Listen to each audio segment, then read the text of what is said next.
You're on. All right, Shalom. We are the Hebrew Israelites. We come out every week to prophesy the downfall of this wicked kingdom called Babylon in the scriptures. It's also known as America. But before we do so, we want to give praises to the Most High in His true name and His Son, in the true Hebrew. Say, Call, Alayim, La, Yahweh, Ba'ashem, Yahushai, Ba'ashem, Ha, Wakah, Kodash, Ma'amah. All right, double honor to the elder apostles of GMS that taught us this truth. And shalom to you, Akim, and Akwatim, and children that believe in sincerity and truth around the four corners of the earth. All right. Now, the topic we're going to go into today is that we're built up, what you would call a spiritual house. All right. And the Lord said, what?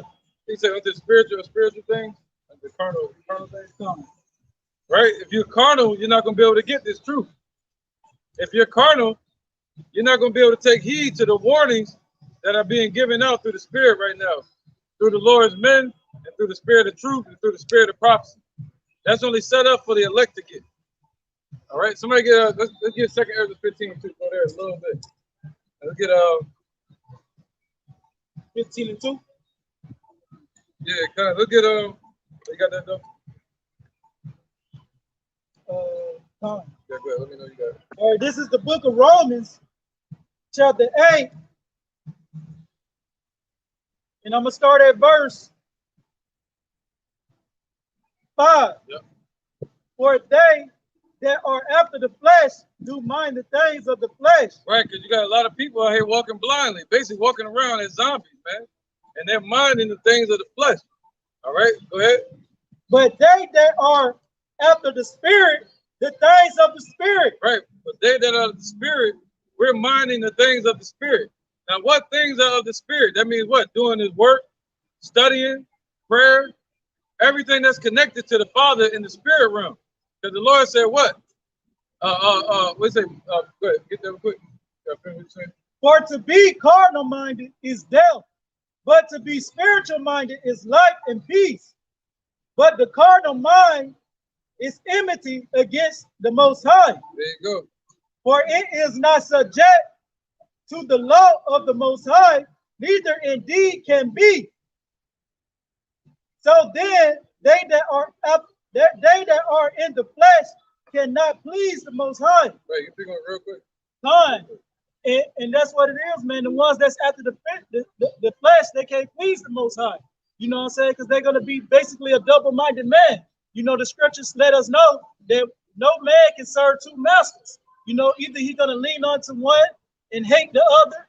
You know what I'm saying? Or he's going to always be wrestling and entangled with the affairs of this life and of the spirit, man. You know, and you can't, you know, operate in that order, man. Right. You got preacher? Go ahead. 1 Corinthians chapter 2, verse 10. But verse 9, but as it is written, I have not seen nor ear heard, neither have entered into the heart of man the things which Yahweh have prepared for them that love him. But Yahweh have revealed them unto us by his Spirit, for the Spirit searches all things, yea, the deep things of Yahweh. So that's the only way you're going to be able to make it to Yahweh by Shai. It's through the Spirit that was placed on his Son. That's how you get brought forth to the Father. So if you're trying to get wisdom according to the flesh, it's just like back in the time of Babylon, you're trying to build the Tower of Babel all over again, which doesn't do nothing but create confusion. All right, verse 11. It says, "For what knoweth the things of man, save the spirit of man which is in him." Right. So you got people that have carnal knowledge, so they have the spirit of man, meaning they operate according to the flesh. So they only know the things according to the flesh. They can't obtain the things that are according to the spirit. Right. All right. It says, "Even so, the things of Yahweh knoweth no man but the spirit of Yahweh." Now, what spirit do you have to have? You have to have the spirit that he placed on the Son, Yahweh Shai, the Holy Spirit. That's what Yahweh Shai to use him to sanctify his first fruits. All right, verse 12. Now we have received not the spirit of the world, but the spirit which is of Yahweh, that we may know the things that are freely given unto us of Yahweh. So now, so we can know things that are freely given unto us of Yahweh, we got to know them through the spirit. John 17:17 says, sanctify them through that truth. That word is truth. So that's the Holy Spirit, the spirit of the discernment, the way we're going to operate according to the spirit, not according to the flesh. Right, man. Right. Yeah. Oh yeah, Khan, and just to add on that to that, Babaka Shah, you know what I'm saying? And you know what I'm saying, that spirit was created with those hopeful elect from the womb. You know, he already preordained to save those men. Right, man. That's Jeremiah chapter 1. There you go. 1 Corinthians 2:13. Verse 12. Now we have received not the spirit of the world, but the spirit which is of Yahweh, that we may know the things that are freely given to us of Yahweh. Which things also we speak not in the words of which man's wisdom teacheth, but which the Holy Ghost teaches, comparing spiritual things with spiritual. Right, man. Because the bottom line, you're not going to learn this in no damn church. You're not going to learn this in no university. All right? But we're not speaking man's wisdom. We're speaking what the Father told Yahweh Shai 2,000 years ago to warn us about. All right? That's what we're speaking. Okay? That's called what? Prophecy. All right? Go ahead. Verse 14. But the natural man receiveth not the things of the spirit of Yahweh. Right, because other than that, being natural, that means they're operating like beasts. All right, doing normal things like a natural human would do. Falling in love, partying, eating. Good example of that. Right? Learning, you know. But the Lord say what? Ever learning, but never able to come into the knowledge of the truth. So that's what a natural human would do. But the Lord said, those that are spiritual, they're of the Lord. And the Lord said what? He said, I'm a spirit. Those that worship the spirit of truth. It's 1 Corinthians chapter 3 and verse 18. Let no man deceive himself. If any man among you seemeth to be wise in this world, let him become a fool that he may be wise. Right. So what they think is foolishness, the Lord said he chose what? The foolishness of preaching to save them that believe. So what they call foolishness, the Lord said, yo, you better become a fool so that you may become wise. You got to pour out all that you learn so you can be retaught. Repent and let your mind be retaught. Go ahead. Verse 19. For the wisdom of this world is foolishness with God. For it is written. So the wisdom of this world, all the scholars and philosophers that you could think of, and scientists and noblemen, all the knowledge that they've conjured up in all the libraries is all foolishness to the Most High. Because it's nothing but vanity. All right, go ahead. For it is written, he taketh the wise in their own craftiness. Right, so he's going to take them in their own craftiness, catch them in the trap, and everything that they're planning. What's that? The New World Order. All right, it's ultimately going to be their own destruction, just like the missiles. They built the missiles for World War II, and ultimately,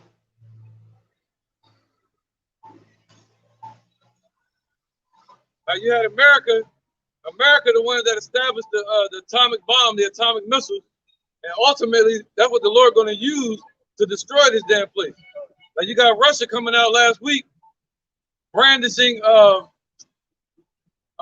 this ICBM missile called Satan 2 missile or something like that. All right, go ahead. You get more on it. Yeah. It's 1 Corinthians chapter 2, verse 13. Verse 12 again. Now we have received not the spirit of the world, but the spirit which is of Yahweh, that we may know the things that are freely given unto us of Yahweh. Which things also we speak not in the words which man's wisdom teacheth, but which the Holy Ghost teacheth, comparing spiritual things with spiritual. But the natural man receiveth not the things of the spirit of Yahweh, for they are foolishness unto him, neither can he know them, because they are spiritually discerned. Right, see, you got to be a spiritual man. That's why if somebody is a damn Muslim, they most likely not going to get it.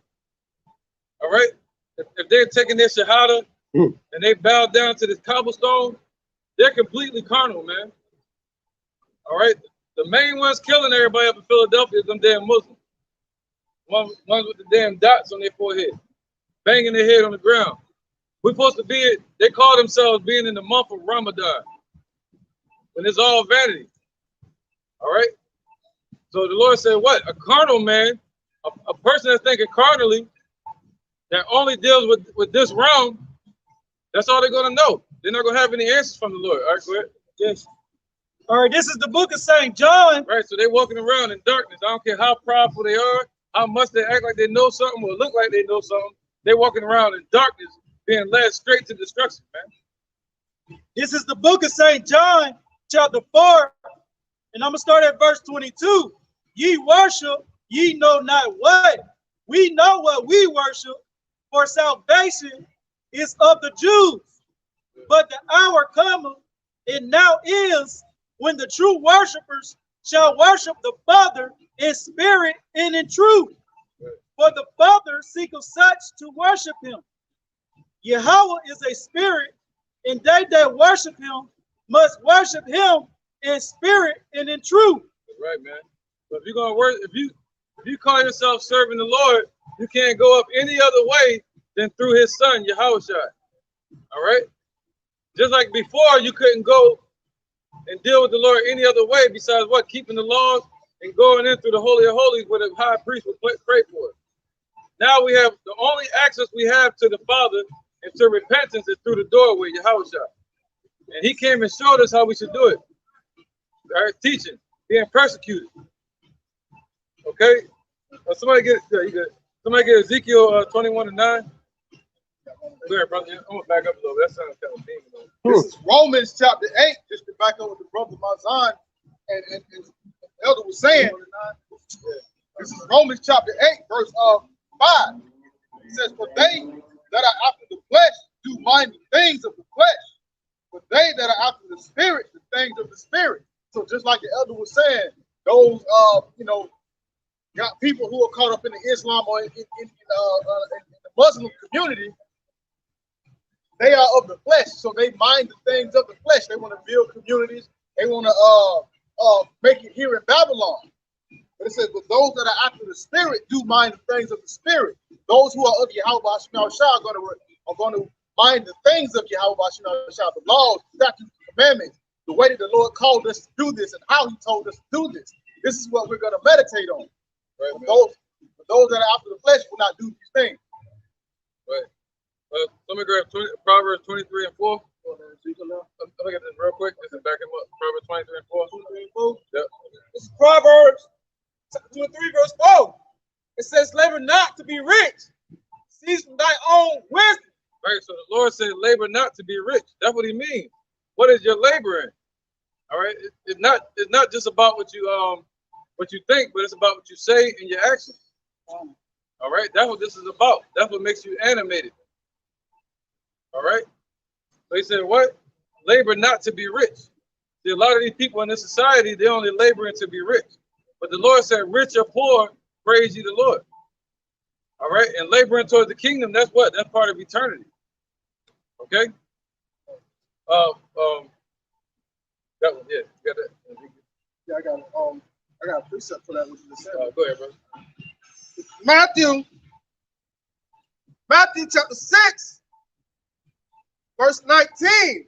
Lay not up for yourselves treasures upon earth, where moth and rust do corrupt, and where thieves break through and steal. There you go. Yep, keep on. So that's why labor not to be rich, because the Lord's giving you a solid by telling you that.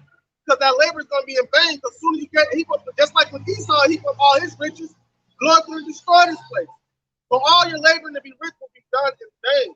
Right, man. If you labor towards the kingdom, that's richness right there. Right. You're going to get a reward for it. Right. All right. But everything else, trying to build up this society, when it's all set up to be destroyed. The Lord said he's going to destroy this whole place from one end to the other. North, east, west, and south. 1 hour. In 1 hour, man. It's going to be disintegrated, just like Sodom and Gomorrah is today. You know, if you look up Sodom and Gomorrah, it's nothing but a place of ashes, man. And pitch. They went over there and they picked up the ground, and there's nothing but ashes and asphalt. burning sulfur. All right, that's what this place America is going to be. So everything that's being built up here is what? Vanity. So the Lord said, yo, labor towards a real reward. All right, and that's what? The kingdom, salvation. All right, go ahead. My bad, go ahead, real quick. This is 2 Peter chapter 3 and verse 13. Nevertheless, we according to his promise, look for a new heavens and a new earth wherein dwelleth righteousness. Right, so that's according to it. That's according to his promise. Not just walking around here looking for a new heaven and new earth. You know, not just walking around looking for things to get better, but looking for things according to his word, looking for things according to his promise. The promise that he made to who? The promise that he made to Abraham, Isaac, and Jacob. All right, that's what we're looking things. We're looking for according to the promise that Yahushua made when he was here. That all these things are going to come to pass. Go ahead. And understanding according to his promise, but what did he say? He's going to give us our heart's desire. Because we don't even understand what our heart's desire is because we're wrapped in these chains of darkness. So from time to time, we think carnally, oh, I'm going to have this in the kingdom, I'm going to have that in the kingdom. Or imagine what we're going to think, right, when he takes a stony heart out of us and put a heart of flesh in it. All right, that's when we're going to know what our true heart's desires are. And right now, too, he's giving that to us now because he put in us his son into our hearts, crying out, Abba, Father. And that's our heart's desire. Is for what? Revelation 13. Let's get that real quick. All right. And he said, what? All our prayers going to be answered. We praying to the Father to bring fire upon this place. He's going to do that. You know, Revelation 13. I think 13. Okay. Revelation chapter 13 verse 10. He that leadeth into captivity shall go into captivity. He that killeth with the sword must be killed with the sword. Here is the patience and the faith of the saint. Right. So if you call yourself a saint, meaning cut off from this society, then this should be in your heart. This should be meditating in your heart that the Lord is still going to bring that judgment on these heathens for what they did to us, man. That the Lord is not slack concerning his promise as men count slackness. But we're what? We're hoping for his promise according to his word. All right. The Father, whose true name is Yahweh, and his son's name is Yahushua. He's about to return. All right, go ahead. One second, one more. I think it's going to interjection. Go ahead. This is the book of Sirach, chapter 2, verse 7.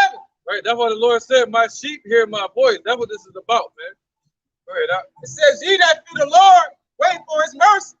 Right, so if you fear the Lord, that means stay patient, stay enduring in this truth, and wait for his mercy. What's his mercy? That means not destroying your ass. You know, and also freeing you from this bondage that we're here to serve, freeing you from this system. That's mercy.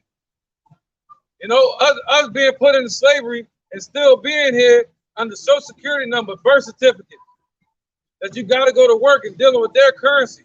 They can put you on lockdown at any second. You got to get a passport to be able to leave this place. And if you stay too long, they come in and take your ass to jail because you're American property. So we got to get free from that, man. But these people walk around thinking they free. One more Sorry, bro. It said, verse 8, it says, ye that fear the Lord, believe him, and your reward shall not fail. Right, so believe him. How do you show you believe him? What did he tell Peter to do? He told Peter to walk out on the water. Don't look down. So the Lord is telling us to do that. All right, to walk out on faith. And how do you do that? You leave this world behind you, and you step out here and you do this work. And you believe in your spirit that it means something. Not like these cowards that don't want to serve the Lord. They got two legs to stand on, but they don't want to stand for shit. And don't be as those the ones that turn back, man. That's the part of looking down. Don't turn back. All right. Once we step out here on faith, when stuff is gonna get hard. Yeah. It's gonna get extremely hard. Especially it said through much tribulation we shall inherit the kingdom of heaven. But as we all know, man, nothing comes easy. Nothing comes easy. So with that being said, the things that you go to is going to prepare you to be that perfect image of Yahweh Bashim Yahushai that he's correcting us to be. That's why gold is tried in the fire and acceptable men in the furnace of adversity. So when the shit gets tight, that's when the faith kicks in. You don't go back into the world. No, you continue going forward in faith. That's why as a struggle. That's why the scripture says, struggle to the truth and to death, and the Lord shall fight for thee, right? You know what I'm saying? So if you're looking forward and believing and trusting in the Lord, you know what I'm saying? Keep doing his work, abounding in his work, you know what I'm saying? You know, he's gonna fight for you. That's right, man. And if you're in this truth, you'll understand that the Lord destroying this place is him fighting for us. That's his mercy, him freeing us from this bondage, man. Freeing us from the grip of the chains of Esau. Just to back up what the elder was saying about for our stand and endurance. This is back at Revelations 8 and 6. For to be carnally minded is death, but to be spiritually minded is life and peace. So when you have a carnal mind, that's spiritual death. And eventually you lead to physical death. And you can't have a carnal mind saying you're dwelling and trying to stay solidified and established or enduring in Yahweh Hashem Shai. You must have a spiritual mind, because that's life and that's peace. That's what's going to keep you in the time to come, like the brother Canuck was saying when it get hard. That's what's going to keep you solidified and keep you stable and established in Yahweh Hashem Shai. It's going to give you the strength when you have a spiritual mind to continually endure the things while Yahweh Hashem Shai fight for us, destroying this kingdom. Right, man. Go ahead, let's bring it up real quick. Go ahead, bro. This is Luke chapter 1 and verse 7. As he spake by the mouth of his holy prophets, which have seen since the world began, that we should be saved from our enemies and from the hand of all that hate us, to perform the mercy promised to our fathers, and to remember his holy covenant, the oath which he swore to our father Abraham. Right. Basically, and he has to fulfill that covenant, because he's a God that shall not lie. So that having hope in that alone, I should give you give you another boost of faith, man. So the Lord Yahweh shall promise us a new heaven and a new earth. All right, wherein dwelleth righteousness. So what does he have to do? He has to cleanse the all earth first. So first we have to see what wickedness was. Now the wickedness is being exposed, and you're seeing this place being torn down, man. The witness, man, he said he's going to turn back our captivity right before our eyes. And Russia just declared that they need to change their whole focal point and call it Biden's war, not the war with Ukraine. All right, so now the next phase of this war is aimed towards the United States, man. All right, they're moving to the next phase. They're moving to the next phase. That's why you hear about lockdowns again. You hear about masks again. You hear about China. They shut the whole damn city down again. Got people screaming out of the buildings. They're moving into the next phase, man. And they're trying to use Russia as a scapegoat once the economy crashes. That's what this is all about. All right? This is Numbers chapter 35, verse 33. So ye shall not pollute the land wherein ye are, for blood defileth the land. The land cannot be cleansed of the blood that is shed therein, but by the blood of him that shed it. Right, so that's mercy, man. The Lord shedding the blood of these heathens on his land. All right, that's what he said. It's a racial thing for the tribulation to those that trouble you. So First Thessalonians. All right, read that again now. Oh, don't you guys over the morning? Oh, no. Read that again, Pastor. No, you just take that.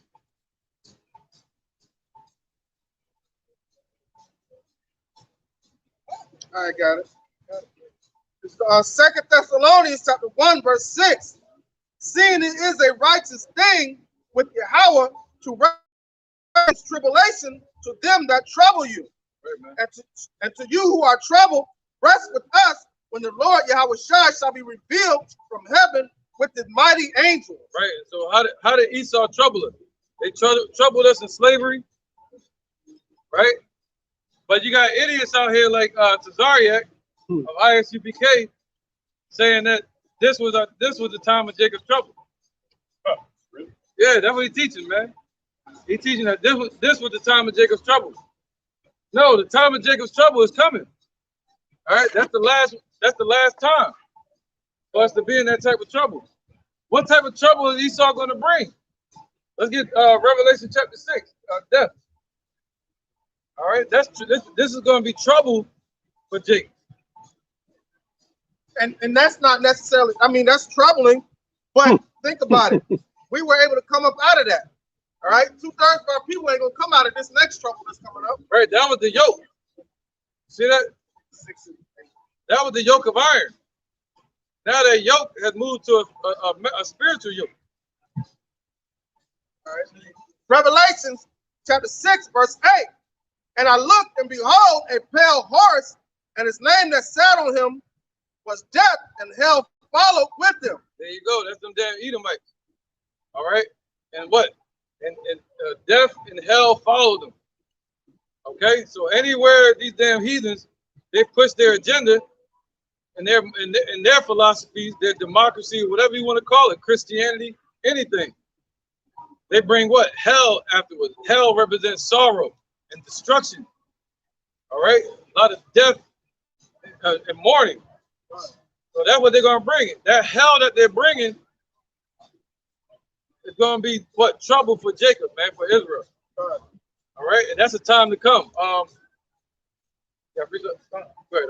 This is Malachi chapter 1 and verse 4. Whereas Edom said, we are impoverished, but we will return and rebuild desolate places. Thus saith the Lord of hosts, they shall build, but I will throw down.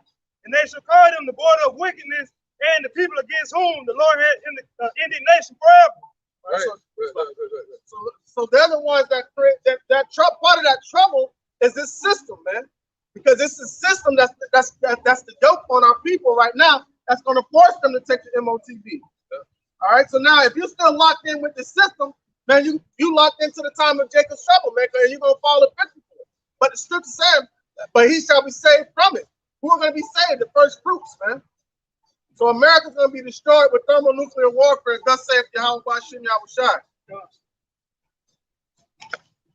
want to go back to the lesson? I got Ezekiel 21. Well, we kind of freestyle. I didn't get the lesson. Oh, okay. All right. Romans 12 and 19. Can somebody get Romans 12? And it might be 18. Let's see real quick. If it be possible. Oh, I'm at Ezekiel. My bad. Yeah, go ahead. Romans 12 and 19. Romans 12 and 19. It said, dearly beloved, and be not yourselves. Right. So the Lord told us, don't be like these Black Panthers. All right. You're supposed to walk spiritually. You know, trusting in the Lord, waiting for his promise. I guess that's the message for today. Waiting on the Lord for his promise, man. Avenge not yourselves, man. All right. We can't avenge ourselves for the slavery that they've done. We cannot avenge ourselves for the slaying of our people in the streets that they're about to do and that they've done. They're about to kill a lot of our people, man. That was nothing. Trayvon Martin and all of them. Wait till they kill a whole group of people. On TV, on social media. You know, but the Lord said, well, we're supposed to remain spiritual, man. All right, what was that? It says, dearly beloved, avenge not yourself, but rather give place unto wrath. Right, so give place unto wrath. And that's what this is doing. Coming out here rebuking, reproving, and rebuking. That's us choosing to be spiritual instead of carnal, man. All right. So he said, give place unto the Lord's wrath. Go ahead. For it is written, vengeance is mine. I will repay, saith the Lord. Right. So we're trusting what's written, that the Lord will repay. All right, he's going to repay these devils for what they did, man. Okay, go ahead, Canuck, real quick. Zephaniah chapter 3, verse 8. Therefore wait ye upon me, saith the Lord, until the day that I rise up to the prey. For my determination is to gather the nations, that I may assemble the kingdoms, to pour upon them my indignation, even all my fierce anger, for all the earth shall be devoured with the fire of my jealousy. Right, so that's what we're waiting for the Lord to make his separation, to gather the wicked to the left and to gather the righteous to the right. All right? And he's going to rain fire and brimstone upon this place the same way he destroyed Sodom and Gomorrah. See that? He's going to burn this place up to ashes. All right? But within that judgment, the Lord is going to be no respecter of person. If you have done no work to receive the reward, if you have not believed in the Father, Yahweh and Son Yahweh Shai, who is a so-called black man from the tribe of Judah, you're going to be destroyed here on the soils of America. You're going to become part of the soil of this place. The Lord gonna burn you up and melt you in this place. All right, that's what's coming here. All right, go ahead with that, Ezekiel. Because the Lord that showed his weapons, he showed his weapons. What's that in Song of Proverbs? I think it is the sword. He wet his sword. Kiss the sun. Yeah, right before that. Yeah. Because you have Russia. Yeah. You have Russia brandishing their ICBM missiles the other day. And it's all spoken about in the scriptures, man. And that's all the judgment and the creation of the Lord Yahweh, the God of Abraham, Isaac, and Jacob. Yep, Brad did it. Go ahead. Oh, you good, good. All right, this Jeremiah chapter 50, verse 25. The Lord Yahweh Bashim Yahushai have opened his armory and have brought forth the weapons of his indignation, for this is the work of the Lord of hosts in the land of the Chaldeans.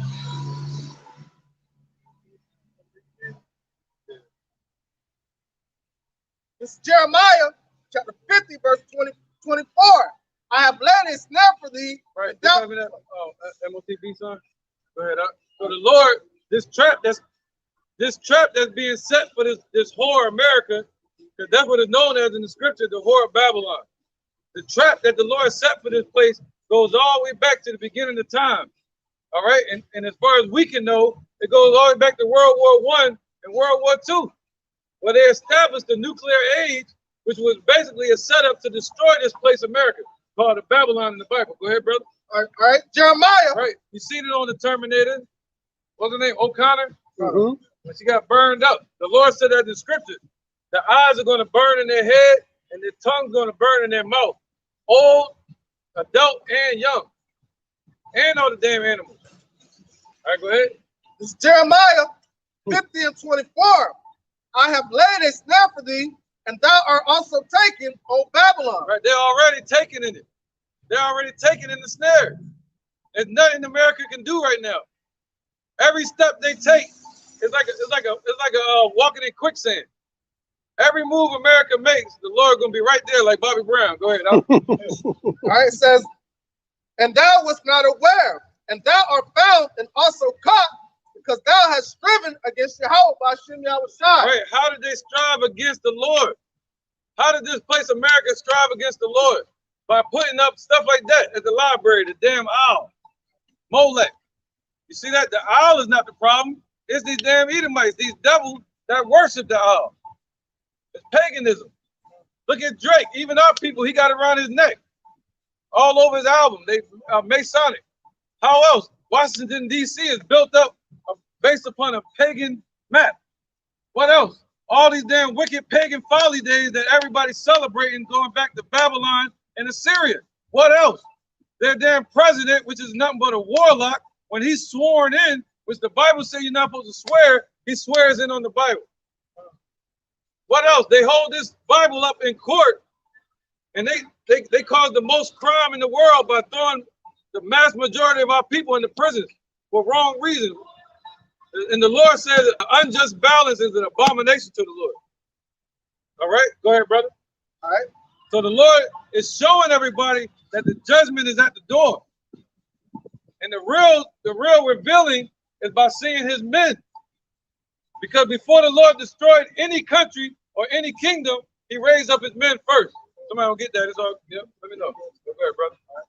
It's Jeremiah 50 and 25. Yahweh by Shem Yahushai hath opened up his armory and have brought forth the weapons of his indignation. For this is the work of the Lord Yahweh by Shem Yahushai, power of hosts in the land of the Chaldeans. Right. So those ICBM missiles that you see Russia and these countries talking about shooting at America and blowing it up, those are written in the Bible. And everybody has no clue that it's talking about you walking right on this soil. All right? That's right. They don't want to hear the Lord's word. They want us to go into a church and hide in one of these buildings. Look, see? They hear that. Negative, man. Go ahead, Doc. This is Psalms chapter 7, verse 12. If he turn not, he will whet his sword. Right, so if you don't turn back and repent, then the Lord will whet his sword, man. Then he'll get it prepared and make it ready. So our people wouldn't turn back. when the call went out in the 60s and the 70s and the 80s, all the way to the 90s, and now we're in the 2000s, and you people still can't get it. That the Father's true name is Yahweh and the Son's name is Yahushua. We got to turn back and repent. God's chosen people, the Israelites. All right, the Lord is long suffering, man. The Negroes, Latinos, and Native Americans. That's who this message is to. And some of the Irish and some of the Italians. Go ahead, brother. This is back at Psalms 7 and 12. If he turn not, he will whet his sword. He hath bent his bow and made it ready. Right, so he's bent his bow and made the what? The missiles ready. What's the bow? The missile silo. What they call missile silos, the Lord called it the belly. All right, he said they're going to be drawn out of the belly. That's what? The missile silos in the ground and the missile silos on the trucks and also in the ships. All right, and they're going to be drawn to come out of the ships or out of the ground, and they're going to be shot from one continent to the other. And it's spoken about in the Bible, man. They're going to hit their target. Go ahead. One more verse, go ahead, brother. Verse 13. He had also prepared for him the instruments of death.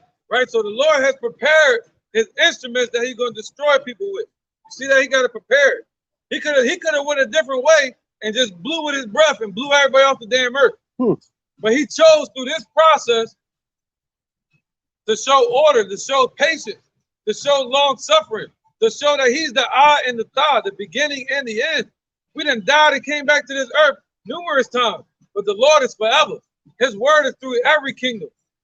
Kingdoms have risen and fallen upon this earth, but the Lord's word has stood forever. Go ahead. It says, he hath also prepared for him the instruments of death. He ordained his arrows against the persecuted. Right. Right. What does the Lord say? The accuser of our brethren is going to be cast down. Who is that? These damn Edomites, the Caucasian race. Starting with these people, which is the house of Amalek. They're going to be the first ones to go into hardcore slavery for 1,000 years, and they don't even know it's written in the scriptures, in the King James Bible, that they love so much. Slavery is in here. Why do you think we went into slavery? Because we didn't listen. Now these devils not listening either. So what do you think gonna happen to them? You think they better than us? They're gonna get judged too by the Lord. All right? They put us into slavery. The Lord said, what? They got to go into slavery for 1,000 years. Double unto them what they did unto us. Somebody get that? The cup, this cup shall pass through them. That's right. Any precept, go ahead. It's 2 Thessalonians chapter 2 and verse 7. For the mystery of iniquity doeth already work. Right, the mystery of iniquity. The mystery of wickedness is already at work. And this was spoken back during the Roman Empire. All right, go ahead, brother. Only he who now letteth will let until he be taken out of the way. Right, so only he that letteth will now let until he be taken out of the way. There's nothing that we can do to remove these devils or the system that they set up called racism. We cannot remove it ourselves. We got to wait for the Lord to do it. And that's a beautiful thing, man.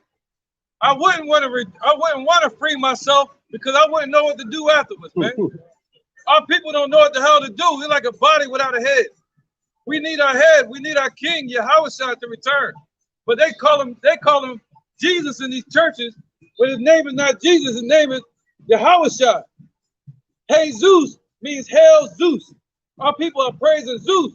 And the name Zeus goes back to Baal. It's an ancient name going back to the time of what you would call the Babylonian Empire and the Assyrian Empire. All right, around the 6th century and the 5th century BC. Go ahead, brother. Verse 8. Bring that power. And then shall that wicked man be revealed. Right, so that wicked man is being revealed. How? Through the word, the book of Revelations. The word revelation means what? Revealing. So this book is that light that's revealing them. All right, go ahead. Then shall the wicked man be revealed, whom the Lord shall consume with the spirit of his mouth and destroy with the brightness of his coming. Right, so they're being consumed with the spirit of the Lord's mouth. All right, to know that they're going into slavery, to know that they're going to be destroyed. When they put out nothing but lies into this world, telling us that the Lord, I got it. Telling us that the Lord looked like this. But the truth consumes that like a fire. The scriptures say the Lord is a consuming fire. And he looked like a so-called black man from the tribe of Judah. Yeah, go ahead, brother. So we're going to show you an example of how this word consumes these devils. The word devil means diablos, deceiver, all the deception they put up here. Go ahead, brother. Revelation chapter 1, verse 13. And in the midst of the 7 candlesticks, one like unto the Son of Man, clothed with a garment down to the foot, and a girt about the paps with a golden girdle. Right, he had on a garment like us. You read the book of Numbers, it tells you to make these garments. Our people are supposed to be wearing these garments and having fringes on. You know, with a border of blue, which represents our covenant to Yahushua. Go ahead, Ak. Verse 14. His head and his hairs were white like wool, as white as snow. Right, his head and his hairs are not white and woolly. Not like wool. This ain't no wool right there. Go ahead. And his eyes were as a flame of fire. Right, his eyes was red. Go ahead. And his feet like unto fine brass. So you look at somebody's feet, you'll see the color of their whole body. Hopefully, unless they got a discoloration problem. Go ahead, Ak. And his feet like unto fine brass, as if they burned in a furnace. Right, you take brass and you burn it in the furnace, you get the color of the Lord, and that does matter. If not, you are part of the Antichrist. You are a part of this anti-Messiah, anti-Messianic system. You believe in the lies and you're promoting the lies. See that? We read to our people the image of the Lord and they step on. But we told them we were giving out some hotcakes and some money, they'll be up here quick. Go ahead, Doc. It's Isaiah 29. Oh, go ahead, bro. It's Isaiah 29:13. It says, wherefore the Lord said, for as much as the people draw near me with their mouth and with their lips do honor me, but have removed their heart far from me. Right, man. They go to these churches, they hooting and hollering. They get on, they win these damn, right, yeah. They come there laying on the floor, doing the worm, crawling on the floor, crying, scratching the ground to the altar.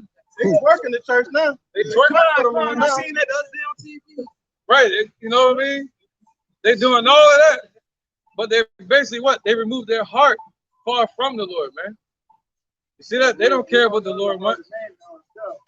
We can't discern the heart of man. I don't know if you're really sincere. You don't know if I'm really sincere. Right, and that's what. But the Lord does. So how are we judging them by saying? Yeah, I knew you were gonna say that. It's cool. You know what I'm saying? But that's what the Lord said. See, that's what the Lord told us. He said, "What? Judge every tree by its fruit." Yeah, you got to. Other than that, you walking blindly. But the thing is, if they're worshiping God, who are you to judge and say? Yeah, that makes me a judge. They're not. No, you said that back. Yeah, that's cool. You said it backwards though. If you're worshiping God, that makes you right to judge. You feel me? You have the right to give your testimony. Hey, brother, can you stop eating pork so we can be brothers? You get what I'm saying? That's how we make things better with our people, not yours. You get me? Our people are out of order. They don't know because nobody's out here telling them. They've been told to believe the lies. They got to be told not to. They call it judging them. You feel me? But we call it a correction. We call it amendment. Well, when they shed innocent blood, no matter who they are, Yeah. that's when Christ. That is different. Yeah, that's something different. Come on the scene and say no more. Yeah, that's what we waiting for.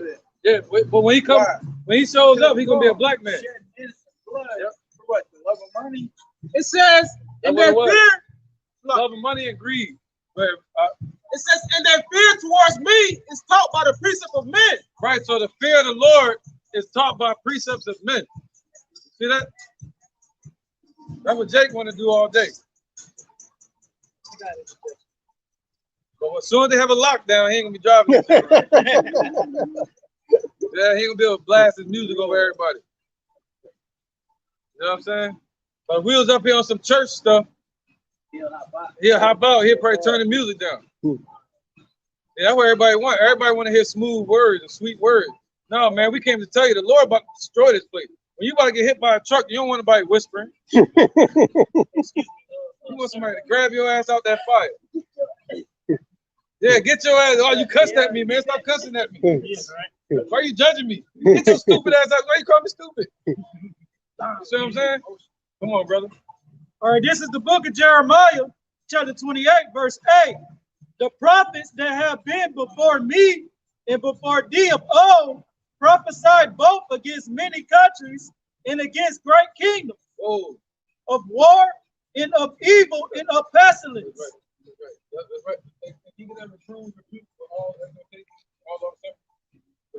The prophet which prophesied of peace, when the word of the prophet shall come to pass, then shall the prophet be known that the Lord have truly sent him. Right, and that peace that the Lord is talking about is peace between these people and the Father. And there's nothing nobody can do about it. Nothing. Ain't nothing you can do. They done lied. They done killed our people. They done took the land from us. They done did everything to us, man. Even brought in the other nations. They still can't get rid of us. We still here in their face, still telling them that we love the Lord. Back again. And they're like, no, you're going into slavery. Yeah, you this, you know, whatever. Go ahead, brother. So what you said again? The last part? What was the last part? He said, I'm gonna start from the top again. This is Jeremiah chapter 28, verse 9. The prophet which prophesied of peace, when the word of the prophet shall come to pass, then shall the prophet be known that the Lord have truly sent him. Right. Now the first point was what? All the prophets of old have been sent before the Lord destroyed even Egypt. When the Lord was about to destroy Egypt, he sent Moses. See that? When the Lord was about to destroy Sodom and Gomorrah, he had Lot there. Every time the Lord was about to destroy a place, he woke up Ezekiel. He woke up Jonah to go to Nineveh. He woke up Daniel. You see that? To the brothers in Babylon during that time. Isaiah during the 9th century to 8th century BC. So what's the difference between now? Go ahead, brothers. So aren't we judges? The Lord said what? Rise up and be wise. Be instructed, ye judges of the earth. He said, yo, ye shall judge angels. Are you not able to judge these small matters? You see that? Go ahead, brother. This is Romans chapter 15, verse 4.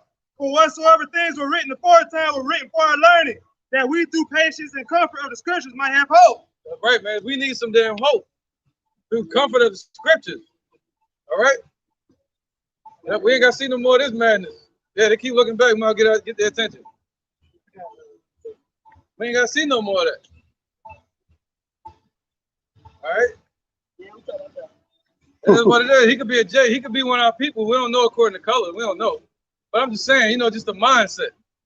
She'll look down on us and then praise him. Go ahead, brother. We need hope, man.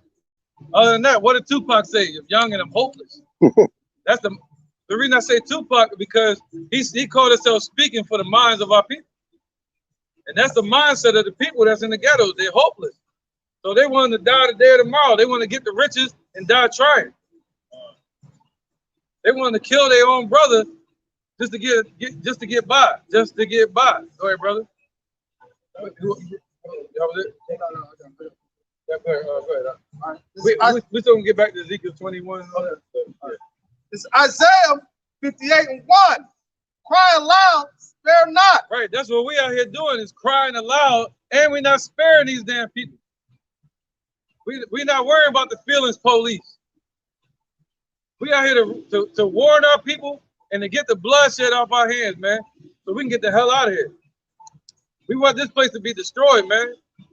Look at Dwayne Wade and his son. You know what I'm saying? Got him sitting up there with little Big Bird. Hugged up and kissed up. Adam and Steve, you know what I'm talking about. Go ahead, huh? All right. Isaiah 58 and 1. Cry aloud, spare not. Lift up thy voice like a trumpet. Show my people their transgression and the house of Jacob their sins. That's right, man. So we got to walk into the fire to show our people their transgressions and their sins. Not the rest of these nations, but to show our people their sins. That means we got to say, hey, man, you got to stop eating pork. Stop judging me. I'm just telling you what the Lord wants. But the thing is about it, the trick is this. I can't tell a person to stop doing it if I didn't stop. I can't say, hey, I stopped eating pork, or I'm still eating pork, so I can't tell you this, you know what I mean? So that's the first thing. The Lord said we got to get ourselves right first, and then we're able to judge. See the balance? It's still a balance. You can't just walk around judging people, you know what I mean? You got to do something to deserve it. All right, go ahead. All right, this is the book of Proverbs, chapter 31, and I'm going to start at verse 8. Open thy mouth for the dumb in the cause of all such as are appointed to destruction.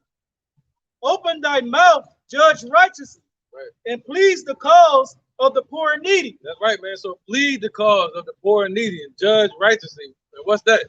Going out and teaching, doing his work, man. That's it, man. Judge righteously. Even amongst your camps, amongst your brothers, amongst your household and your house, amongst your family members, if you don't have a house, amongst your friends, you got to judge righteously every day.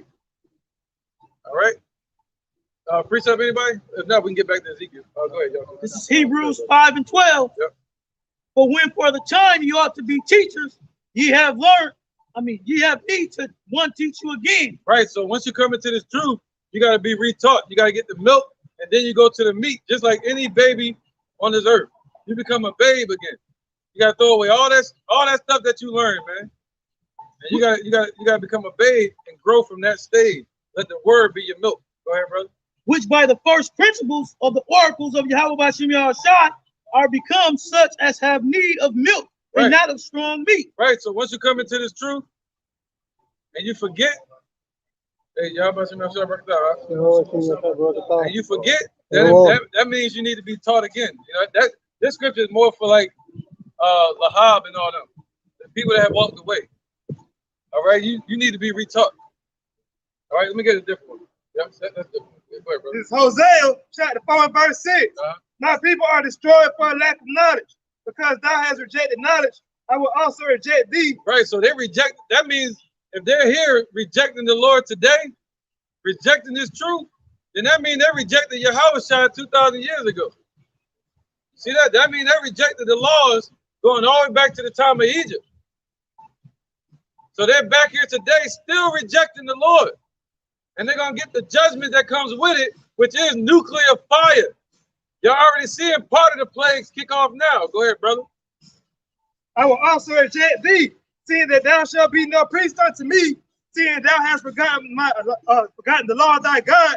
I will also forget thy children. Right, so the Lord said, since you forgot him, he's going to forget you, man. He's not going to set you up to be a minister or a judge. All right?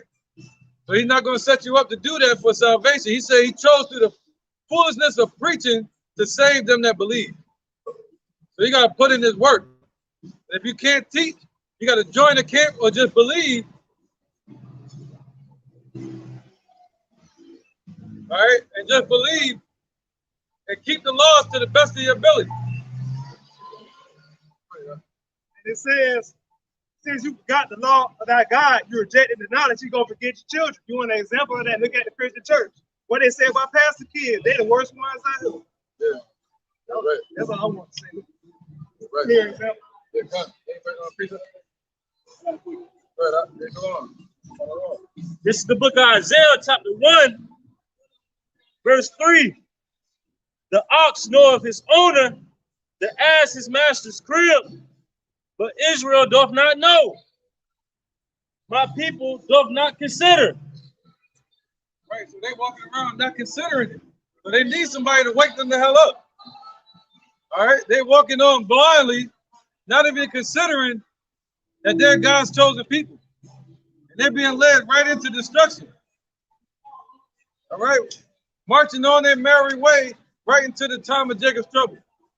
He said, my people ain't even considering their wrongdoings, man.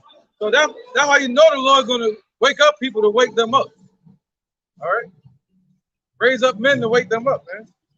All right, go ahead, Rocky. We might have to move too. And also, one more thing. If we're not supposed to be judges, why is there a book of Judges in the Bible?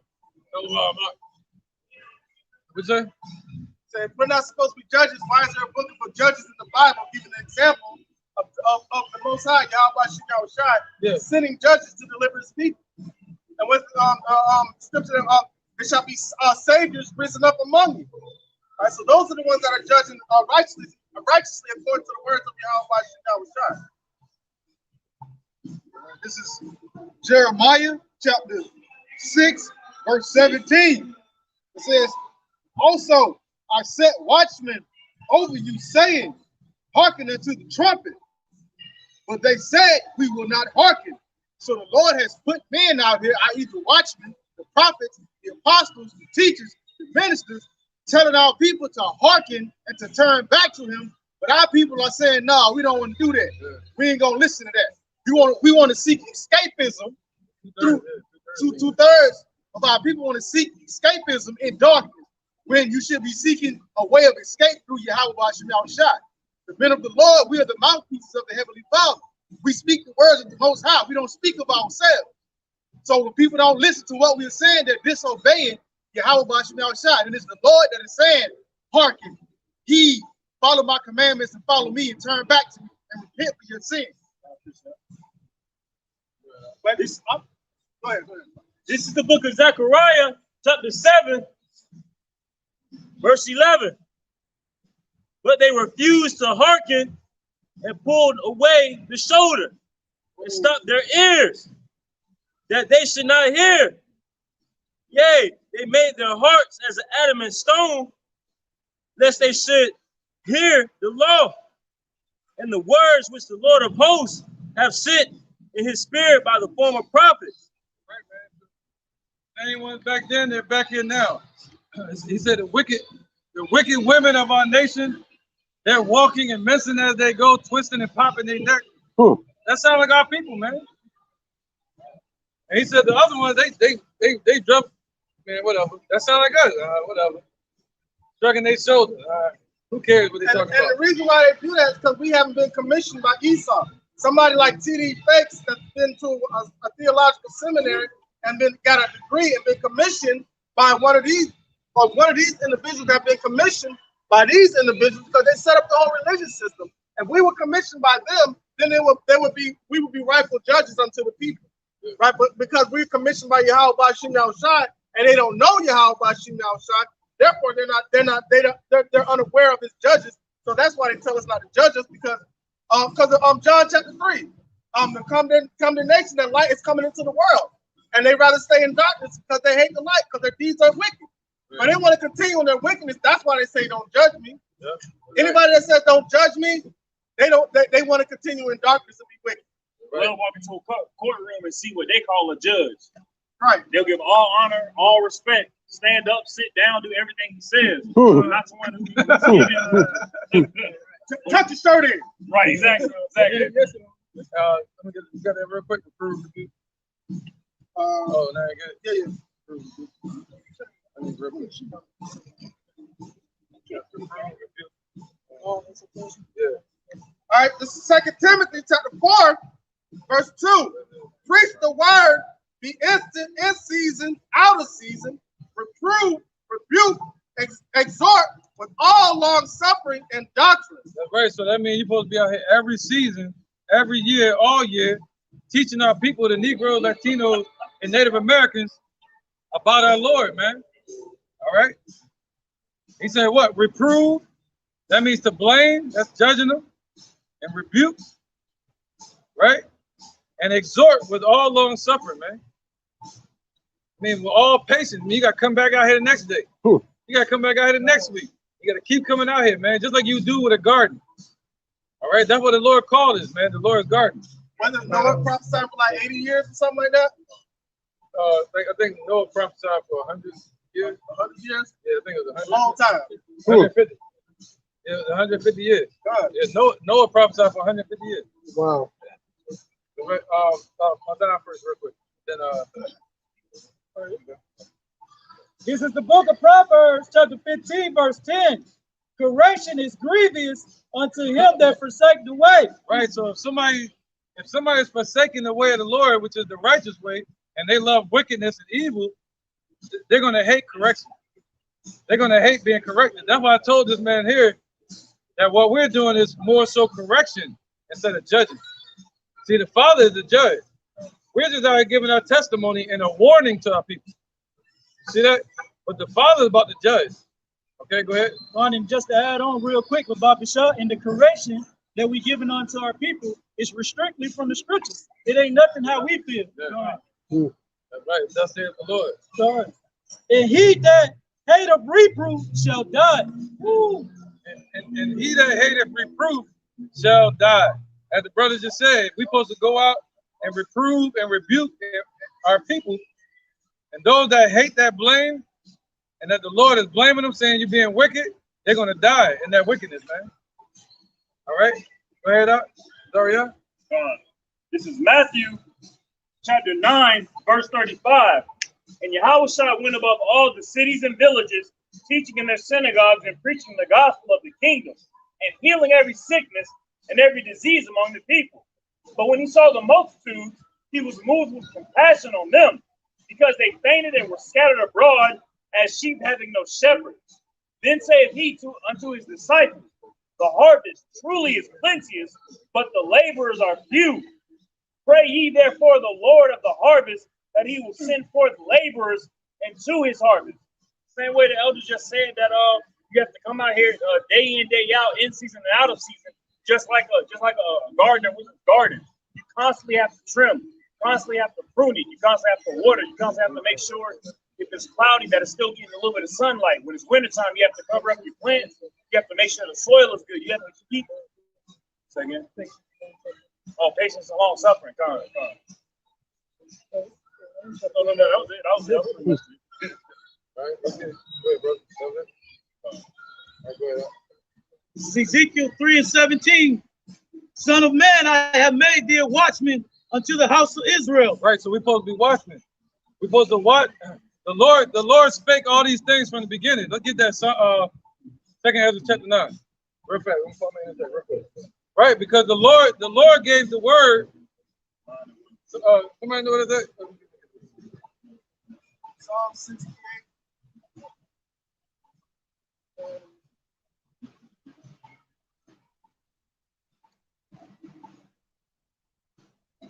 Hey, somebody get Psalm 68 and 11, and then 2 Ezra chapter 9, verse 1.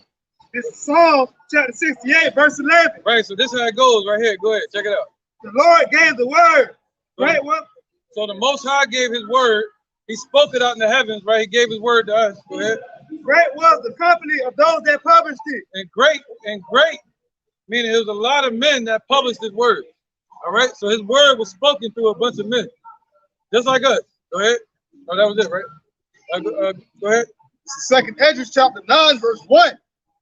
Then saw I a dream, and behold, there came up from the sea an eagle, which had 12 feathers. Second Ezra chapter 9. Second Ezra chapter 9 and verse 1. He answered me then and said, measure thou the time diligently in itself, and when thou seest part of the signs past, which I have told thee before, then shalt thou understand that this is the very same time wherein the highest will begin to visit the world which he made. Therefore, when there shall be seen earthquakes and earthworms of the people in the world, then shalt thou well understand that the Most High spoke of those things from the days that were before thee, even from the beginning. So now we see all the prophecies coming to pass. We see everything happening that the Father spoke from the beginning. All right? And we're supposed to hold on to that. Go ahead, Son of man, this is Ezekiel. So now in these times, we're supposed to be watching for what the Lord said is going to come to pass. The MOTB, cashless society, ICBM missiles being shot, burning this place up, martial law, famine, no food, race wars. Go ahead. All this in the Bible. Ezekiel 3:17. Son of man, I have made thee a watchman unto the house of Israel. Therefore hear the word at my mouth and give them warning from me. See that? So the Lord sets you up to be a watchman. You're supposed to watch for what the Lord says is going to come to pass. You're supposed to warn our people from the danger. All right? And just like with any deliverance of any child, there's always pain involved. So the Lord is saying, for our deliverance, we got to go through some pain, some persecution, some suffering. All right, so when we see these things coming upon the earth, we know that it's not for our destruction, but it's for our salvation. This is Isaiah chapter 34 and verse 16. Seek ye out the book of the Lord and read. So seek ye out of this book, not no damn toilet paper Quran. Seek ye out of the book of the Lord of Yahweh and read. Why? Because Yahweh said he spake the word, and great was the company of them that published it. So it's his word. All right, and his spirit have gathered it. See that? So not no other book, not no Keeper Negas, the damn Jamaicans, damn dreadful ass people. Not no, what's his name? Joseph Smith, Mormon book, false doctrine. Charles Taze Russell. Not Charles Taze Russell, the damn Holy Scripture translation. what they call it? Jehovah's Witness. Jehovah Wickedness. Who else? And these damn Muslims, man. The Catholics. The Catholics that be eating that damn dirty ass paper that they got, they call it the Lord. Every year they eat it, they put it on their tongue and they eat it. They said, this is the Lord's body, eat it. And they really think it's the Lord's body, and they be eating it. And then the Catholic Church make millions off of that. The Lord never said do that in the Bible, man. Go ahead, y'all. Seek ye out the book of the Lord and read. So seek ye out of this book and read. Now try to get somebody to do that. They might try to fight you. All right, you want to be an enemy? Go up to somebody and tell them to read the Bible. Okay? They might have it right on their dashboard, but they're going to fight you over it. Go ahead, brother. No one of these things shall fail. Not one of these prophecies are going to fail, man. Not one of these words that the Lord has spoken is going to fail. That's why I say there's nothing anybody can do about it. Because the Lord's words will not fail, man. They didn't fail Moses. They didn't fail Abraham. They didn't fail Lot. They didn't fail Daniel. They didn't fail Azariah, Mishael, and what's his name? Hananiah. Huh? Azariah. Hananiah. It didn't fail them. It didn't fail Paul when he was bitten by a serpent. It didn't fail Peter. So what make you think it's gonna fail us? It's not. The Lord's word is not gonna come back void. Go ahead, bro. You might fail your damn self. Your people might fail you. Your family might fail you. Your job and these nations, but the Lord ain't gonna fail. Go ahead, brother. It's Sirach chapter 2, verse 10. Look at the generation of old and see, did ever any trust in the Lord and was confounded? Or did any abide in his spirit and was forsaken? From whom did he ever despise that called upon him? That's right, man. So if you look in the past, who did the Lord ever despise that loved him, man, that called upon him? Even the devil tried to play a trick on Lot and say, hey, the Most High don't love you. But in the end, Lot kept his faith, and he was able to see that the Father did love him, man. And he chastens who he loved. That's why we went into slavery. The Lord whooped us like children so he can correct us, man. But this Caucasian nation here, he left them to be the devils they are just so he could judge them in these last days. They weren't given the laws like us. They weren't given Yahweh Shai and mercy in a grace period like us. They were given everything they wanted. Money, drugs, guns, killing, blood, land, power. And that's all set up for destruction. Because the Lord said, he that killeth with the sword, dummy, must be killed with the sword, dummy. So it's a setup. That's why he said, I've laid the snare from him from the damn beginning. Esau was born on the snare. That's the biblical name of the Caucasian race. They're called Edomites. That word Edom means red. But they call themselves white. That word white goes back to what? It's just white. They call supremacy, all right, racism. All right? That's what they are, Edomites. The Romans were Edomites. These people here, Israelites. But they call us everything but a child of God. Go ahead, Doc. This is Proverbs chapter 16, verse 4. The Lord Yahweh Shai hath made all things for himself. Yea, even the wicked for the day of evil. Right, so don't be mad at me. Don't kill the messenger. the Lord created these people for the day of evil, like the movie Predator. Remember the one with the big predator? And then they found out in that movie why humanity was created. It was like a big game so they could hunt them down. Well, that's why these devils were created, so Yahushua can hunt them down. So Yahushua can have power, an enemy to show his power on, just like Pharaoh. So the Lord raised up these devils, let them take over the whole earth. Why? So the Lord can show his power in the whole earth. But not just them, but the Africans too, the Arab, the dot-head Indians, the Chinese, Japanese, they're all going into slavery for what they did to our people. Do we deserve it? We deserve slavery again, if you ask me. See, but what is Esau? See, even saying that probably got to chill to go up Esau back. But we deserve that. What does Esau deserve? What do these nations deserve? Do they deserve anything? See that? Well, go ahead, brother. This is Psalms chapter 2 and verse 1. Why do the heathen rage and the people imagine the vain thing? Right. So they're raging right now. They're riled up. But they're imagining a vain thing. That new world order that they're trying to bring in. Right? But they're trying to bring that supremacy back in play. It ain't going to work. We ain't going back into slavery. It's your turn. Our turn already passed. And we went through it like a mother. And we still going through it. Still going through it. They gunning us people down in the street. I ride up the street every day, take my children outside, and the only reason I'm nervous is because the color of my skin. That's the only reason I'm nervous. I got my children. I can't even bring them out like that. Y'all don't know what that life is like to have it that way.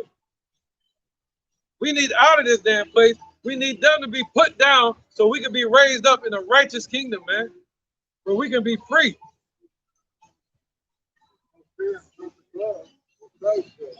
Yeah, but this ain't love.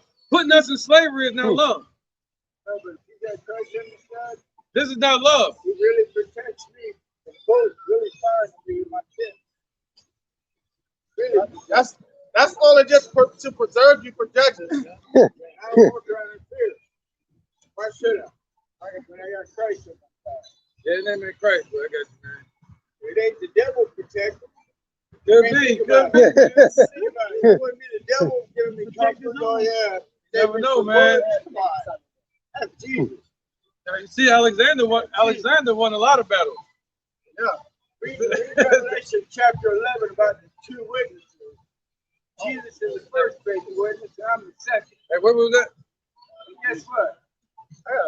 We're going to be able to cast. All right, this is Sirach upon the earth to put the spirit chapter of people, which we all need. 33, verse 10.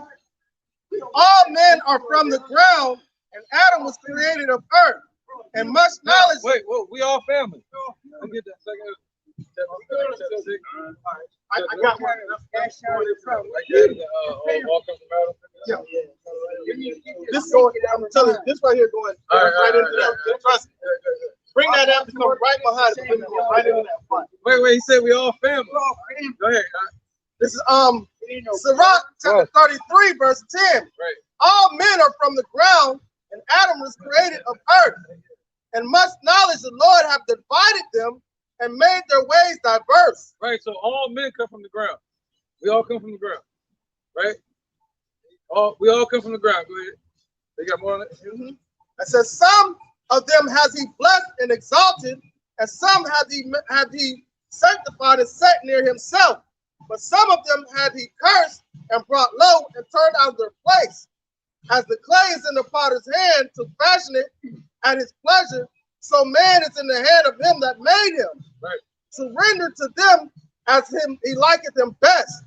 Good is set against evil, life against death. So is the godly against the sinner, and the sinner against the godly.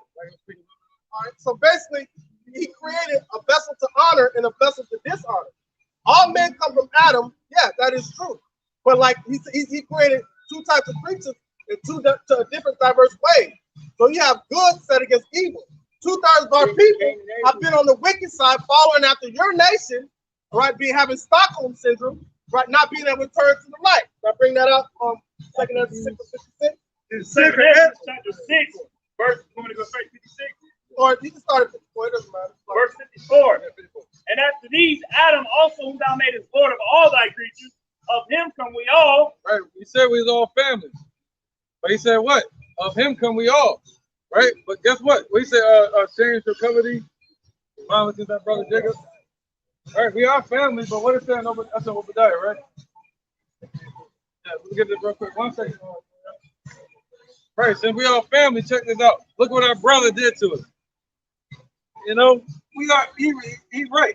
We are family. Right, we are family, but look what our beloved brother did to us. Look what our beloved brother nation did to us, man. Jacob and Esau. We are Jacob and they're Esau. That's our brother, our evil twin brother. Right, go ahead, you got it, brother? This is Obadiah 1 verse 10. Right, let's see what our family did. Go ahead. It says, for thy violence against thy brother Jacob, shame shall cover thee. Whoa, ain't no shame covering these people now. They on some all we need is love stuff.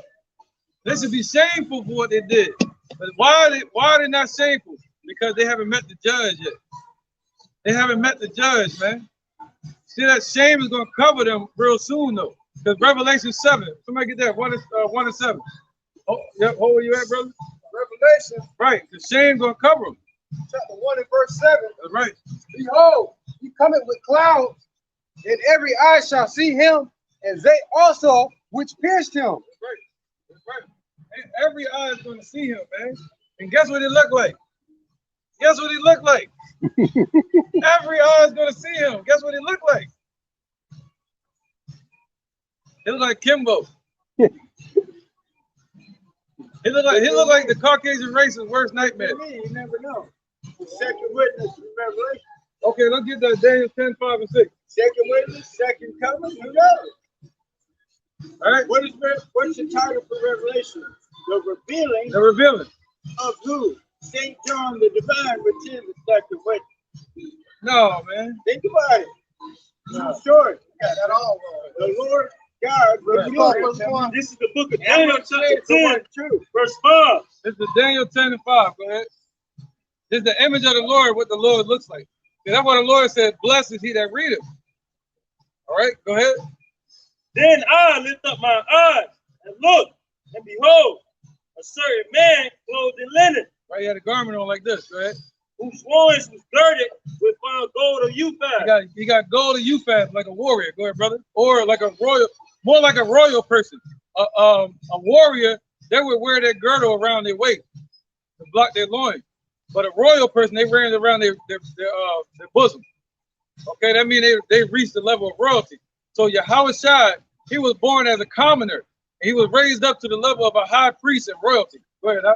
His body also was like the beryl, and his face as the appearance of lightning. Right, so he had a green garment on, and he had a glow about his face. Go ahead, brother. And his eyes as lamps of fire, and his arms and his feet like in color to polished brass. Right, you get to that color. What he say? His arms and his feet were like in color to polished brass. What is brass? Brown. See that? So every eye is going to see the Lord when he shows up, and they're going to see us a black man coming to tear their ass up the frame. All right, thank you, man. Appreciate you, yo. Appreciate that for real. He said he's wrong and we was right. God. Wow. Right, there you go. Better tap out. Go ahead. Hey, quick, too. Yeah, he quit. You was humble with it, too. Where was that? We're making a point. Yeah, we made it with another one. James, who's down here? Somebody read something. Second. Six. Yeah, I got it right here. You want me to bring it out? Okay. Second Ezra chapter 6, verse 54. Oh, no, forget him. Okay, all right. Ezekiel 21 and 9. Yeah. This is Ezekiel. This is Ezekiel, chapter 21, verse 9. And son of man, prophesy and say, thus saith the Lord, Yahweh Shai. Say a sword is sharpened and also furbish. Right, man. So the furbish. What does that word furbish mean? That means like he put it out in the open. He's branded. It's like you brandish a weapon or you shine it. All right, he basically made it perfect. All right, that's why you see Russia bringing out these missiles. And the brother read earlier, the Lord opened his armory. You know, so that missiles that Russia's talking about is really the Lord's creation. It's a snare, and it's part of the trap that the Lord got for these devils. Go ahead, Doc. And it's gonna be brought down upon who? What does the word Satan mean? The word Satan means adversary. So that missile was really created for the Lord's adversary. Go ahead, brother. Isaiah 54:16 says, "Behold, I have created the smith that bloweth the coals in the fire, that bringeth forth an instrument for this work, and have created the waster to destroy." Right. Yeah, you want to speak on it? Oh God, hey, just like the brother was speaking on, man, the Lord Yahweh Bashim Yahweh has opened up the weapons of his armory, you know. Hey, Russia just opened up about the new missile, Satan 2, man. All right.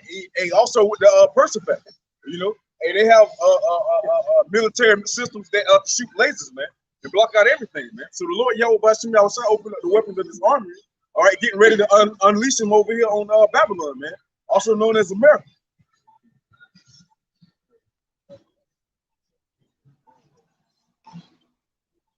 Hey, where we at? Where, bro? Oh, we got more? Yeah, go ahead. I'll play with that. Just maybe like two, 3 verses. Okay. All right. I got a precept after this. It's Ezekiel chapter 21, verse 10. It is sharpened to make a sword slaughter. Right. It's sharpened, meaning what? Perfected. To make a sword slaughter. That way you're gonna have nuclear fire, man. People don't know what that means. They're gonna cook people on this earth. And not only that, the blast is gonna be like the Lord's breath. See that the Lord set it up that way. And you gotta blow your way with it, bro. He's gonna create a missile to do it. Say something like a sweeping vessel across the earth. Yeah, yeah, a vessel of destruction. Yeah, like a broom sweeping across it.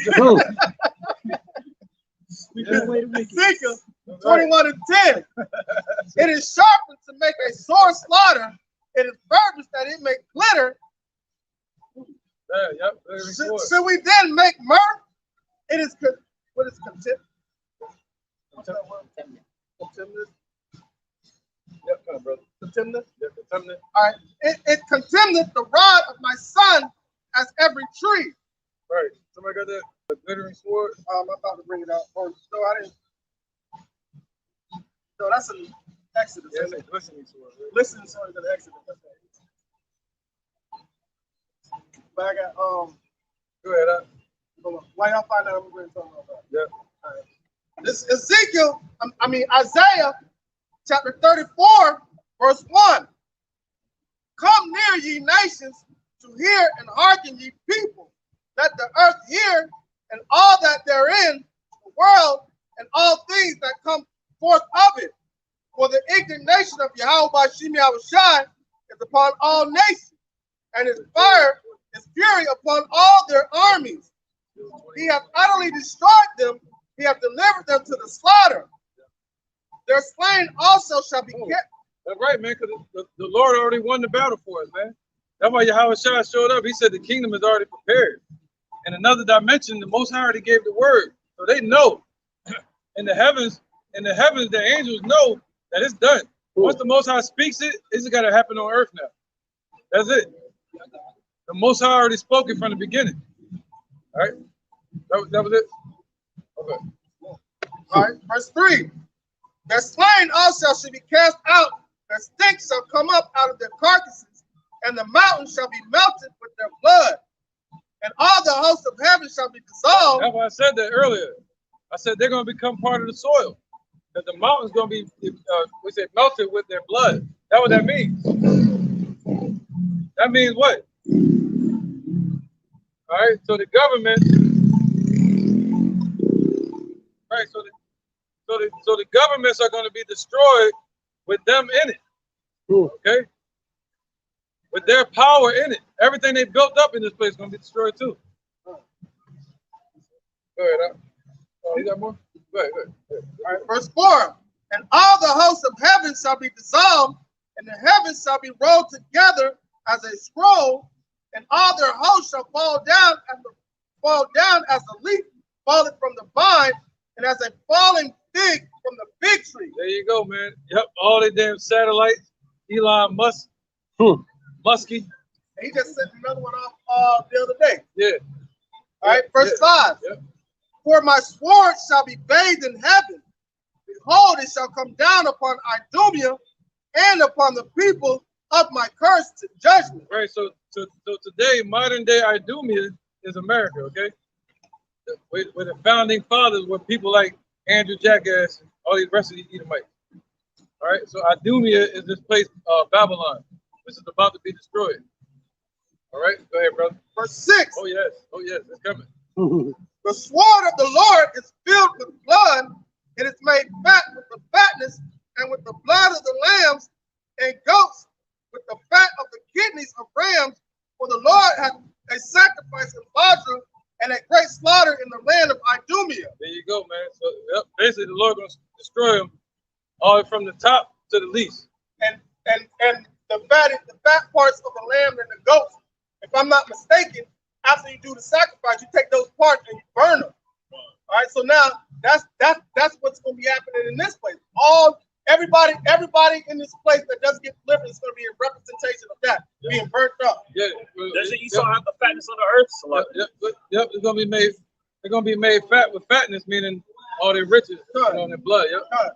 Yep. You know, so it basically goes into the land being dressed in their blood again. Because that word blood represents increase. I mean, that word fat represents increase. So that means it's going to grow fat with fatness. So everything the mountains being dressed in their blood is going to be increased in that. See that? So everything they've done and all these damn heathens here, their blood is going to be part of this damn soil. They're going to go wax fat and fatness is going to grow bigger and bigger, more and more. Yep. Somebody got that sword? I got it. Yep.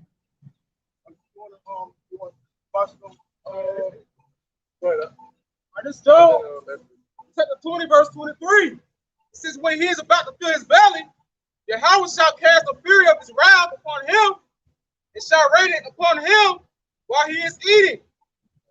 It said he's gone. So it says what? It says when Esau's about to fill his belly, pretty much, you know what I'm saying, with his enterprise, you know what I'm saying, his policies he's pushing out or whatnot, you know what I'm saying, right before he feel like he's gonna get the last trump or that last hurrah, Yahweh is gonna smite him, right? Right? It said he shall flee from the iron weapon, and the bow still shall strike him through. It says it is drawing and cometh out of the body.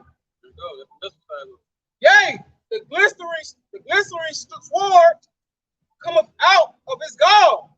Right. That's the glittering sword, the glistening sword, however you want to call it. You know, it can be all of that. It says terrors are upon him. Yep. Terrors are upon him, man. Terrors are upon him. Ain't that something? And we in that time. Go ahead. It's Deuteronomy chapter 32, verse 41. If I wet my glittering sword and my hand take hold on judgment, I will render vengeance to my enemies and will reward them that hate me. I will make mine arrows drunk with blood, and my sword shall devour flesh. There you go. It's going to devour the flesh. And we're praying that the Lord takes hold on judgment. That's what we're praying that the Lord does. Rise up from your throne and let the mercy seat be empty. Rise up from the throne and come into the earth and deliver us and judge our enemies. Make our enemies his enemies. Make his enemies our enemies and destroy them. They're going to enemy right now. Go ahead, All right, it says, trying to make his way over here. Hope they don't get hit by a I car. will make Deuteronomy 32 and 42. I will make mine arrows drunk with blood, and my sword shall devour flesh. Right. So the Lord loves violence. The Lord loves destruction. So he said what? He said his sword going to devour flesh. How's it going to devour? Is it going to hit him with the metal? No. Is it going to just squish him? No. But it's going to devour him with the fire of it, man. The fire of his jealousy, man. That's how mad the Lord is. He's as mad as nuclear fire. It says, and that with the blood of the slain and of the captives from the beginning of revenge upon the enemies. Right, man. So good. Basically, that's it. From all the enemies from the beginning all the way to the end are going to be gathered here today to get their judgment. Yep, that's right, man. And that's why he said he's going to be what? He's going to have upon his head many crowns, all the way from the beginning. All right. So all what's that? All of the kingdoms that were upon this earth in wickedness, the Lord going to destroy them and subdue them in one swipe by destroying America. Yahweh Shai going to have the throne back. But the Lord said his throne is going to be a scepter of righteousness. So the old world going to be done away with. All right? And we might have to move, though. This get loud. Speakers. Pray now, big time, brother. Yeah. And we're going to walk up the street, man, find some more shade up the block. We're getting too loud to speak over here, man. Let's just stack the signs up. We're going to rock and roll.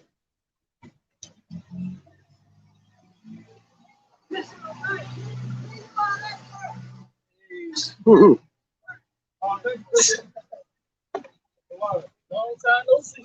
Right.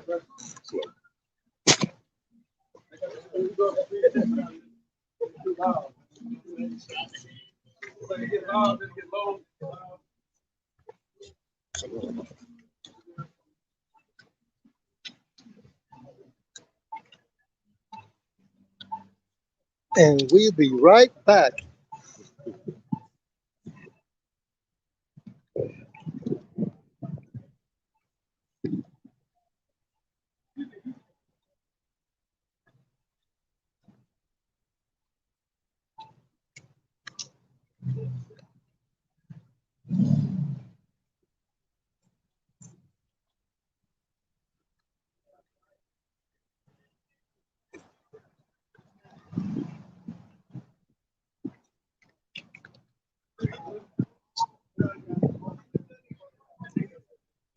It's something, you know what I'm saying?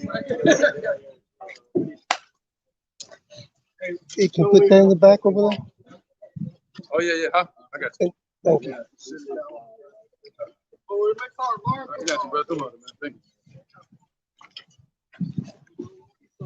you. Oh, yeah. It's way better. Ooh, Good. nice. You got an echo out there, though. Woo! Cuidado con tu cámara. All right, where we at, man?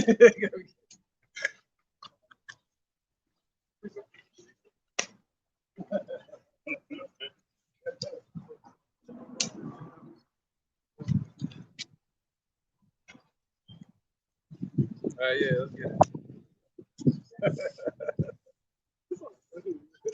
Nothing, man. Since y'all cluttered up down there, somebody will come down this way, we can spread out. They probably a couple more. Yeah. Oh, we got some room here too if y'all want maybe double up between sardine effect going on. You heard the butterfly effect, you didn't hear the sardine effect. All right, let's get it, man. Where we at? You want to bring that up? It's Ecclesiasticus chapter 39, verse 28. There be spirits that are created for vengeance, which in the fury they on sore strokes. In the time of destruction, they pour out their force and appease the wrath of him who made them. That's right, man. So the Lord is holding back all of those spirits that he created. One of those spirits is that ICBM missile. And the Lord said his spirit is going to be in the fire and in the missile. He's going to make sure he hit his target. All right. So the Lord is holding all that back. But now when the Lord is ready to render his judgment, they're going to appease him, man. All the anger and frustration and wrath that he's been holding back and building up. They're going to appease all of that. They're going to burn down to the lowest hell, meaning to the damn earth. Let's get verse 31. Okay, no, read 30. Teeth of wild beasts and scorpions, serpents, and the sword, punishing the wicked to destruction. Right, man. Teeth of wild beasts, the scorpion, and the sword. All right, you've been hearing about that. All these damn animals, Snake, something that happened right a couple weeks ago. Matter of fact, I just saw one the other day over in Elam, down here in India. The damn monkey was sitting on the bush. They just snatched, bit his forehead and ripped the shit off. Good. You saw that too? Shit like an orange peel. Yeah, it peeled it back like an orange peel. That's just all white, all the way down to the white meat. He didn't know what to do. It snatched his hair off, all that. Like everything right here is just like to some dude, yeah. Jumped on him, and slapped him in the face, and just ripped the shit off. Scalped him. That's what I look at. They doing scalp. Yeah, scalped. Yeah. Yeah, man. So it's like, yo, teeth for wild beasts. There you go. Don't get more teethy than that. Go ahead, bro. Verse 31, they shall rejoice in his commandment, and they shall be ready upon the earth when need is. There you go, like that big giant crocodile. What's bigger? Alligator, crocodile. Crocodile. Crocodile. I think it might have been an alligator though. It was out there in Florida, walking around the alligator. Yeah, man. There you go, brother. Descendants of Esau. Hey, look at that. Look at that. Most hated. That's right, brother. That's right, brother. See that? See that? Nobody like Esau. He said, Eric, look, he tight. He said, you ever heard of everybody hates Chris, everybody hates Esau? Yeah, he working with one of our people. He's mad. She's telling him to chill the hell out. You didn't think she was saying that? Yo, chill your ass out. Hey, she don't know no better. Keep going, yo. Oh, somebody got anything?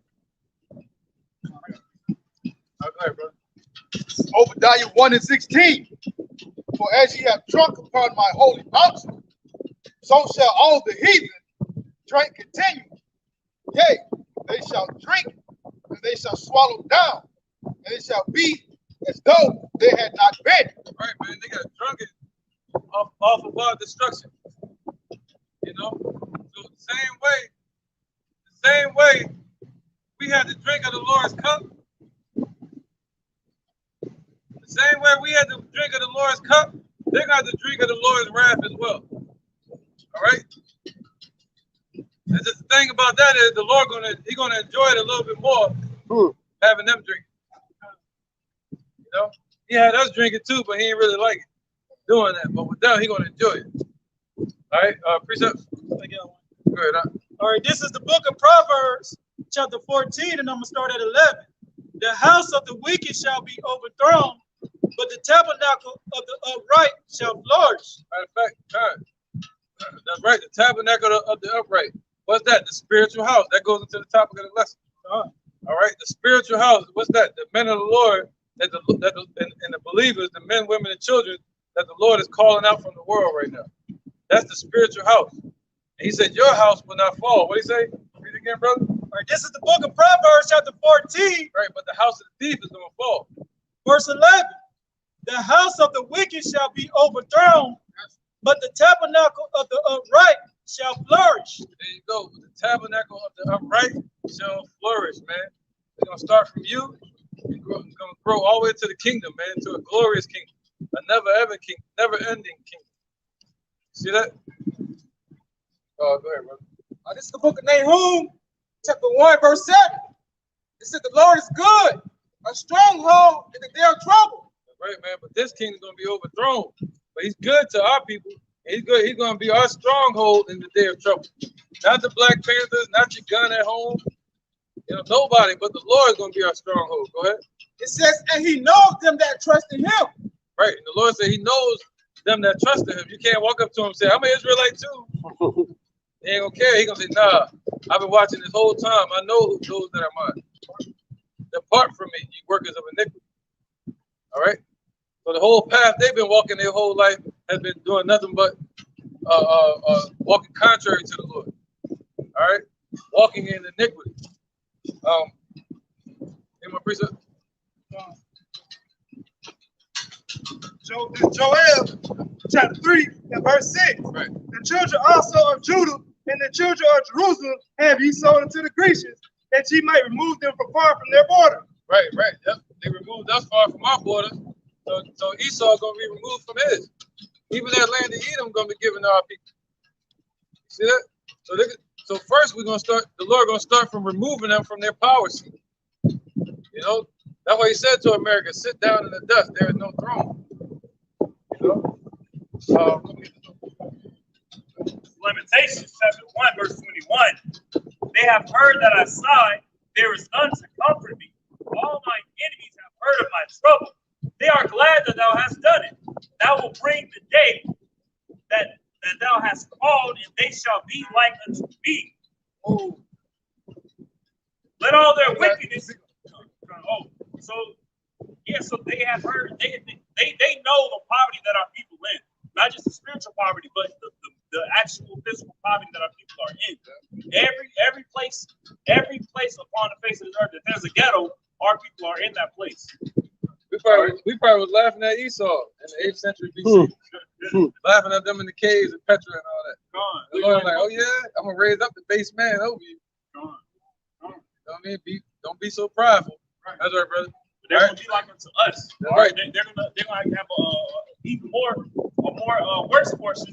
The so-called Negro Latinos, Native Americans, are the Israelites that the Bible speaks of. The father's name is Yahweh, and the son's name is Yahushua. America's about to be destroyed, so we have to turn back and repent unto those names, unto those beings who made the heavens and the earth. And this is Lamentations chapter 1, verse 22. Let all their wickedness come before thee, and do unto them as thou hast done unto me, for all my transgressions. For my sighs are many, and my heart is faint. That's the size of these people. People here in America and upon the face of the earth are many, and are really the size and cries of the righteous. That's Ezekiel 9 and 4. Put a mark on them that sigh and cry for all the abominations done in the midst of them. There's a lot of abominations upon the face of this earth because of Esau. Good. All right, this is Psalms chapter 44, verse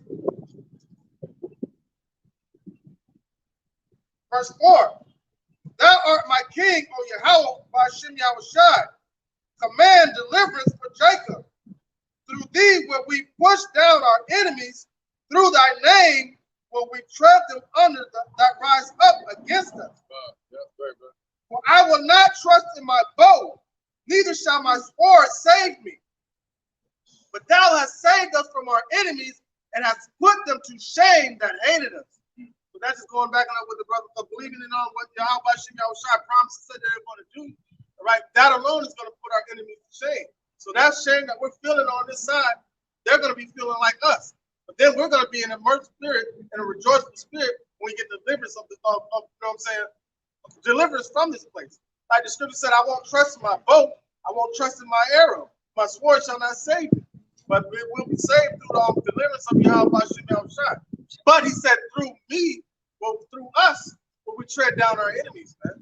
We'll get deliverance from Yahweh Shem Yahushua. Then after that deliverance, we get our crowns. Then we're going to kick us some ass. Samson slew a lion, not with the bow and arrow or sword, but with his bare hands, using the spirit of Yahweh Shem Yahushua. And what did he say? And what did he say at the end when they had that big ass? He said, "Lord, is that you? If you be with me, give me my strength back one last time." And when he destroyed that place, they said he destroyed more in his death than he did while he was alive. And what was that? His last hurrah was having that faith in Yahweh Shem Yahushua. It wasn't by strength. Right, and that represents Yahushua.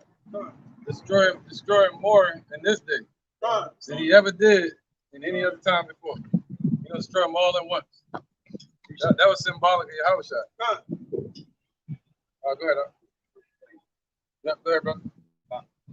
Book of Jeremiah 46 and 28. Fear thy not, O Jacob, my servant, say the Lord, Yahushua, for I am with thee, for I will make a full end of all the nation whither I have driven thee. But I will not make a full end of thee, but correct thee a measure, yet will I not leave thee wholly unpunished. That's right, man. So the Lord said, what? He's going to correct us and measure. All right, that's why we go through hell in this place. You know? And 2/3 of our people are going to be what? They're going to be measured off, meaning they're going to be cut off. All right? And 1/3 going to be delivered. But the rest of these nations, they're going to all be cut off. See that? But the Lord said he's going to correct us and measure. But he's going to keep a remnant. All right, go ahead. It's the book of Luke, chapter 16, and verse 20. And there was a certain beggar named Lazarus, which was laid at his gate full of sores. Right, Lazarus represents Jacob, right, Israelites, laying at the gates of Esau, laying out in their communities, poor, right, go ahead, and being full of sores represent being sinful and wicked, all right, and darkness, go ahead, brother. And desired to be fed the crumbs which fell from the rich man's table. Right, so that's 2/3 of our people that's still leaning upon Esau, desiring for crumbs. Just, you know, the crumbs is like the leftover from this place. All right, what we call that? The crumbs will be rice. They're looking for rice. All right, our people want rice from this place. They can't get it. Go ahead.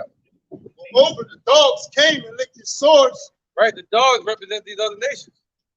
So Esau set up these other nations, saying, all right, you want some crumbs? Well, how about this? I'm gonna give you want some food? I'm gonna send Elam into your neighborhood and let them and these Moabites to feed you that rat, cat, dog. You see that? And it came to pass that the beggar died and was carried by the angels into Abraham's bosom. Right. Yep. So the beggar died. Right. Go ahead. The beggar represents Israel. All right. The rich man also died and was buried. And in hell he lifted up his eyes, being in torments, and see of Abraham far off, right, and Lazarus in his bosom. Yep. So Esau gonna die off as a nation as well. So we died and went through our slavery. So Esau got a drink of the cup as well.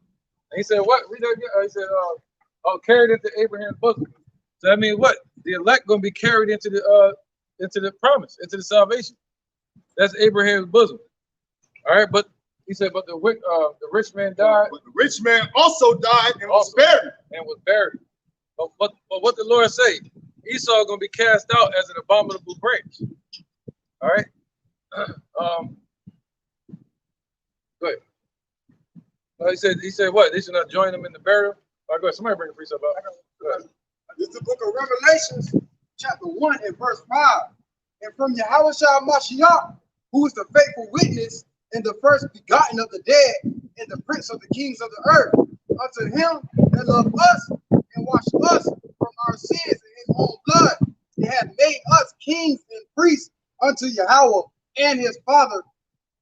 To him be glory and dominion forever and ever. Amen. That's right. What do you call that? The tiller of the soil, man. He's long suffering. All right. Somebody get 1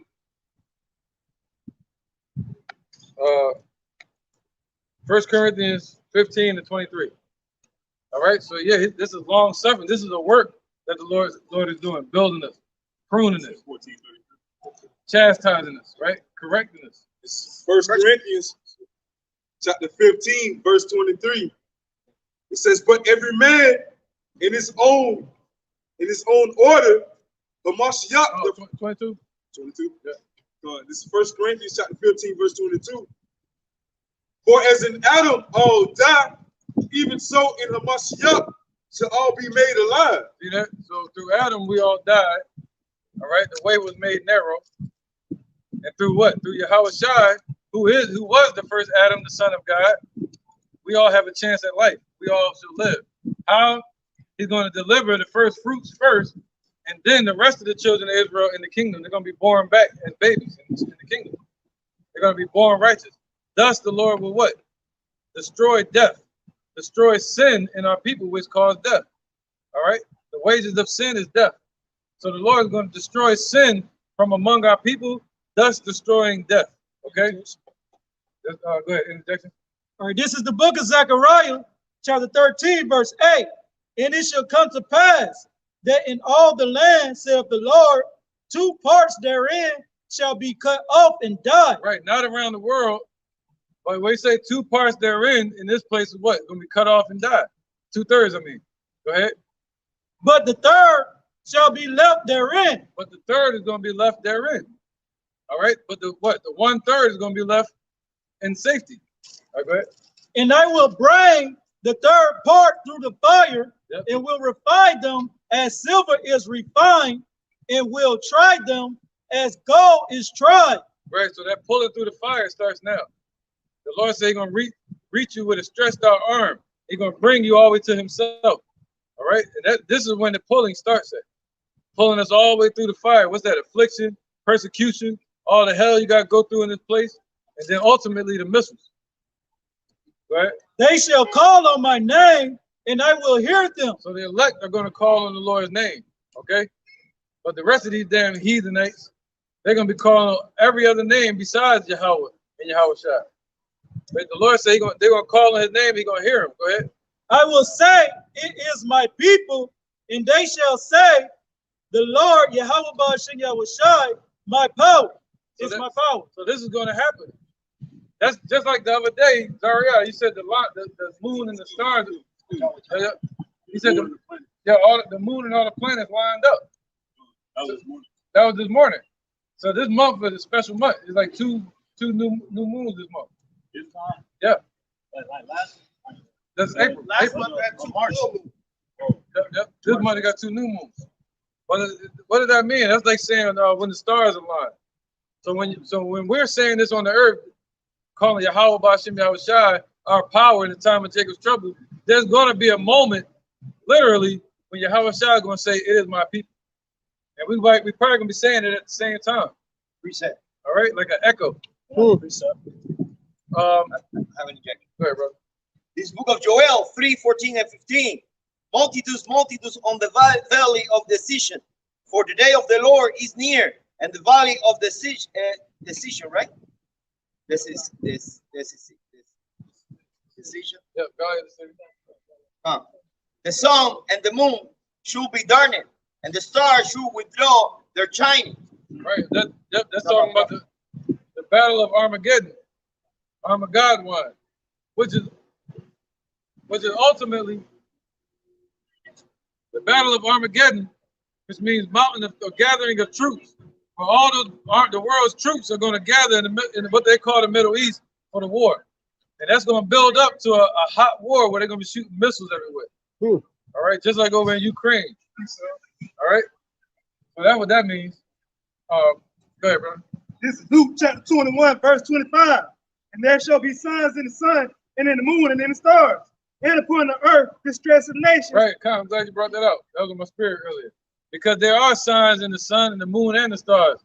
All right, that the Lord is about to return, man.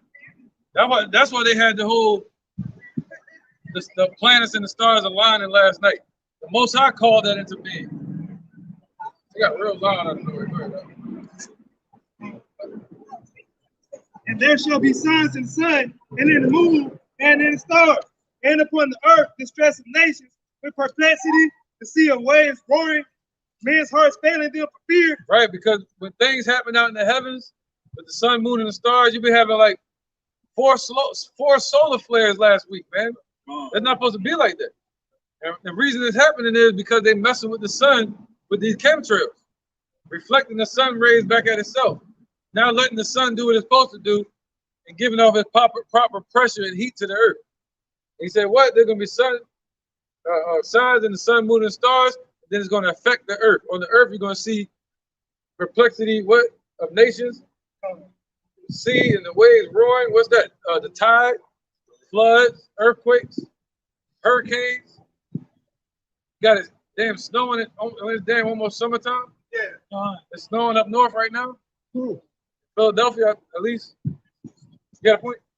Oh, I was just gonna say I was reading an article where they say they feel like they see that the moon has its own moon. Yeah, forget them on that. Yeah, well, that's them just adding, you know what I mean?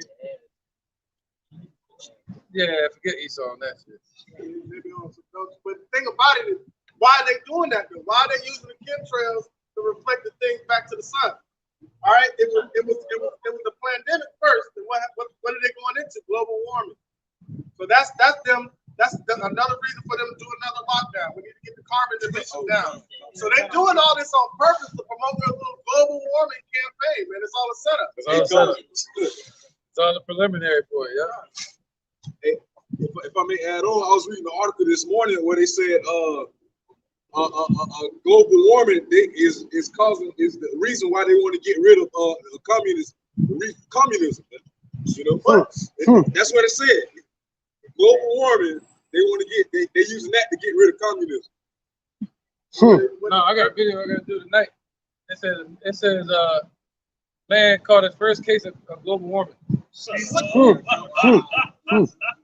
got the video on it, like the video. Fever? You got a fever? He got the first case of global warming. Oh boy.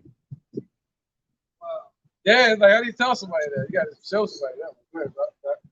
Revelation chapter 12, verse 12. That's right, man. America about to be destroyed, man. Get ready. Therefore rejoice, ye heavens, and ye that dwell in them.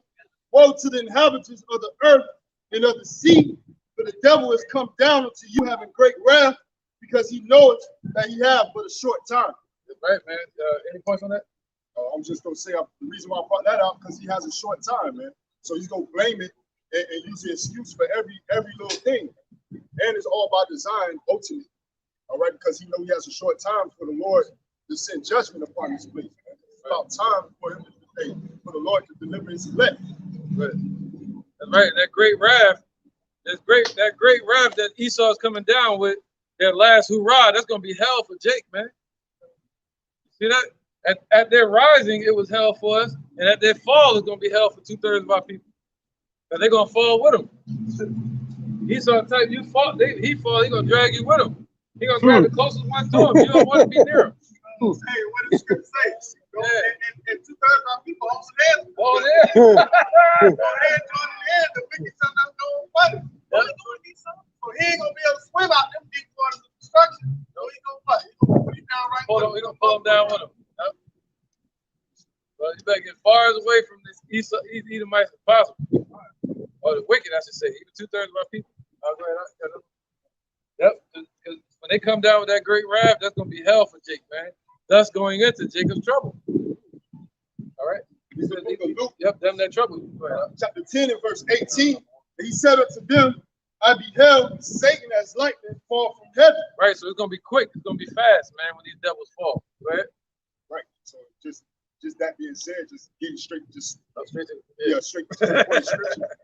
Hey, you're not going down without a fight. Yeah. You're sore loser. What the scripture also said, so they shall see him, they that see him shall say, where is he? So if it was a slow process, you can see him appreciate it. But when something just disappears like that, you're like, where is he? That's how fast they're gonna be brought down. Yeah, you see, it said you're gonna catch Esau off guard. Something catch you off guard, you try to grab something. That's what's gonna happen, man. That's the first thing you do is grab whatever next to you. Yeah, that's Precept. Yeah, go ahead, brother. This is 1 Peter chapter 5, verse 8. It says, be sober, be vigilant, because your adversary, the devil, as a roaring lion, walketh about, seeking whom he may devour. As the elders in the house was just speaking on, man. Hey, Esau's trying to bring down, whoever we're closest to him, man. They're trying to bring it down right with him, It's talked about in Revelation 12 and 12. They're coming down with great wrath, shit. They don't want to go down alone, so shit. That's why they're spewing out wickedness everywhere. Hey.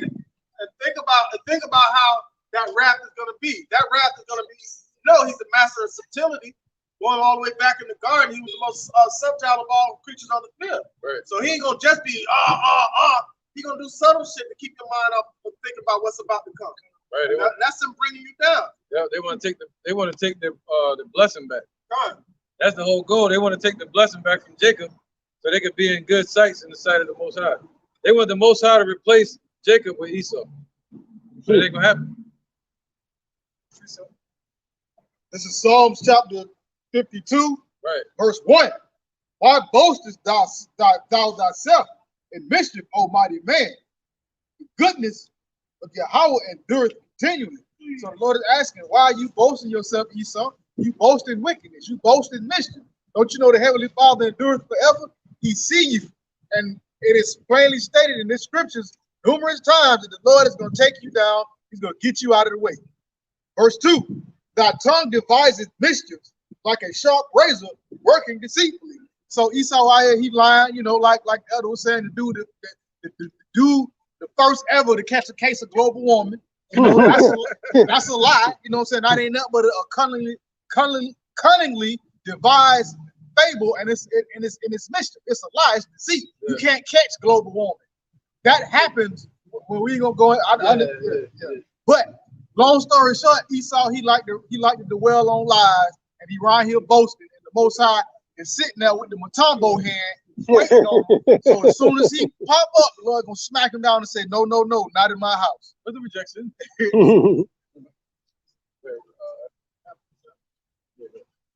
All right, this is Zephaniah chapter 3, verse 12. I will also leave in the midst of thee an afflicted and poor people, and they shall trust in the name of the Lord Yahweh Bashim Yahushai. The remnant of Israel shall not do iniquity, nor speak lies, neither shall a deceitful tongue be found in their mouth. They shall feed and lie down, and none shall make them afraid. Right? Because we have our faith in Yahweh Bashim Yahushai. And I brought that out, IUIC, because they like to start at verse 8, when it says, wait ye upon me till I rise up against the prey. But in verse 12, he said, I will leave in the midst of thee upon the people that shall call upon the name of Yahweh Bashim Yahushai. So we're trusting in that name, all right? And according to Isaiah chapter 10, verse 20, they shall no longer stay upon them that smote them, but they shall stay upon the Lord. And that's that remnant left in the mix that's going to focus on Yahweh Bashim Yahushai in these times. So what type of mindset are you on? What type of mindset are you on, knowing that all this place is going to be destroyed, man? So that's another way that the devil Esau could bring you down by your mind not being in the right place. Now you see the Edomites and those two Jakes walking with them, playing some Pokemon. All this destruction and all this calamities going off in the world, and they trying to catch some fake stuff that don't even exist. Spend hours out of a day doing that. Right. Hey, can you bring that up again? This is Zephaniah chapter 3, verse 12. Right. I will also leave in the midst of thee an afflicted and poor people. Right. What did the Lord say? What did it say? He said, not to take them out of the world. John chapter 17. Somebody go there real quick. No, chop it up. A lot of precepts came to me. Yep. Somebody get it. Whoever get it quicker.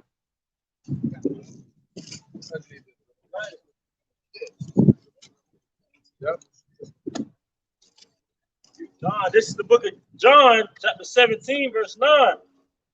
I pray for them. I pray not for the world, but for them which thou hast given me. For they are thine, and our mine are thine, and thine are mine, and I am glorified in them.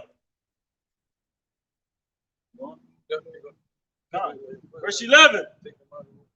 And now I am no more in the world, but these are in the world. Right. Who is in the world? His elect. They're still in the midst of the world. Go ahead.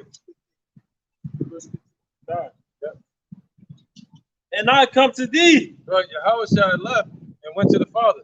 Okay, as we were reading a minute ago. Go ahead. Holy Father, keep through thine own name those who thou hast given me. Right. So the Lord is keeping you in the spirit of Yahushua.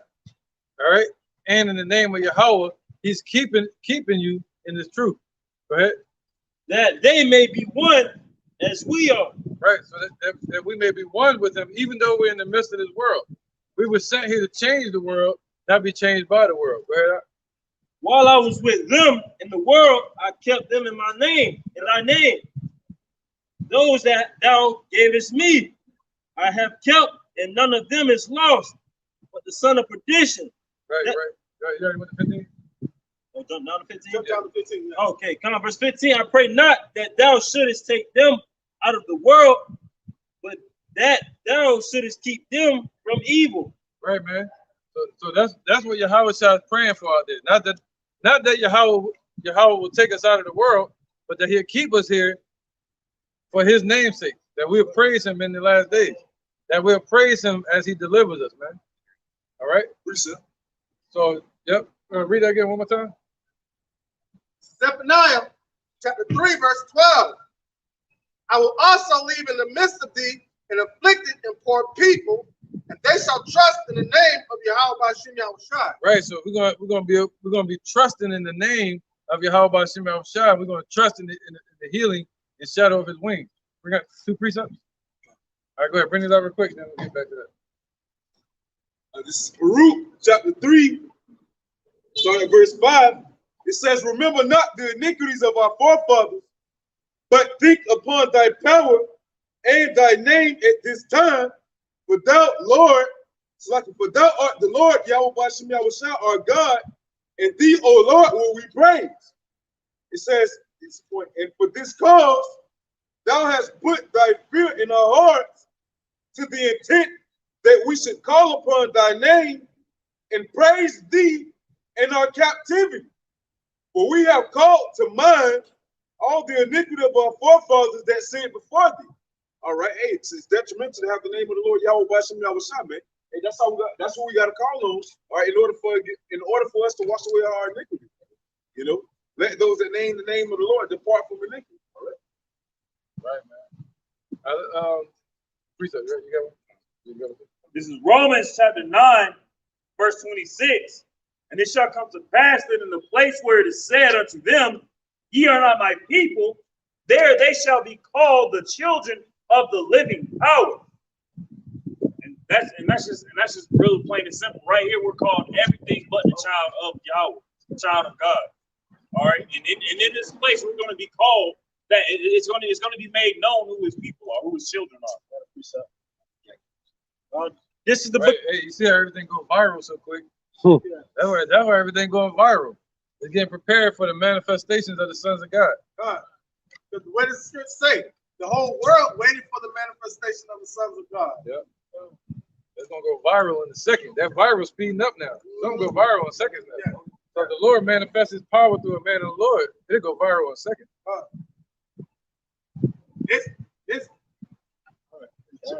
All the people out with their camera phones and stuff like that, they get caught on camera to where they can't hide. Somebody moving to and fro like lightning. You won't be able to even hide it if you wanted to. If it's you, the Lord said you ain't gonna be able to hide if you're a man of the Lord. You're gonna be brought out to the open whether you like it or not. He about to brand his us before the world, man. Go ahead, This is Jeremiah chapter 51. Oh, you wasn't done yet, was you? You read it, oh no, go ahead. This is Jeremiah chapter 51, verse 19. The portion of Jacob is not like them, and he is the former of all things. Israel is the rod of his inheritance. Lord of hosts is his name. Thou art my battle axe and weapons of war. For with thee will I break in pieces the nation, and with thee will I destroy the kingdom. And basically, you know, that's gonna be spiritual powers that's bringing us down, right? And then I'm telling you how the Lord is. Lord is gonna even let 2/3 Jake get a little kick in, right? When the race cars break out, Jake gonna be beating himself behind, man. Jake can go punish Esau, man. He gonna punish Esau. Man, listen, when the Lord ignite Judah and ignite Ephraim, and listen, you hear about us of old, like Geronimo, individuals like that. You know what I'm saying? Our people that were mighty men, the mighty men of King David. So kind of imagine them, he gonna bring those tyrants back out. Put it out there. They're gonna be Batman versus Superman. And we started to see it through the videos on the internet. Viral going viral. Yeah, Buddy got slapped with the teeth. Oh yeah. Batman had all that technology. Right. Esau was Kal-El. He had spiritual power. Yeah, and we ain't got no kryptonite. Well, our kryptonite was sin. Sin. Come on. Right, man. Right. Esau, Lex Luthor, he knew our weakness. All right, now. Negro, Latino, the Native Americans, the Israelites of the Holy Bible. Right. Father's name Yahweh, son's name Yahweh. They repent and turn back.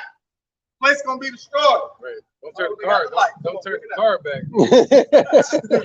Turn back in light. Go ahead, brother. Isaiah 13 and 11.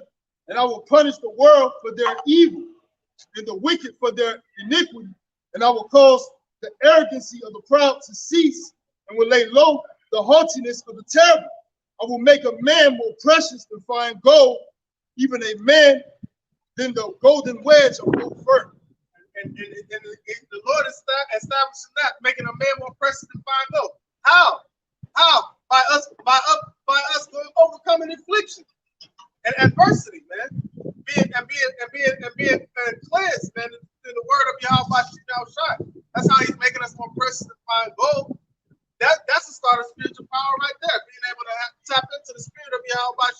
Shai, get understanding. It's the book of Hebrews, chapter 7 and verse 19. For the law made nothing perfect, but the bringing in of a better hope did, by the which we draw nigh unto Yahweh.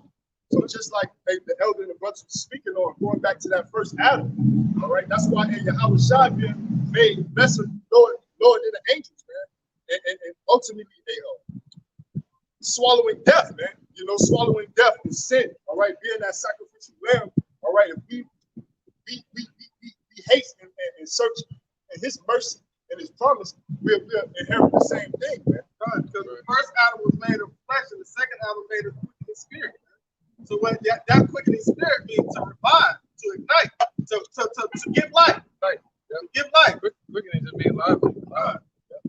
So now we become dead to sin according to the law, because we can't uphold the law in these bodies. We live according to the spirit of Yahweh Shai, so we live.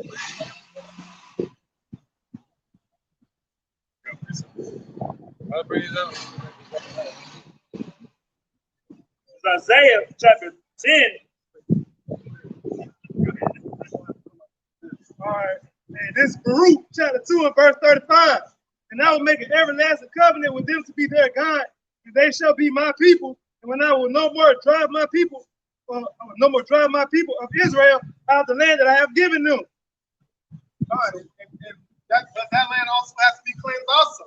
Talking about the land of Israel. Because America's going to be totally destroyed, never happening again. It's going to be worse than it's, man, scripture say it would be more tolerable for Sodom and Gomorrah. So Sodom and Gomorrah is just pitch and ash right now. Pitch and ash. Anyway, but imagine what America's going to be like, man. A lake of fire is going to forever be, have smoke singing from it, being a memorial of not how to, of what wickedness is going to get. There's as an example of that, I forget where it's at, but they were digging a pit and they hit a natural gas, a gas pocket from the earth, and so they lit it on fire, thinking that it was gonna burn out sometime. It's been on fire for like 50 years. Hey, that's America. An example of what's coming to America. Not Eddie Murphy.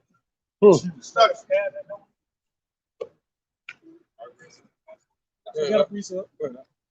All right, this is the book of Proverbs, chapter 3, verse 33. The curse of the Lord is in the house of the wicked, but He blesseth the habitation of the just. So the curse of the Lord is in the house of the wicked, but the habitation of the just. Those that dwell inside the temple, all right, is going to be salvation, all right. But those that are outside the temple, in the house of the wicked, their reward is going to be destruction. What does it say from Revelation 11? Measure thou that are in the temple, those that are outside the temple, measure it not. It's for the Gentiles. All right? And 2/3 of our people have become are still in that Gentile state of mind, and they're not going to turn back to Yahweh because the Lord don't want them. They were set up as to be examples of what the wicked of our nations are going to get, falling behind these other nations. Somebody get 2 Corinthians 4 and 11. Go ahead. 2 Ezra chapter 9 and verse 11. And they that have lost my law while they had liberty, and as when yet the face of repentance was open unto them, understood not, but despised it. The same must know death. The same must know it by death, by pain. So that's 2/3 of our people, man. That feel like they're highly blessed and sanctified. Won't He do it? Because they got riches on this side. But they don't understand that's going to lead them all the way to their destruction, just like Esau. Esau think that gain is godliness. So they have 2/3 of our people in the same mindset. All right. But what does it say? Righteousness with contempt is godliness. All right. Being contempt, being an elect basis after perfect work, level you may be entire one to nothing. So we don't want nothing from this place, but deliverance out of this place. So the ones that want deliverance, they're going to do the works of the Lord, man. Outside the tip. Well, I can't pull that tip. I got a second. This 2 Corinthians chapter 4, verse 11. For we which live are always delivered unto death for Yahweh Shai's sake. Right. That's what Paul was saying. See, that's what this is about. We say present our body as a living sacrifice. All right. And when we teaching, we're what? We're putting our life on the line, not only for ourselves, but for the subverting of the hearers. All right, for the ones that hear this word. See that? So we step into danger, right? And the Apocrypha say that those that enter into danger. Yeah. 2 Ezra 13. Yep. He said those that enter into danger. For what? Are more blessed. That's right, man. Get it. You're more blessed, man. 2 Ezra chapter 13 and verse 23. He that shall endure the peril in that time have kept himself. They that be fallen into danger are such as have works and faith toward the Almighty. And that's beautiful right there because that's showing the power of Yahweh by Yahweh Shai. All right, if we were just to walk in the kingdom and then the destruction is happening and then nobody see that's nothing. But to see like when how Hananiah, Azariah, and Mishael were pulled through the fire, man. That's the glory. That's the recognition that Yahweh by Yahweh Shai was. That's why everything, when the Lord shows up, said all eyes shall see him. Why? Because the Lord's coming in his glory. The glory of his Father, for his glory, and the glory of the holy angels, man. And he wants the whole work. That's gonna go viral. And that's gonna gonna stay in the minds of everybody forever, man. Nobody's ever gonna forget Yahweh by Yahweh Shai. That's what he said. Y'all think I forgot? I ain't been to the earth in a minute. Y'all think I forget? Y'all okay? I'm gonna show you something.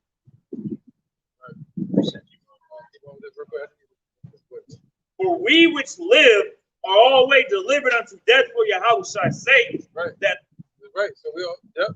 So what?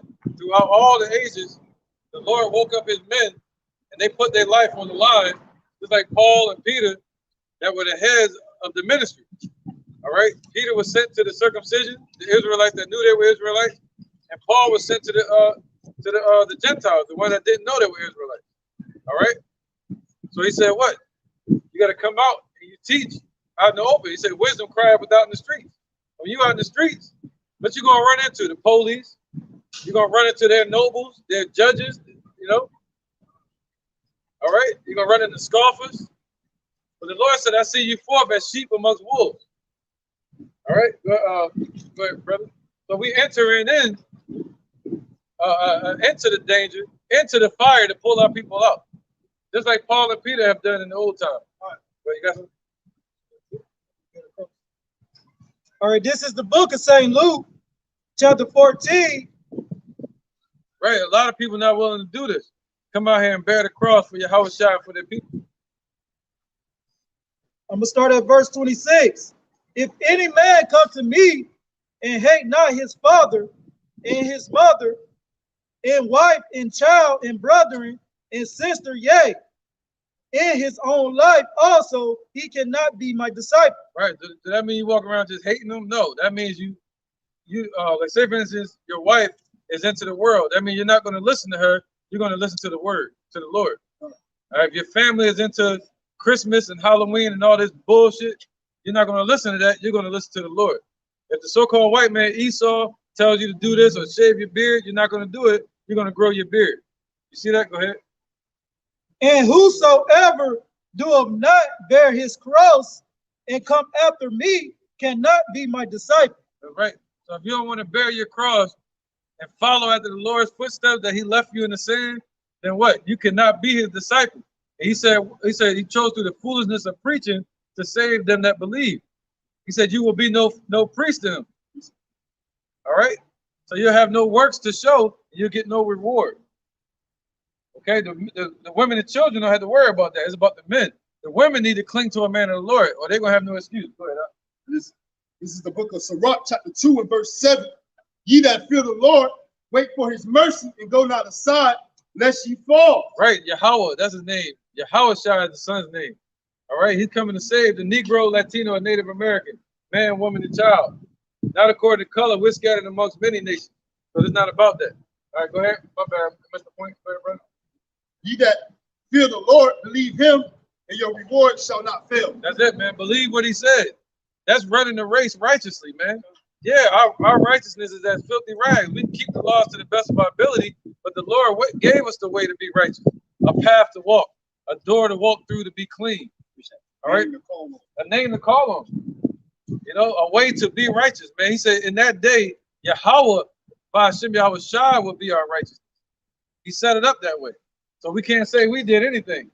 We just did what we ought to do, what we were told to do. No man make glory in the flesh. That's right, man. Go ahead, go ahead, brother.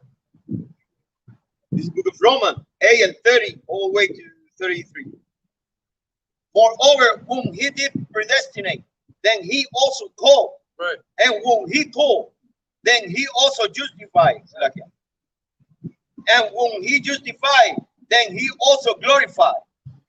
What should we then say to man, read that again. Who we call and he justified, then from the justification he glorified.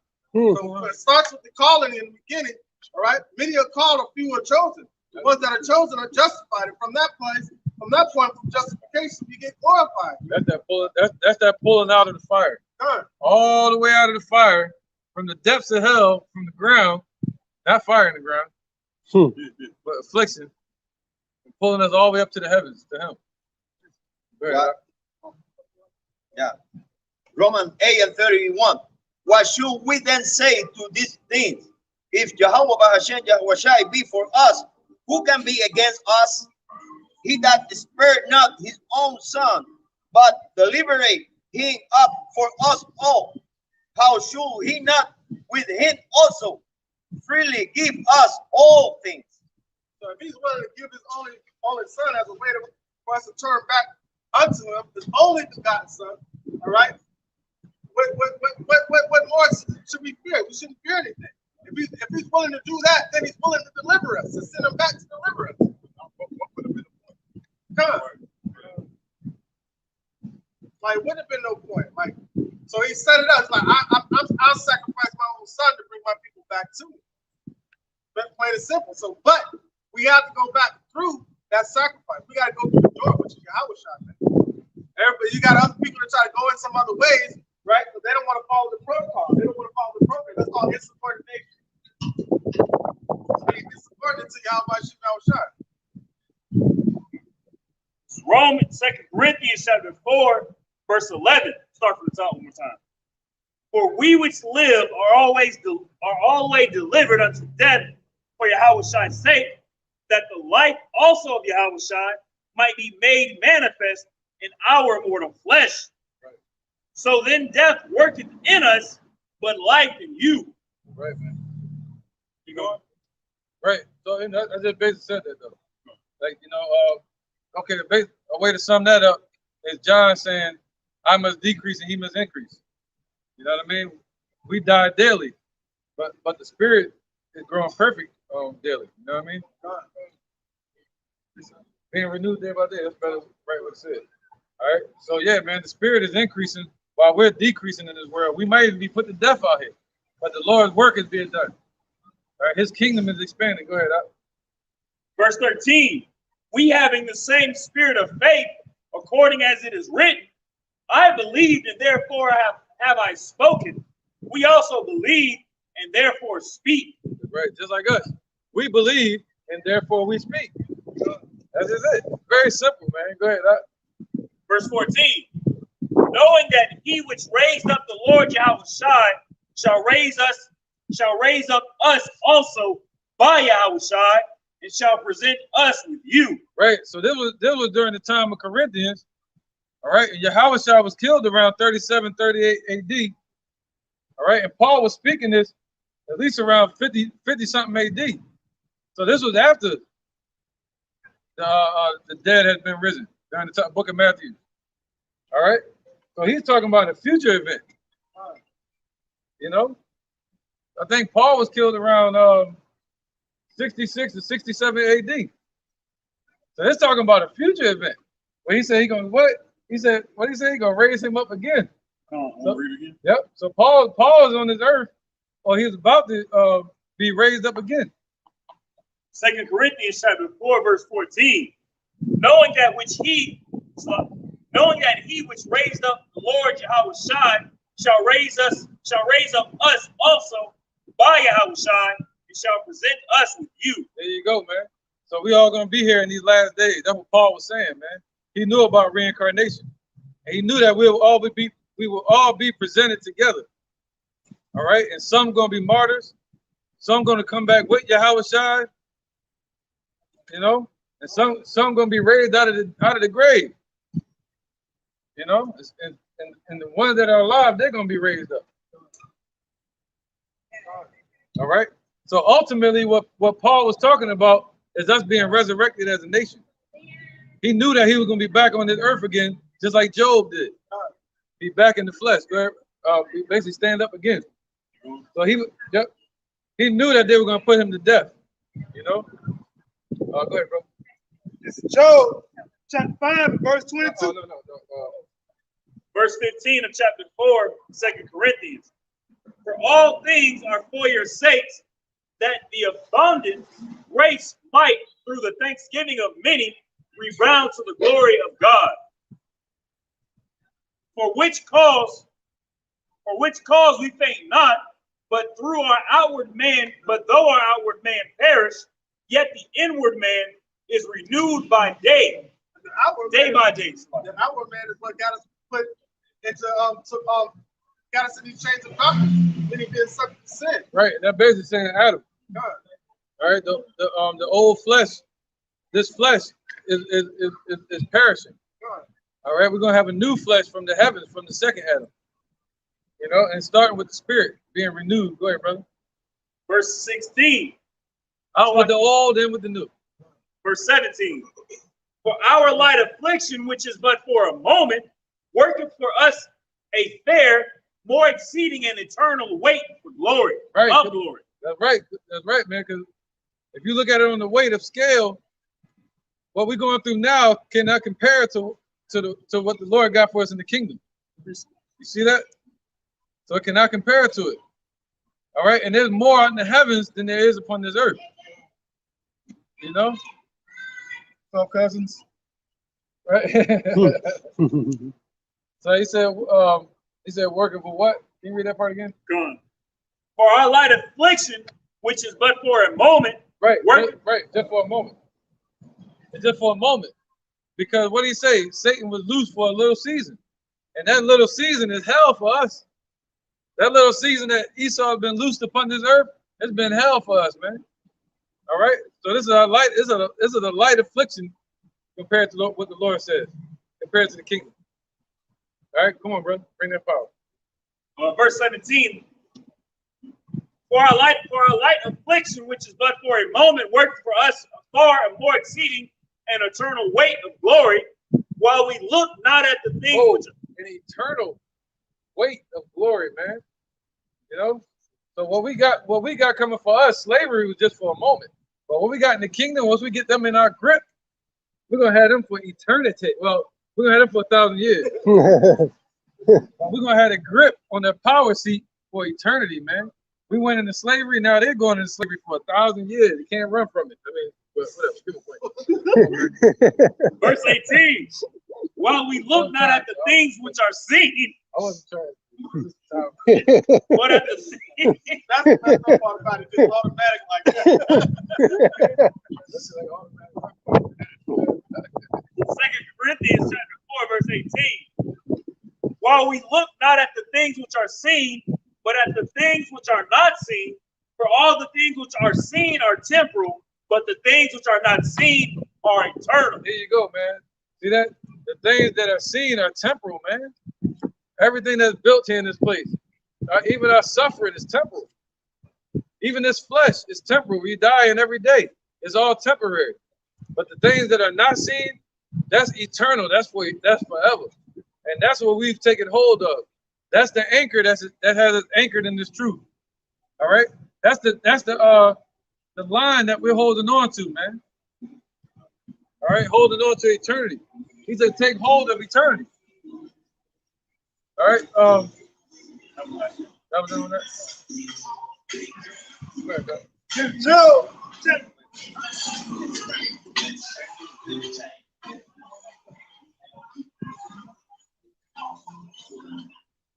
Job chapter 5, verse 17. Behold, happy is the man whom God corrected. Therefore, despise not thou chastity of the Almighty. And I'm skip down to 22. No. Because that's what Paul was talking about. Our light affliction was but for a little moment. That's all coinciding with the punishment for us transgressing against Yahweh Shai. But it's only for a little moment. But we get eternity, eternal life through Yahweh Shai. Having patience and waiting on his mercy. So verse 22, at destruction and famine thou shalt laugh. Neither shalt thou be afraid of the beasts of the earth. I think about it. We're gonna laugh. Why? Because that's destruction and famine. We're gonna know, oh, this is our captivity being turned back before our eyes. We're looking forward for these days, man. You know, because that we're watching our persecution being cut off, and our deliverance being at hand. So when we should see these things, so look up, because your salvation is nearer than what you once believed.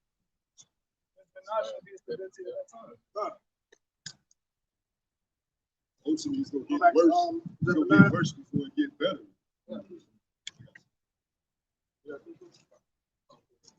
This is the book of Jeremiah, chapter 31 and verse 31. Behold, the days come, saith the Lord, that I will make a new covenant with the house of Israel and with the house of Judah, not according to the covenant that I made with their fathers in the day that I took them by the hand. All right, so now all these Christians talk about a new covenant. That new covenant was with the children of Israel. You can go to Jeremiah or you can go to Hosea 8 and 8. It's speaking about the same thing. All right, that new covenant was broken by sin. All right, but it was mended together through the blood of Yahweh Shai. The old covenant was broken by sin. All right, but the new covenant was mended together and official and made certified through the crucifixion of Yahweh Shai. To bring, that's why when you brought out earlier, when the brother brought it out earlier, he said, what the law couldn't do, what the law couldn't do, the Spirit did. Right, the Spirit fulfilled. So we couldn't get it according to the law, but the Spirit of Yahweh Shai is what's going to give us deliverance back to Yahweh. To bring them out of the land of Egypt, which my covenant they break, like the brother said. Sure. Although I was an husband unto them, saith the Lord. So and then what did we do? We committed spiritual adultery. And so he brought us back to us through Yahweh Shai. Now he's our husband. This is the point. But this shall be the covenant that I will make with the house of Israel after those days, saith the Lord. I will put my law in their inward parts and write it in their hearts, and will be their power, and they shall be my people. So when you have a wife, what do you want your wife to be? Like-minded as you. So when you tell her to do something, she follows instructions. Wife just means servant. So us being a servant of Yahweh Shai, now we're more appealing to him, because guess what? We're thoroughly at like mind. So then we have the bodies that we won't transgress against. Right, yeah. That's very more appealing to the Father. That's more appealing to him. By covering us in your house, Right, so you want your woman to be covered, you know what I'm saying? Just like, so we'll be covered with the Lord. You want your woman to be covered with your spirit, which is going to be the spirit of the Lord. And that's the order that was set up. You know? So having that, like what did Samson say when his first wife had deceived him? What he said? He said, I know y'all know this because one of y'all have clouds like heaven. Meaning they dropped the seed into her mind and can't think adversely to him. So now, 2/3 of our people are still in that adverse state of mind, going against the Lord, being an adversary to the Lord. All right, but the ones that are of Yahweh Shai have what? 1 Corinthians 2:16. They have the mind of Yahweh Shai on my stuff. So we're being instructed by Yahweh Shai on how to do this. Brother, 60 years old. That's the head of the creed. Yeah, ain't just circling the block. Right.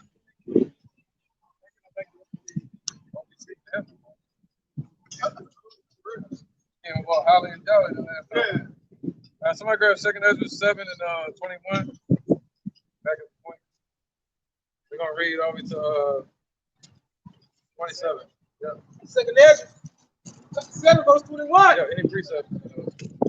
It says, for Yahweh has given straight commandment to such as came. Right, so the Lord gave straight commandment, like the brother was talking about, right? To such as came upon this earth. Go ahead. What they should do to live. Right, what we should do to live. Go ahead. Even as they came. And what they should do, and what they should observe to avoid punishment. Right, to avoid the punishment. That goes into Deuteronomy. All right, where the Lord gave us the laws, he said we didn't keep those laws. He's going to raise up these nations over us, right? And we're going to be the bottom, and they're going to be the head. They were gonna be the head, we were gonna be the tail. The damn get the ass under the damn stick, right? God said, nevertheless, they were not obedient unto him, Right. but spoke against him. Right. So they went against the Father. So now the Lord Yahweh has made us more appealing to him through Yahushua. Okay, we went off as a nation. And imagine vain things. All right. So our people imagine vain things just like they do today. You see anybody walking around with the cross on their chest, them damn fingers and shit like that? Yeah, you know about that one too. That's a great lesson on that. I didn't know what the hell that was till you did that one. Yeah. I didn't know what the hell that was. Jacob, they consume everything. Yeah. Jake walk around with it. It's everywhere. Hey, I got a testimony on that. This is how I found out about it. I was back in the day, I know. Yeah, I was trying to bring somebody in the truth, talk to them. They was on the Egyptology stuff, right? You know what I'm saying? So then he comes back with that, and then I'm like, bro, what is that? Since you know everything, it's part of one Israelite symbolism. So I went and looked it up. I said, man, you and that thing on your neck is wicked, bro. Because it goes back to the Khazar thing, and it also goes back to the circle of life bull crap. Oh yeah. You know what I'm saying? It goes back to all that crap. So I'm like, bro, so they'll try anything but the way going through the straight gates of Yahweh. That's right, man. Yep, the scripture say, man, Judah has so many idols as many cities as they have, right? As many cities they have idols. Yo, my goodness, man. Go ahead. Son. All right, this back in City Nazareth. All right, City Nazareth 7:22. It says nothing. I think, didn't you say something about a covering? Right. Yeah. All right, this is real quick. This is Revelation chapter 21, verse 1. And I saw a new heaven and a new earth, for the first heaven and the first earth were passed away, and there was no more sea. Right, so what's that? They're talking about this kingdom here. Let me see that one. This kingdom falling, basically. They're the ones ruling right now, the Rothschilds. They run what you call the Federal Reserve. They run in Europe right now, and they split it down the middle. That's why they're going against Russia on Eastern Europe, okay? So it's a battle between them. Russia against the beast, and against the great whore, America, and against the dragon, which is Europe. The European Union. My bad, brother. All right? So he said what? Their kingdom's going to fall. They've been ruling ever since the Greeks, the Romans. And then they fell during the Byzantine Empire, and they rose again after the Ottoman Turks. All right, so you have the Roman Empire all over again, called America today. The word America goes back to Amerigo, which means bitter. Okay, and Babylon was a place of confusion. Go ahead. It says, and I, John, Revelation 21:2, and I, John, saw the holy city. Right, John, who was a so-called black man. They don't tell you that. Go ahead. All right. And I, John, saw the holy city, New Jerusalem, coming down from Yahweh out of heaven. Right. This is New Jerusalem right here. Yeah, we better give it to him because he already around. Yeah, he already came up with one of the brothers. All right, this you have to what? This is New Jerusalem right here, man. These brothers and sisters and their children being renewed and refreshed. Okay, being refreshed as a nation, being made over, like Tina Turner said. Right up. It says, and I, John, saw the holy city, New Jerusalem, coming down from Yahweh out of heaven, prepared as a bride adorned for her husband. There you go. So they're gonna be taking. We came over in slave ships, and we leaving out of here in style. We came in slave ships, but we're leaving in chariots. Swing low, sweet chariot, coming forth to carry us home, man. And where is home? Our home is where the Father is. Our home is where our heart should be. All right, and that's just it, man. We're gonna be taken up into the chariots and brought back down to this earth, man. You know. And that bride adorned for her husband, that's the white garments, that's that covered up Yahweh. That's right. That's right. We being adorned right now. Because you decorate a man, you know, like a priest or a general. They get decorated.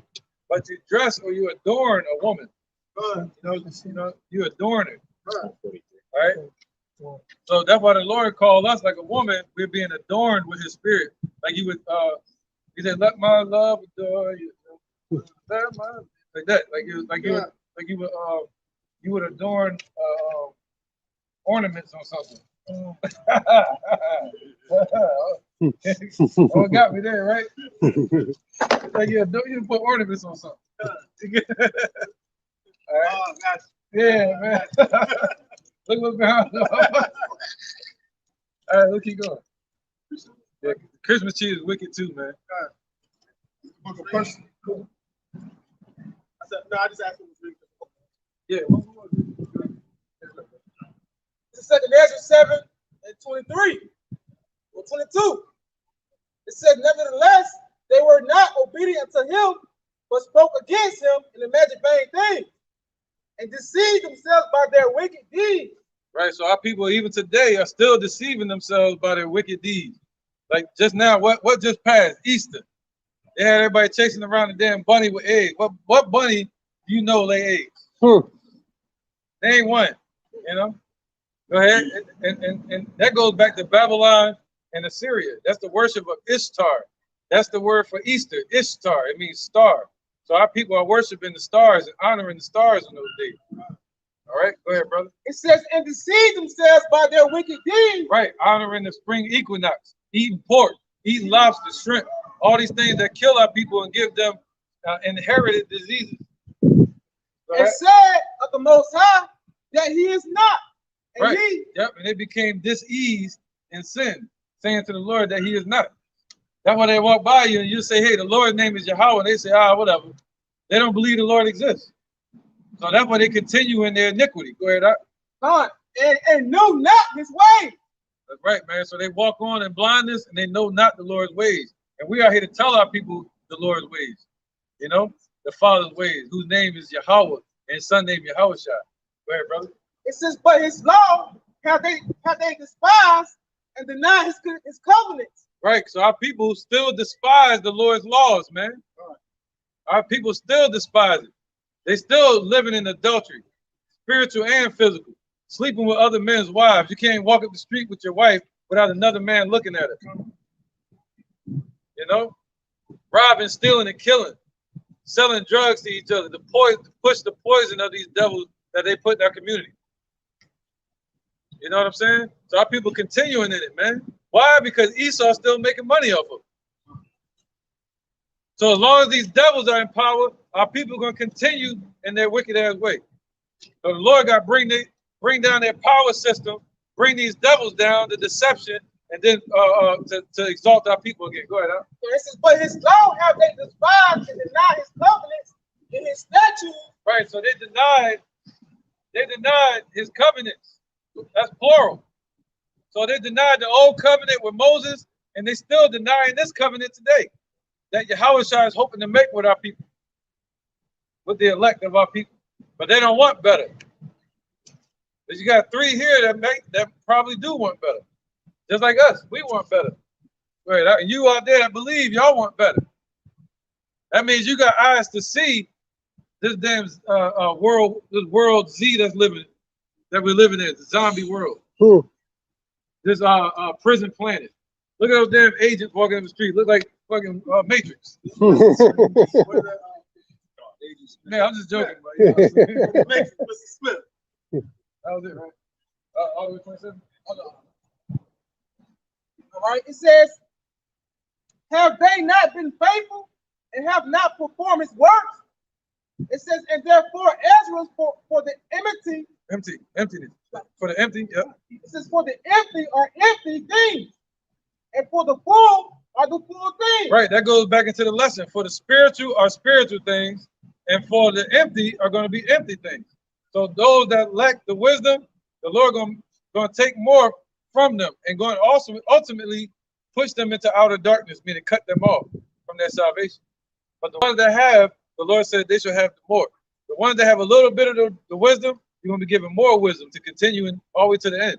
All right, to know not to take this right here. You see that down there, the MOTB?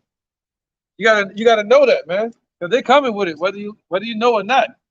It's one of them fights where you wake up in the boxing ring and you get punched, don't even know it. So you gotta make a choice to fight or not. And they're about to push this. This is gonna be the new money. All right, they're trying to put that in your hand or in your forehead. And you gotta know to say no to it, man. You know what I mean? You gotta know to call on the Father's name, Yahweh, his son named Yahweh Shai. Don't go and pick up your gun and just shoot everybody, like Black Panthers wanted to do. You know, try to free our people that way. Go ahead. Verse 26. Yeah. It's the book of Romans, chapter 8 and verse 1. There is therefore now no condemnation to them which are in Yahweh Shai Mashiach, who walk not after the flesh, but after the spirit. For the law of the spirit of life and Yahweh Shai Mashiach have made me free from the law of sin and death. Go ahead, brother. You got to speak on it? So ultimately, oh, no. Right, be spirit, man. Go ahead. But ultimately, death will be swallowed in victory, man. As the scriptures say, no longer you are clinging and on the Lord in his name, all right, Yahweh Shai, and hoping on his mercy and his deliverance, salvation. That's right. And he said what? The elect are already justified. Once you come into this truth, you are justified. Once you come into this truth, can't nobody judge you no more. You know? People call you, say you ain't shit. Cops might try to lock you up. Your family might say you nothing. You know? But the Lord said, ultimately, what you're looking for is when he shows up, you want him to say, good work, thou good and faithful servant. That's what you want. That would separate the fleshly and the natural man from the spiritual. Right. Because 1 Corinthians chapter 2:15 says, but the spiritual man judges all things, but he is not judged himself. There you go. That's what that goes into. All right. Real quick, bring it up. This is John chapter 15 verse 7. If ye abide in me, and my works abide in you, ye shall ask what ye will, and it shall be done unto you. Herein is my Father glorified, that ye bear much fruit, so shall ye be my disciples. Verse 3 real quick. And now you are clean through the word which I have spoken unto you. That's our cleansing, that's our covering through the word that was spoken unto us, man. That's truth. That's what cleanses us. John 17:17 says, sanctify them through that truth. That word is truth. So that becomes our covering. That's what if we want to be adorned in truth instead of being like having being covered in lies, man. Right. Yeah, bring it out. Need the power. This is 2nd Ezra 7:26. It says, behold, the time shall come that these tokens which I have told thee shall come to pass. Right there, the tokens represent the prophecies, all right? So those tokens are coming to pass right now as we speak. You're hearing about World War III breaking out. You're hearing about the ICBMs being brought to the world scene. You know, ICBMs represent intercontinental ballistic missiles. Russia's talking about destroying America now with nuclear fire. You know what I mean? So everything is here. So it's right here. All the prophecies are being presented now. Come on. It says, and the bride shall appear. So the bride, who's the bride? The bride is the nation of Israel. All right, our husbandman is Yahushua. But 2/3 of our people, they call them Jesus. They call him all kind of different names, Baal. But the Lord said, what? We will no longer call him Baal or any false name. We're going to call him what? Ishi, which means we're going to know who our husbandman is. All right, we're the servant. The word woman just means servant. All right. So as a nation, we're supposed to be the servant to the king. His name is Yahushua. You see that? So he's the husband. So the father, what does the father do to a daughter or a son? He's supposed to give him away in marriage. So the father, Yahweh, is the one bringing this marriage together. What's a marriage? A marriage is a covenant. So the father is the one that's bringing this covenant together between us and Yahushua. And only a few are going to have access to that covenant. You know, the Taz version, that's right. The Taz version. You gotta have a version. You don't want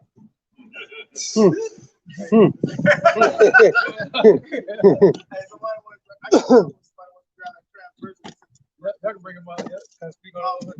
I can bring this piece up out? Yeah, definitely. All right. This is Isaiah 54 and 5. 4. All right. It says, fear not, for thou shalt not be ashamed, neither be thou confounded, for thou shalt not be put to shame, for thou shalt forget the shame of thy youth. All right, Lord saying, hold your head up, man. You ain't gotta walk around shame no more. They walk into the damn Chinese store, hurry up and buy it. Right? You walk around Esau in their neighborhood, they start watching you. But when you go around your family, they know you. You know what I mean? Like certain people, you know, like the children and all that, they know your spirit. You know, they know you. They like, you know, they telling you you're great and all this stuff, right? You know, growing up, you might have heard somebody saying that to you, like grandparent, anybody. But then you go into the world, they like looking at you like you a demon. Yeah, like you ain't shit. But it's like, hold up, man. So you gotta have, that's when we gotta rebuild fix that insecurity in ourselves. And how do we fix that?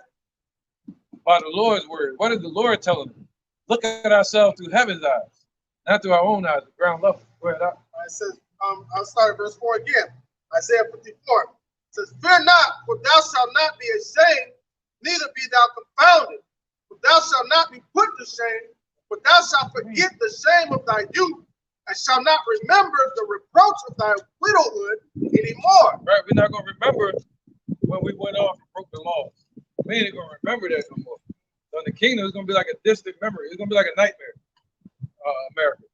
And we ain't going to remember after a while going off during the time of Moses. You know what I'm saying? Go ahead, for thy maker is thy husband, the Lord of hosts, Yahweh is his name. Right, so Yahweh is our husband first. Right? He divorced us and gave us over to Yahweh. All right, so now we became the wife to Yahweh, you know, like a servant. Basically, the word servant. We became, first we were servants to the Most High. Now he made us servants to his son. All right. All right. It says, for thy maker is thy husband, the Lord of hosts, Yahweh is his name, and thy Redeemer, the Holy One of Israel, the power of the whole earth. Shall he be called? For the Lord hath called thee as a woman forsaken. Oh, he called us as a woman that was forsaken. See that? He called us from that. Now he calling us back to him. He said, I will whisper softly to you. I'm going to speak softly to you. First he had us go off. Now he calling us back to that wilderness. No, this way. No, this way. Come here. You're getting closer now. All right, go ahead. Also add on the example he told Joseph to go and marry a whore. Yep. Right? Hosea. Hosea, see how he felt, as far as the house, yeah. All right, he was married to us. So we became the whore by dealing with false gods. All right. Isaiah 54:6. For the Lord hath called thee as a woman forsaken and grieved in spirit, and a wife of youth, when thou wast refused, saith the Lord. For a small moment have I forsaken thee, right, but with great mercies will I gather thee. Oh man, so come on with it. And these people don't want to hear that, man. That's why they walk by scoffing and laughing and talking trash. But the Lord said, for a small moment has he what? Says forsaken. Forsaken, right? Yes. Read that again, but Michael said that last part. All right, this is Isaiah 54:7. It says, for a small moment have I forsaken thee, right, but with great mercies will I gather thee. But with great mercies he gonna gather us, man. Why? Because we need that mercy. We need all the mercy he got. You know, and basically grace and mercy. That's basically what, forgiving us and giving us a gift, even though we don't deserve it. You know, forgiving us for trespassing against him, even though we don't deserve it, man. That forgiveness. So that's mercy, man. You know, him coming to take us up out of this captivity and out of the way of the New World Order and the missiles and the MOTB and the famine, where there's going to be no food, the race wars and death itself. The Lord said he can redeem us from that. That's mercy, man. Go ahead. We ain't do nothing to deserve that. All right. Verse 8. In a little wrath I hid my face from thee for a moment, but with everlasting kindness will I have mercy on thee, saith the Lord thy Redeemer. Wait, that was just a little moment. This right here. All right, this was the Lord turning his wrath, turning his face from us for a moment, putting us in slavery. That's just for a moment. Just like Yahushua, when he was on the cross, a so-called black man they killed in 37 AD, he was on the cross. He said, why hast thou forsaken me? He said that to the Father, basically saying, why have you turned your face away from me? All right. He said, what? When the Lord turns his face, we die. When the Lord turns his face away from us, we die. So we're praying for the Lord to look upon us again. to care for us. You know what I mean? As a nation. And he turned us, he did away with us. And he said, once I do away with y'all, they're going to lynch y'all. I'm going to turn you over to the same heathens that you love so much and their gods, their false gods. I'm going to send you over to them and watch what they do to you. And that's what happened to us, man. We went into slavery under the hands of what you call Edomites. All right, biblical Edomites. There's nobody white on this earth like his shirt. And there's nobody black like his pants. All right? We're all shades of brown or reds or pinks. What it is, it's about nationality. You know, we don't know who's who anymore. We're scattered all over the earth. We're scattered in Spain, England, Ireland. We don't know who's who. So we're not Black Panthers. We can't go out saying, I'm going to get that Edomite. You know? So the Lord said, he that without sin cast you the first stone. So our job is to fight the spiritual battle. All the lies that they told our people, our job is to go and tear them down in the minds of our people. All right, put our life on the line to do it. Go ahead. Isaiah 54:8. It says, for in a little wrath I hid my face from thee. Right, so Esau gonna get all of that wrath. He said he poured our wrath. He had us drink the cup with measure, like a little bit. That's a little bit. That's measure. Now he bringing us out of it. But with these heathens, these Edomites first, he said he gonna dump it on them without measure. So we don't even know what that's like. We know what happened to us by the pictures. But if you ever watch Goodbye Uncle Tom, if you ever see that movie there, Goodbye Uncle Tom, I cut it on for like a couple seconds. I had to cut it off. It's that bad what they did to us, man. And you think they didn't get no judgment for that? Shit. Go ahead, man. Right? It says, but with everlasting kindness will I have mercy on thee, saith the Lord thy Redeemer. Right, man. The Lord gonna care for us, man. That's right. Go ahead, For this is as the waters of Noah unto me, as far as for as I have sworn that the waters of Noah should no more go over the earth, right, so have I sworn that I would not be wroth with thee, nor rebuke thee. Wow, man. Yep. And what did the Lord leave in place as a symbol for Noah? He said he would never destroy the earth again with the flood. He left the rainbow as a symbol that they use for their little letter community now. You know, they use it for that now. But the rainbow was originally for a sign that the Lord wasn't going to destroy the earth with the flood. So what did he leave for us to show that he wouldn't destroy the elect? Yahushua is our rainbow. And he's out in the heavens just like a rainbow. And he's an ark, just like a rainbow. See that? So he's an archangel. Right? His name is Yahushua. He's a so-called black man from the tribe of Judah. All right, the so-called Negroes here in America, they're not Negroes, they're Judites. Right? Right here, let's go through it real quick. The Benjamites, the West Indians, they would be Benjamites, like Paul. The Haitians, you have the Levites. The Dominicans, you have the Simeonites. Guatemalans, the Panamanians, Zebulonites. Puerto Ricans, Ephraimites. The Seminole Indians would be Reubenites. North American Indians, Gadites. Argentinians, the Chileans, Naphtalians. Colombians, the Uruguayans, Asherites. Cubans, Manassites. The Mexicans would be Issacharites.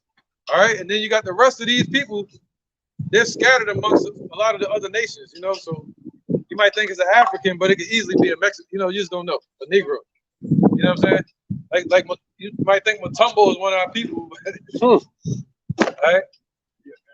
But yeah, Hamite, yeah. You would think Joel and Hamite. Yeah, that's right, man.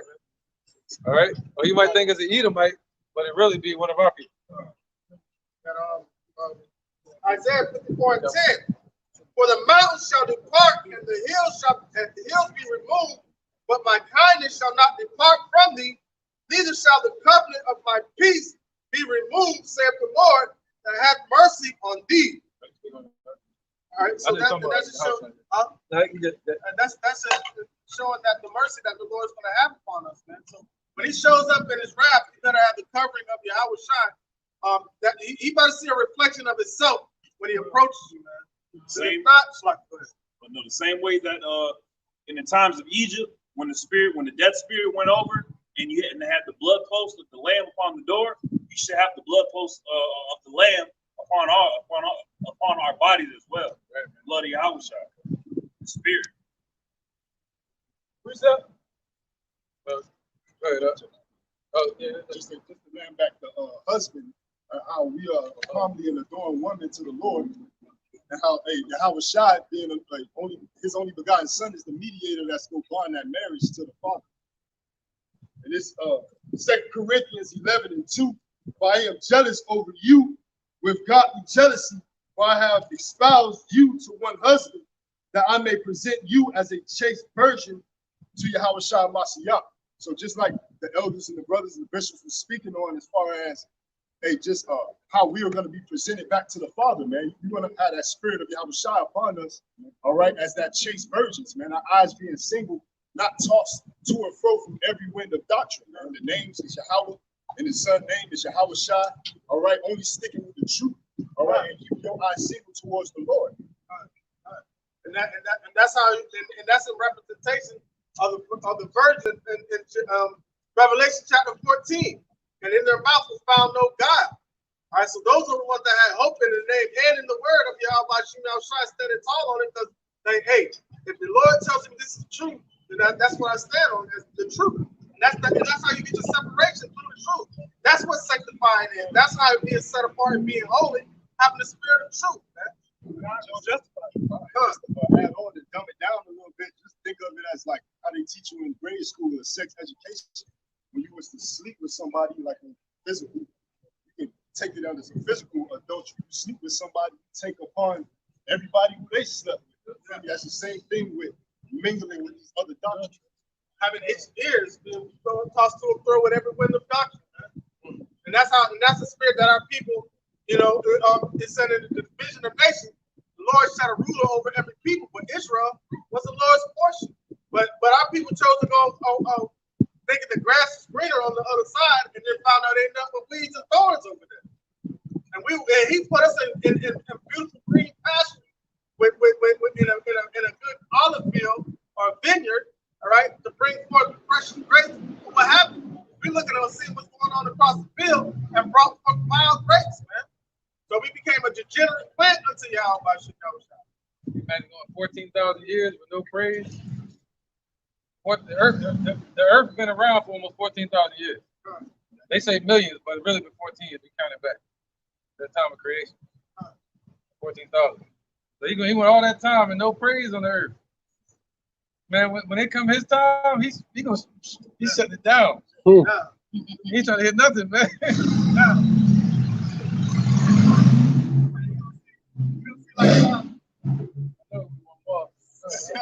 So you got the Soul Train line out, and they say you're gonna get the Jazzies going down the Soul. That's the magic Yahweh Shai coming down, and we just give him praise on him, and he just coming through to finally get what's his. Oh, he got a whole vibe too. Yahweh Shai got a whole vibe coming with it. The trumpets blasting. He got King of Kings, Lord of Lords written on him in Hebrew. He's gonna have bands of angels with him, people that have died in the truth.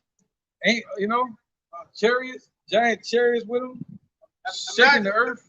Imagine how he's gonna feel when he's able to just come up to us and both of us in our glorified form, all of us in our glorified form, he's able to hug us and embrace us. Right. He said he's not gonna drink of the fruit of the vine. They say he was a wine bibber, he loved to drink wine, but he said he's not gonna drink it no more until he's able to drink it with us in the kingdom. So he's sitting there waiting.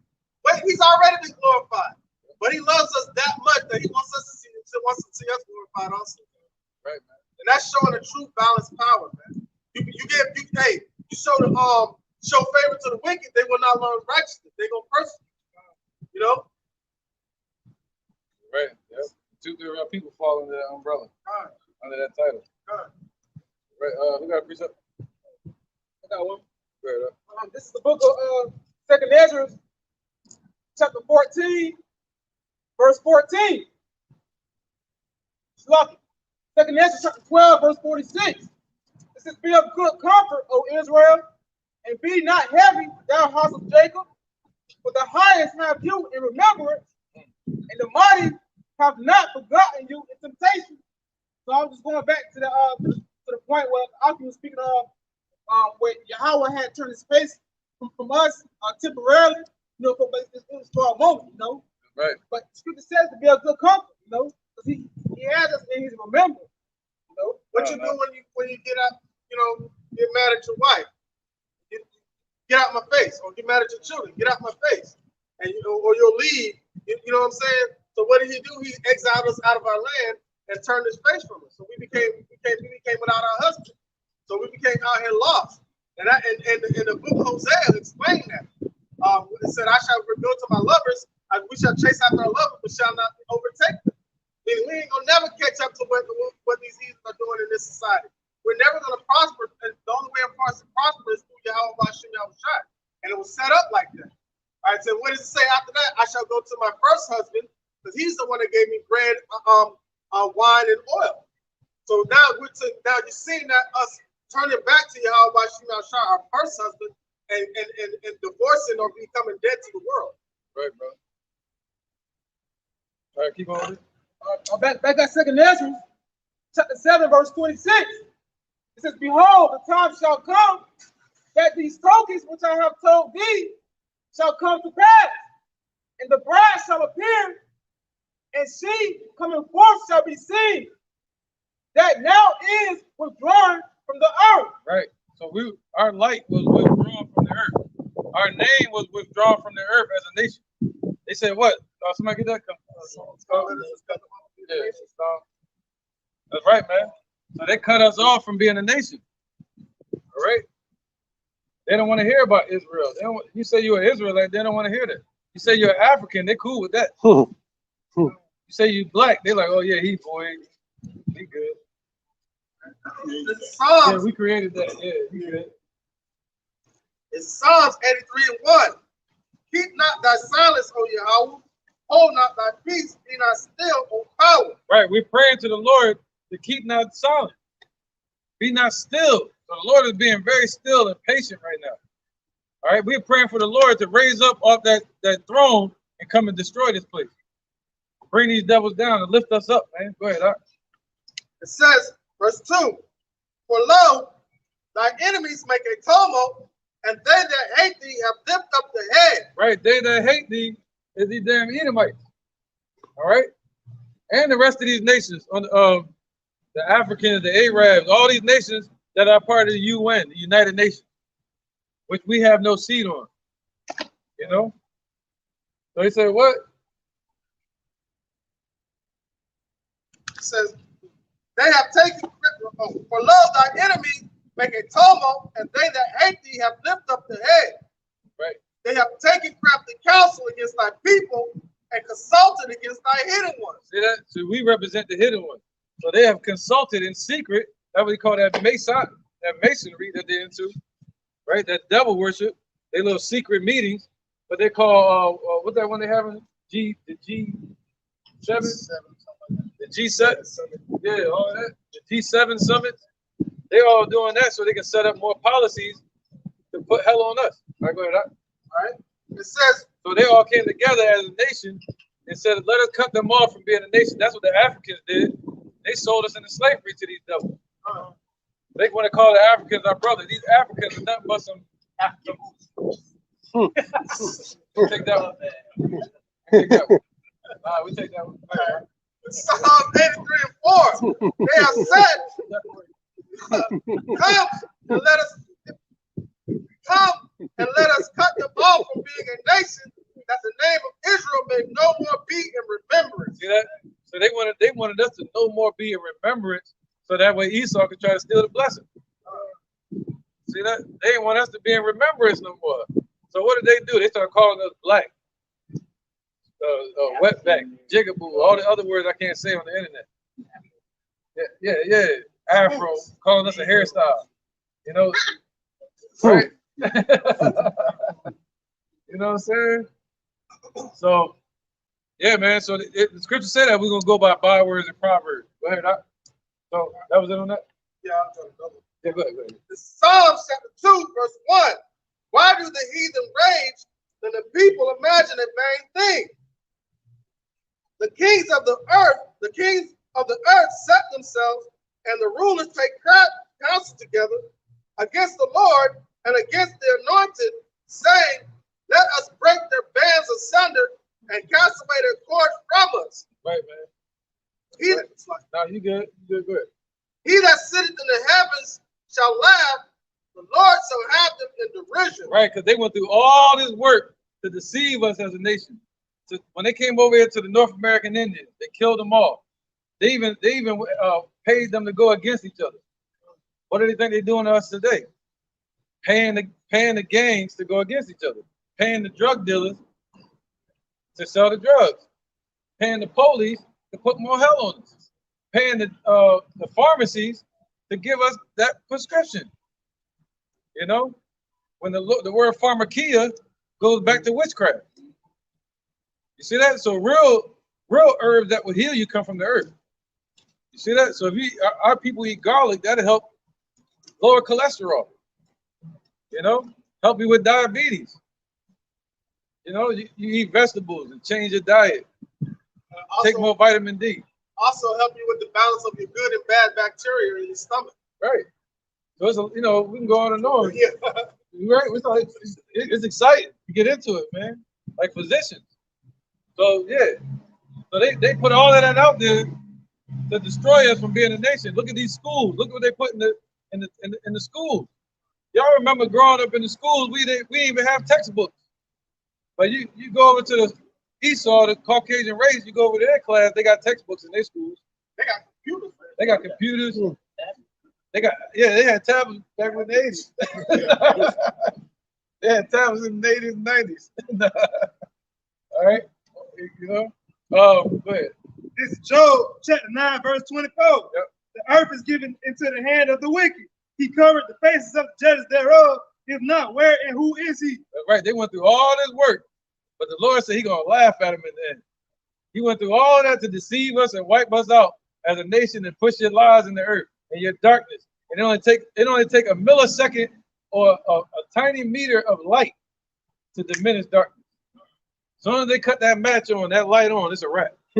All that darkness, then in 1 hour, America gonna be destroyed. As soon as Jake open up and read the book. The book is over. That's why they wanted to read books of slavery.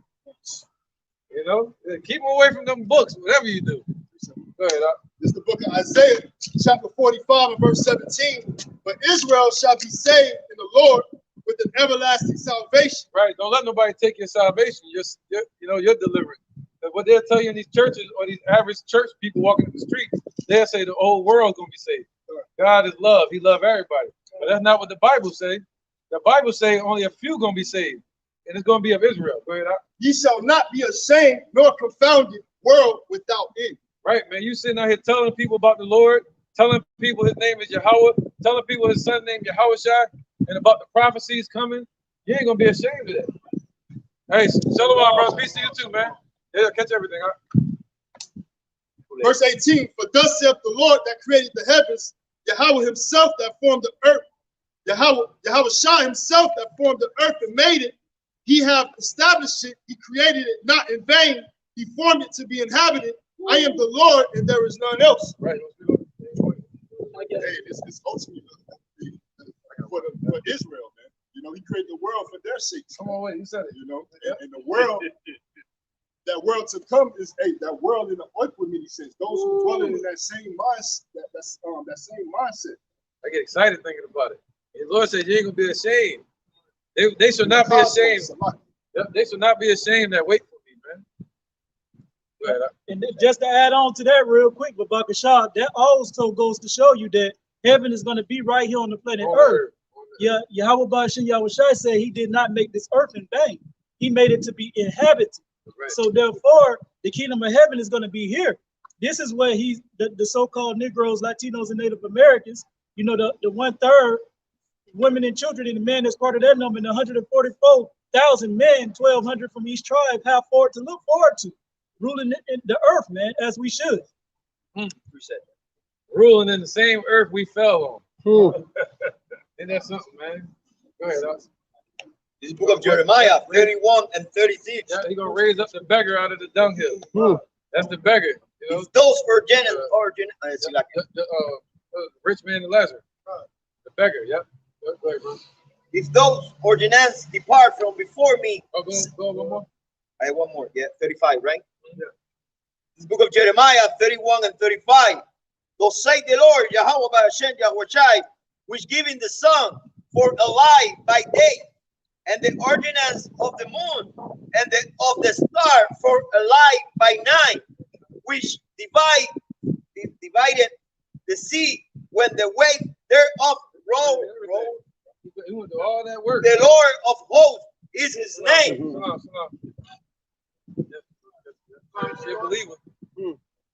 Number 36.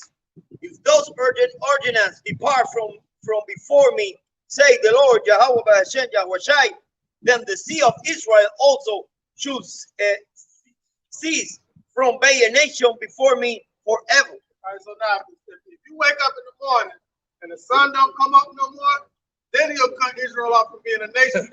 But the ordinance of the sun, stars, and the moon are never gonna stop. That's why Bill Gates tried to destroy the sun. Yeah. Yeah.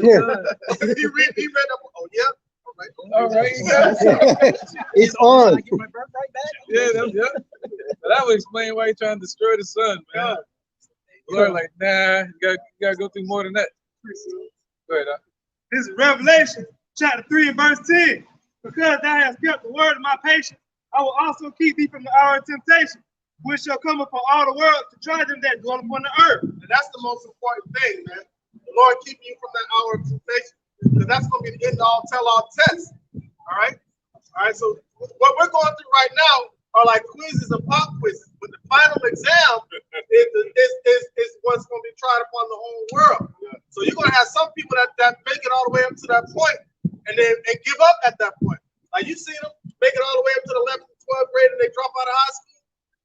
That's how it's going to be in this truth, man. Somebody's going to fall a victim to the hour of temptation. Yeah, remember, Lord said, "No servant is greater than his master." Look at what Yahweh Shai went through. Look what Antiochus Epiphanes did, that Edomite Greek did to our people, 168 BC. But he took an elder man of our nation, an older man, and he boiled him alive because he wouldn't eat pork. He took that woman and took all her children and cut their limbs off their body one by one until they gave up. But they wouldn't give up. They wouldn't eat the pork because they believed in Yahweh Shema Shai. See, we got to have that type of faith in us for this temptation that's coming. That was their hour of temptation. Just like the cross was Yahweh Shai's hour of temptation, this is going to be our hour of temptation right there. So so that's why you got to be warned not to do it. See that? But the false teachers, they're not here warning the people about that. The MOTB. Don't get it. Go ahead. Verse 11. Behold, I come quickly. Hold fast that which thou hast, that no man take thy crown. Don't let anything God gives you, don't let anybody take from you. Especially wisdom, knowledge, and understanding. That's what's going to stabilize. Right, man. Right. Anybody got anything else? Yeah, we're going to do it. We're trying to change the topic, but no, yeah. Sure. Yeah, okay. Second Ezra 7 and 27. It says, "And whosoever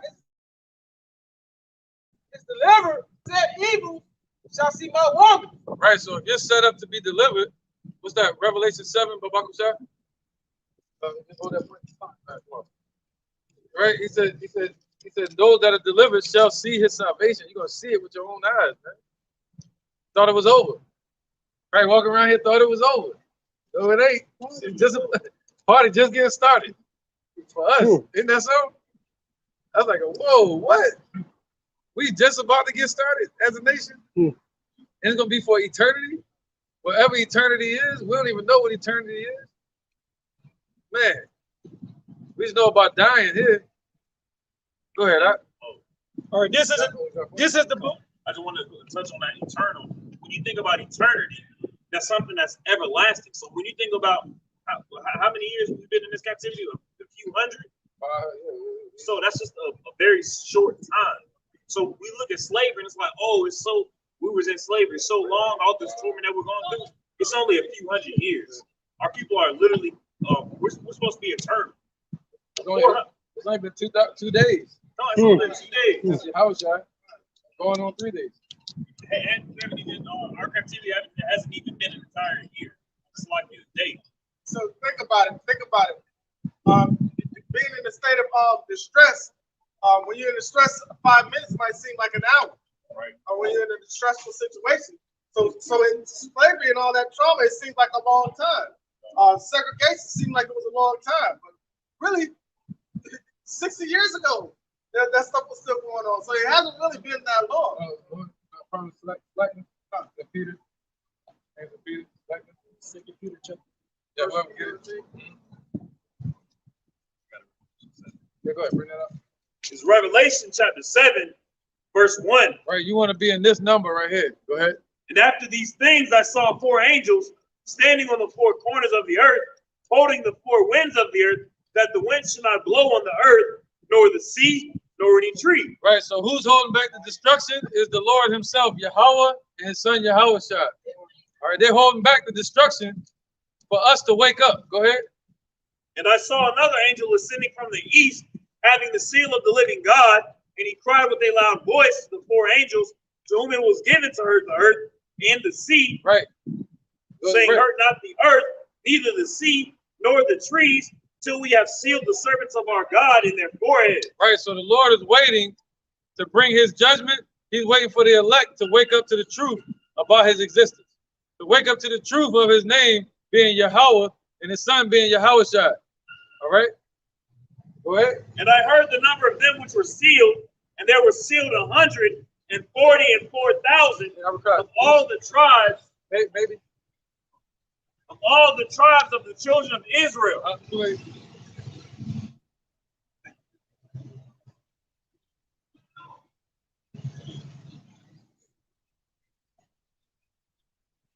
So they were sealed. He's all impatient, man. They be rushing just to get to the red light. Yeah. I let him go, man. I sit right there next to him at the red light. Yeah, when we pull out that should be so funny. Go ahead, man.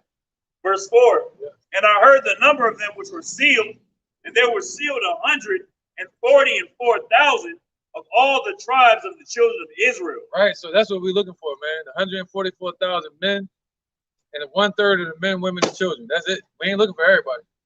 All right, the Lord already got his number sealed. If you're of the elect and the Lord knew you from before in your former life, you're going to be back here in this life to get your reward. You're going to be back here to hear his word again. You're going to receive it. All right, you're going to be delivered. Ultimately, man, you're going to be with Yahushua again because you was with him before. All right, go ahead. All right, verse 28, the second Ezra 7. It says, for my son, Yahushua shall be revealed with those that be with him. Right, and that's happened. Oh, that's perfect. That's what I just said. Because that happened then. This scripture really talking about when Yahushua first came on the scene. All right? When Yahushua first came on the scene, that's when he was revealed with those that should be with him. Talking about John, Elijah, Peter, all of the believers. And those same ones, they're going to appear with him again. All right, go ahead. So it says, and they that remain shall rejoice. Right, somebody get Malachi 3:1 just for proof. All right. Malachi chapter 3 and verse 1. Behold, I will send my messenger, and he shall prepare the way before me, and the Lord whom ye seek shall suddenly come to his temple, even the messenger of the covenant whom ye delight in. Right, out of nowhere, read that again a little slower. Behold, I will send my messenger. Bro, so he's going to send his messenger. Who is his messenger that the Lord sent? He sent Elijah. All right. And the Lord promised to send Elijah again in the Old Testament. He sent him again in the New Testament as John. All right. The book of John. In the Bible, John is basically Elijah coming back in reincarnation. Okay. That's in the Bible. We can prove it. Go ahead, Doc. And he shall prepare the way before me. So he's going to prepare the way. What was John teaching? John showed up teaching repentance. He showed up teaching the baptism, being baptized in the water. But Yahushua showed up to baptize us with what? Fire. Word.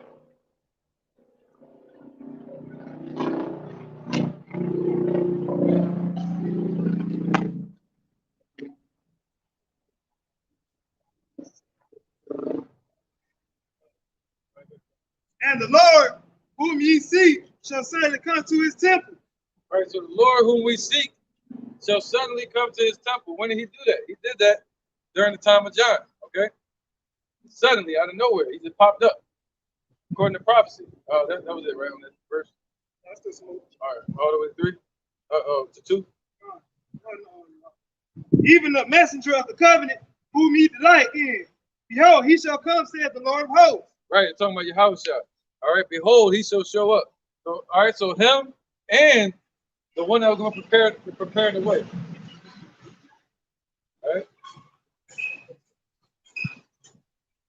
So him and the one that was going to prepare the way. So Yahushua and the believers. No, that was it. Go ahead, brother. Come on, back at 2nd Ezra 7:28. It says, for my son, Yahushua shall be revealed, those that be with him. Right, with them. With those. Can you read that again? No, it says, for my son, Yahushua shall be revealed with those that be with him. And they that remain shall rejoice within 400 years. Yep. After these years shall my son, Yahushua, die, and all men that have life. That's right. Yep. That already happened. Yep. Read again. God, it says, my bad. I was doing some math in my head. You good? Yes. All right, go ahead. It says, after these years shall my son, Hamashiach, Yahushua, die, and all men that have life. Right. So when Yahushua gets revealed this time, he's not going to die again. All right. So what this is talking about is when Yahushua was. This is talking about the prophet Ezra. All right. The prophet Ezra was speaking right here. All right. And this was around the 4th century BC. And when I think 432 BC, if I'm not mistaken. But when he was speaking about a future event that was going to happen around 4 BC when Yahushua was going to be born as a child. All right, little so-called Negro baby. That was Yahushua around 4 BC, and they killed him around 37, 38 AD. All right? So that's what it's talking about. Go ahead. God, verse 30. It says, and the world shall be turned into the old silence 7 days, like as in the former judgments, so that no man shall remain. Right, so none of us remain. That's why Paul and Peter and them got killed. All right, we went into slavery. What's that called? 70 AD. That was called the falling away. That's when we fell away as a nation, and none of us remained. Go ahead. And after 7 days, the world that yet awaketh not shall be raised up. There you go. See? After that, now we're getting raised up after our complete judgment of sleep, of being dead.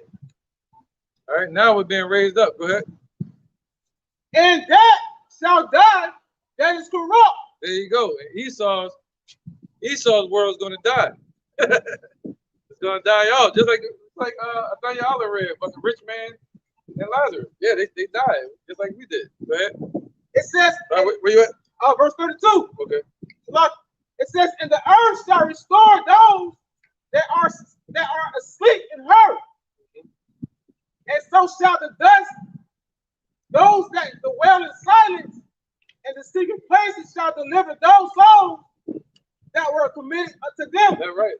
That means anywhere we're scattered in the world, if you're of the elect, the Lord is going to draw you from that place. Especially during the times of slavery, where we got scattered at all over the earth, the Lord is going to call us back from those dark corners of the earth. What does the scripture say? Wherever the carcasses are, that's where the eagle should be also. That's right, brother. That's right. That's it. That's right. Wherever we shine that light, that beacon, like, yo, come get us. Go ye out to meet him. What you do when you're on a lonely island? Yeah. Light a flare. Light a flare. Light a flare. Oh, SOS. It's like someone special. I need this one verse. All right, verse 33 of 2nd Ezra 7. It says, and the Most High shall appear upon the seat of judgment and misery. That goes with Daniel 7 and Revelation with the Most High judgment seat. That shows you. If anybody know how to break that. Hey, appreciate it. At least he warned us. You know what I mean? So if nobody, you're right. I got you. If you want to know how to break that down, you'll see that it's talking about 2,000 years ago. All right, and then it's talking about now because it's talking about the Father's judgment seat. All right. God, it says, and the Most High shall appear upon the seat of judgment, and misery shall pass away. There you go. So the Most High is going to appear upon the seat of judgment, and misery, meaning what? Sin within our people is going to pass away. All right, the Lord is going to be, well, not only that, not only sin, but Esau's kingdom is going to pass away. Our bondage is going to pass away. All right, the Lord said He's going to wipe away every tear. Okay? And the long suffering shall have an end. Right, man. All that long suffering, even Yahushua is long suffering. He's up there long suffering in His kingdom and wanting us to be free. All right. So He's waiting on the Father, though. The Most High is so powerful. He kept that in His own power, saying, "I'm not going to let you know when I'm sending you back to go save your people." The Most High kept that to Himself that day and that hour when He's going to send Yahushua. He kept that to Himself. All right, go ahead. Verse 34. It says, "But judgment will only shall remain." But he said what? But judgment only shall remain. Ain't gonna be no more suffering. This is gonna be judgment. And what is the Lord gonna judge? Righteously. How you go? The Lord gonna judge righteously. All right, Yahushua. All right. He's gonna issue out nothing but judgment. That's it. Ain't gonna be no more suffering. But judgment only shall remain. Truth shall stand. And truth shall stand, man. Truth shall stand, not lies, not wickedness anymore. But truth shall stand, what? And faith shall wax strong. And the faith, man. He said, what? In the day, thy people shall be willing in the day of thy power. In the day of Yahushua's power, the Most High told him, he said, thy people are going to be willing. Because our faith is going to be through the roof when you see Yahushua there. You might knock somebody over trying to get to him. Right? or be pop locking like King David. King David got so hyped. He was happy when they beat the Philistines. He got so happy his pants fell down. He was dancing. He was dancing so hard, like dancing like James Brown. Doing electric slide, all that. He was doing the heaven. Yeah. But see, like how they doing in the churches. Yeah, we used to give praise like that to the Lord with songs and doing all that. But they give them praise to the wrong one. For what reason? Yeah. You know what I'm saying? Yeah. And for the wrong reason. Yeah. You know what I'm saying? They be praising for that pork sandwich they about to eat. Right? You know what I'm saying? Lord don't want that type of praise. They be out of the barbecue cooking pork, shrimp and lobster, and praising the Lord. Praising the Lord. Pastor, come bless this food. Bless the food. Fantastic. All right, go ahead. This First Thessalonians chapter 5 and verse. This First Thessalonians chapter 5 verse 9. For God hath not appointed us to wrath, but to obtain salvation by our Lord Yahushua HaMashiach. Right, man. Viewing this truth, the Lord has not appointed you to wrath. He has appointed you to what? Salvation. To salvation, man. That means He set you up like an Energizer bunny and angled you right so you wouldn't go this way off the table or that way. He wants you to go straight. He set you up so from the beginning you would go all the way until you get saved from the enemy's trap. That's what path He got you on to be able to walk right here today. See that? He said, man's goings are of the Lord. So who can know their own way? You know what I'm saying? So the Lord led you in. Go ahead, brother. Just like He led us in. You know? All right, verse 10. Who died for us, that whether we wake or sleep, we should live together with Him. All right, so whether we wake or sleep. All right, so whether we are alive and you get taken up into the chariots, or whether you get killed in the time to come, or you die from some type of sickness or something, the Lord said whether you wake or you're asleep. He said what? That we should live together with Him. We're gonna live together with Him, man. Why? Because the dead He's gonna raise up, and the ones that are alive, He's gonna raise you up as well. And we all gonna be together in the chariots, man. The chariots are like giant apartments in the sky, like the Jeffersons used to sing. Moving on up. Yep, get away from Pac-Man. Esau. Right? Yep. Go ahead, brother. Anybody got anything? Yep, go ahead real quick and then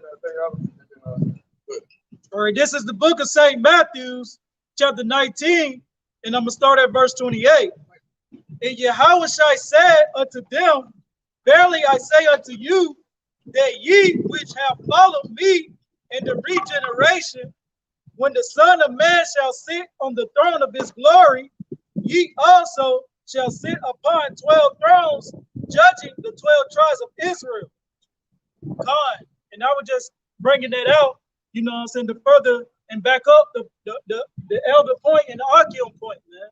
You know, when Yahushua Mashiach shows up, you know what I'm saying, and he sits in that holy seat, you know what I'm saying, the hopeful elect, you know what I'm saying, he's going to have them, the 144,000 are also going to judge, you know what I'm saying, the 12 tribes of Israel, man.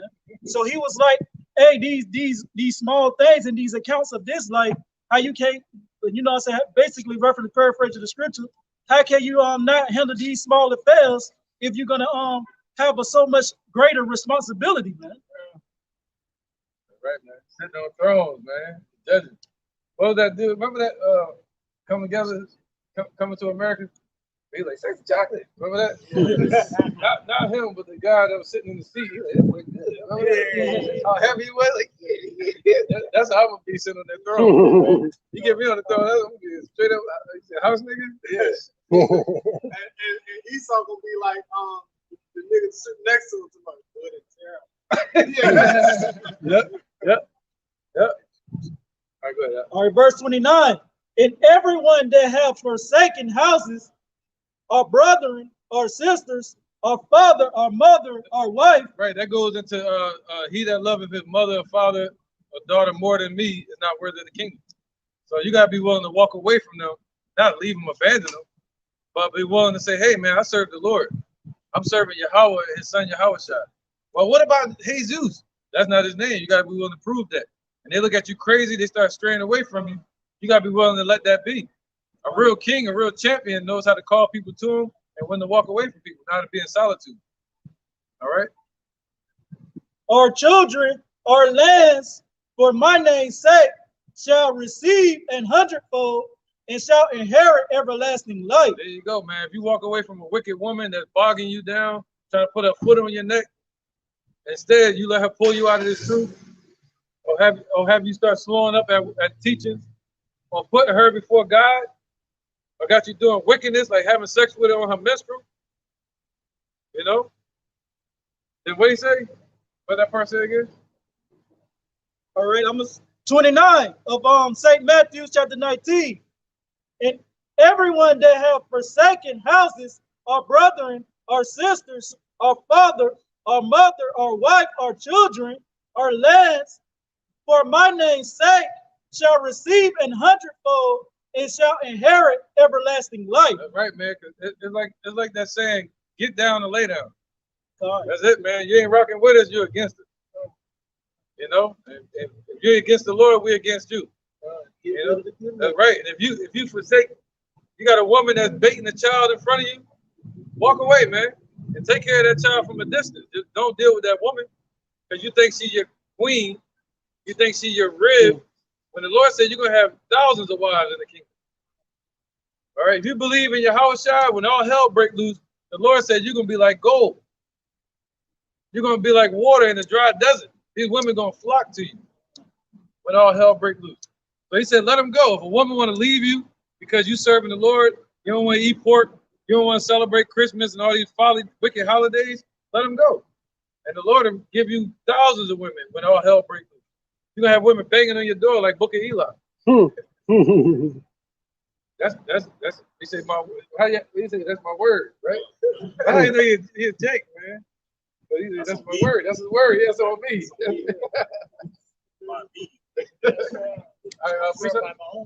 Right, man. This is Exodus.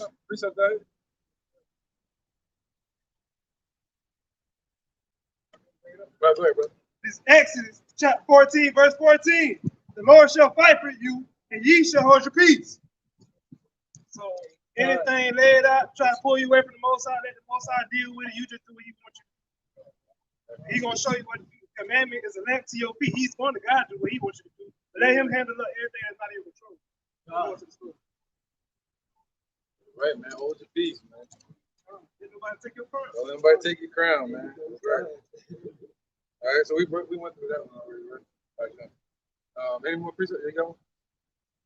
You got one up? Precept? Yeah, we'll do bring it up. Just to back up what the brothers and the elders were saying about, you know, you being in this truth and your woman or whatever may want to try to pull you out. Because, you know, that's part of, actually, sometimes it's part of a trial. It's part of a trying, a testing of Yahweh Bashim Shah. This is 1 Peter chapter 4, verse 12. It says, Beloved, think it not strange concerning the fiery trial, which is to try you, as though some strange thing happened unto you. So don't think it's strange if you do ignore or be like, you know what, I'm not going to deal with you. I'm finna stay and do what Yahweh Bashim Shah tell me to do. And the MOTB. God. Don't think it's strange, man. No. We got tried just like they did during the time of Antiochus Epiphanes. The same way Yahweh Shah got tried. Yep, right, brother. So don't think it's a strange thing, because it's most likely there to test you and to try you. See, the Most High, He will test your mettle. You want to make sure that you are fit for Him, and in Him testing you, that also makes you more established in Yahweh Shah, so that when more tests come, you won't be so easily moved. Right, faith building.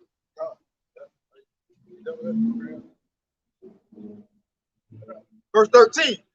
It says, but rejoice in as much as ye are partakers of Mashiach's sufferings, that when his glory shall be revealed, ye may be glad also with exceeding joy. So the Lord is saying, rejoice that we are partakers of Mashiach's suffering. Because when Yahweh Shah was here, he went through trials and tribulations, and we following after Yahweh Shah, so we're going to go through trials and tribulations as well. Because no servant is greater than his master.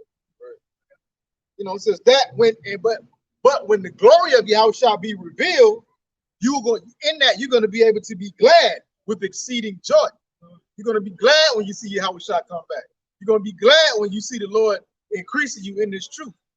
You know, giving you more wisdom, giving you more patience, more understanding. Verse 14 says, if ye be reproached for the name of Yahweh Shah or Hamashiach, happy are ye, for the spirit of glory and Yahweh resteth upon you. On their part, he was spoken of, but on your part, he is glorified. So the Lord says, if you are reproached for the name of Yahweh Shah or Hamashiach, happy are ye. But people want to talk trash to you and want to talk trash about you because you believe in Yahweh Shah, because you believe in the name of Yahweh Shah and not Jesus Christos. You know? And it said, happy are ye for, and in that, that's how you know that the spirit of Yahweh, Bashim Yahweh Shah, is resting upon you. And also, in that, Yahweh Shah will be spoken good of on your part. But when it comes down to 2/3 of our people, Yahweh Shah is going to be evil spoken of. Right. Somebody grab Mark 13 and 24. Yep. If anybody got any precepts before that, they bring it up. I want to bring this out to end with. We get Mark right after that. I can say John chapter 16, verse 33. It says, these things I have spoken. It says, these things I have spoken to you, that in me ye might have peace. Oh, there you go. Hold your peace, right? Right. So that's our peace that surpasses all understanding. Yahweh Shah. Okay, go ahead. It says, in the world you shall have tribulation. So in this world we're going to have tribulation. All right, it comes with the territory, man. That's just it. Once you're born into this flesh, you're in danger. That's just it, man. Upon this earth. Go ahead, out. It says, but be of good cheer. But be of good cheer. That's why he said, what? Though the outward man perish, the inward man is what? Renewed day by day. In the Lord. All right, go ahead. Out. It says, but be of good cheer. I have overcome the world. Right, so be of good cheer. Yahweh Shah has overcome everything that we can go through out here. Yahweh Shah is on the right hand of the Father. There's no higher seat than that. You know? So he's saying, no, don't worry. Even though you're going through hell down here, know that Yahweh Shah is on the throne. Go ahead. That's it. But, you know, just like how it says in John 15, it tells about, it says, or if ye abide in me and I in you, right? You can do the same thing that I do, right? So it's pretty much, you know, if we are abiding in Yahweh Shai, we can overcome the world as well, you know, right. through the Spirit. I would say, greater is he that is in you than that is in the world. That's right. Greater is he that is in you than he that is in the world, man. All right. So, bring this one out, then we get Mark and we wrap it up. This is John chapter 15 and verse 18. If the world hates you, ye know that it hated me before it hated you. If ye were of the world would love its own. But because ye are not of the world, I have chosen you out of the world, therefore the world hateth you. Remember the word that I said unto you, the servant is no greater than his Lord. If they have persecuted me, they will also persecute you. They're gonna hate you. If they have kept my sayings, they will also keep yours also. Right. So if they're gonna listen to us, that means you were around to listen to Yahweh Shai back then. See that? But the ones that hated him, they're back here today. They don't even know who they are, and they still hate the Lord's message that he was giving back then. And they don't even know it. They're set up to get their judgment from Revelation. Look at that one more time, just to make the point. Revelation 1:7. Because everybody that was there during the crucifixion of Yahweh Shai, so-called black man, all right, everybody that was there to crucify him, he's going to return and crucify their ass. Go ahead. All right, this is the book of Revelations, chapter 7, verse 1. And after these things, I saw 4 angels standing on the 4 corners. This is Revelation chapter 1, verse 7. It says, behold, he cometh with clouds, and every eye shall see him, and they also which pierced him. Whoa. So what? He gonna come with clouds, right? Hold that one up, chariots. So when the Lord show up, this is how he's showing up. And it's so beautiful that this is not church. This is not like church, you know, like these churches over here. You can go out here at nighttime, and when you're out here at nighttime by yourself, or you walking and you praying, you pray to that name Yahweh and his son Yahweh Shai, and a chariot will come down up the sky, right over top of you. And it might take off. You might see it go like this. It'll come down and go like this. Right when you're praying. Am I lying? Are we lying? Look at the witnesses. You see that? They even got videos of a chariot coming down over Jerusalem. And it's on the news. You can look it up. It came down over Jerusalem, then it took off. Boom. So that's how we're getting out of here, man. Right? The slaves sing about it. Swing low, sweet chariot, coming forth to carry us home. See that? But they called us Africans, but the slave was singing Israelite songs. Right? Yeah, they sing, swing low, sweet chariot, coming forth to carry me home, right? I looked over Jordan, from which cometh my help, coming forth to carry me home. See, Jordan's in Israel. Jordan's not in Africa. And Esau didn't have planes flying back then. They had a plane. Right, yeah, see that? So they knew about, you know, what the so-called white man called UFOs, meaning unidentified. You can identify them. You know that's the Lord, man. But they try to say little green alien. No, man. No. Butt naked. The Bible said the angels look just like us, but they're tall. They look just like us, man. All right. Gabriel, when he spoke to Mary and Joseph, she wasn't like, oh, look at this green man. She looked at him just like one of us. Right. Let's end it with that mark. I think it was, right? 24, yeah. Yep, 24. This is Mark 13 and 24. Stop you a lot. But after those days, but in those days, after the tribulation, the sun shall be darkened, and the moon shall not give her light. That's right, man. So what's that called? A nuclear fallout. Ooh. All right. So when just like on Book of Eli, when the movie first started off, everything was just falling like a nuclear fallout. And you had that little naked cat running around, the hairless cat. Yeah. He tried to eat that joint. Yeah, the elect not gonna be doing that. Yeah. They're gonna shoot right past that to hit that little bird on the squirrel. Yeah. Or a damn locust. Yeah, good. And the stars of heaven shall fall, and the powers that are in the heavens shall be shaken. Right, the stars of heaven represent the missiles. All right, so the missile's going to fall, and the earth is going to shake to and fro. Right now, the Most High got the earth sitting on nothing, meaning the waters. What they call space is really Shemayim, which means the waters. You go out there, it's another form of water. Just like if you come down into our atmosphere, you have water, but it's called air. But then you change that, you make it a form of water, meaning agua, or H2O, right? Or mayim, that's drinking water. Difference. Boom, boom, boom. All right. So the Lord put the firmament, the ozone layer there, to separate the waters from the waters. Makes sense, right? He got it, man. He got it. Go ahead, brother. And then shall they see the Son of Man coming in the clouds with great power and glory. Oh, we just read that. Revelation 1. He said, then, after all the nuclear missiles or nuclear missiles start getting shot off different places, there's going to be a buildup. It's not going to be one. There's going to be missiles in different places, a world war. When them missiles start flying, then we're going to see the coming of the Lord. Yahweh shall come in great glory. Trumpets blasted. Garment is up, man. Wow. Coming to give us our reward. Go ahead. I'm going to step on somebody's back to get to him. And then shall he send his way. And then shall he send his angels and shall gather together his elect from the four winds, from the uttermost parts of the earth. Right, so Yahushua is going to do it. Yahushua is going to show up. Look at Mr. Giggles over here. But Yahushua is going to show up. Now, you all right. Yahushua is going to show up. Our people like to giggle. They see us and they start giggling. It's like, ain't nothing funny, man. But Yahushua is going to show up, and then he's going to send his angels out to gather the elect from around the four corners of the earth. So he said what? In Psalms 91, he's going to give his angels charge over thee to keep thee in all thy ways. That you don't even dash your foot against a stone. You won't even be able to trip on the rock.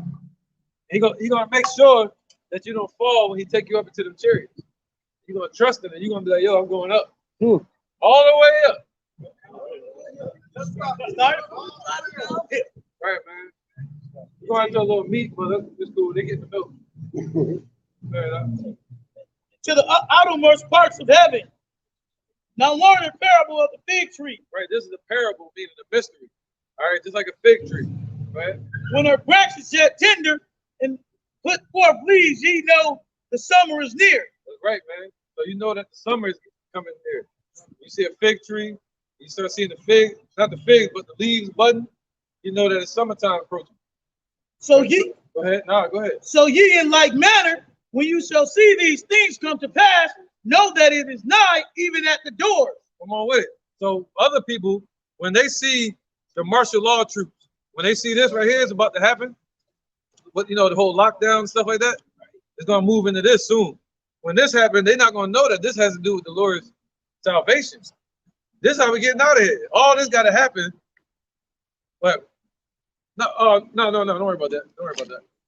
She good. She probably like one of y'all. Yeah, she probably like one of y'all. Go home and look at the picture. All right, so our people, when they see this, they're gonna bow down to this. You see that?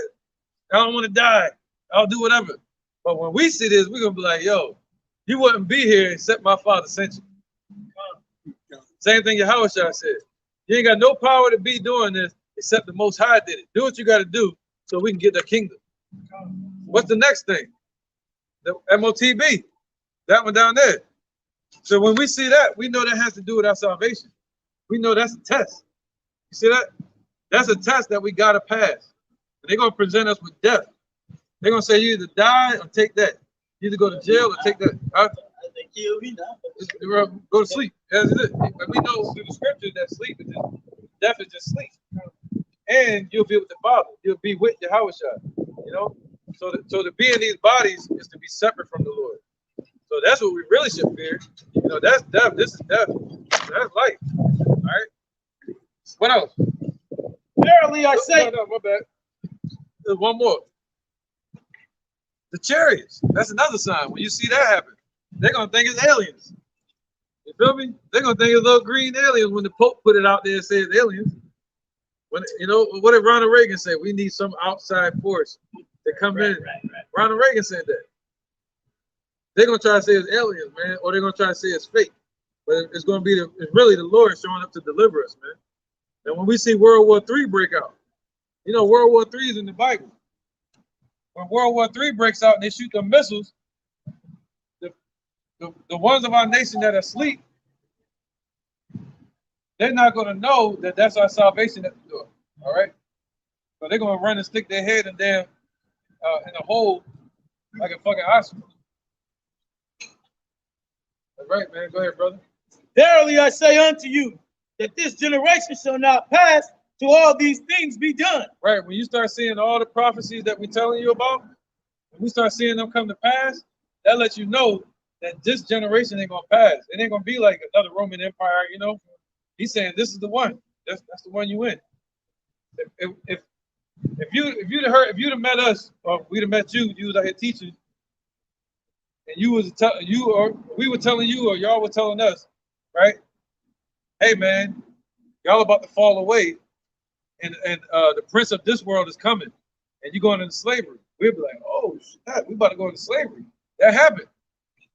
You feel me? That's what the Lord came to tell us. Like, yo, y'all about to go into slavery soon.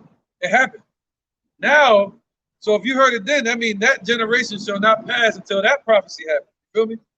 So now we in this time hearing the prophecies, but we hearing about salvation. Now we're hearing about Esau fall.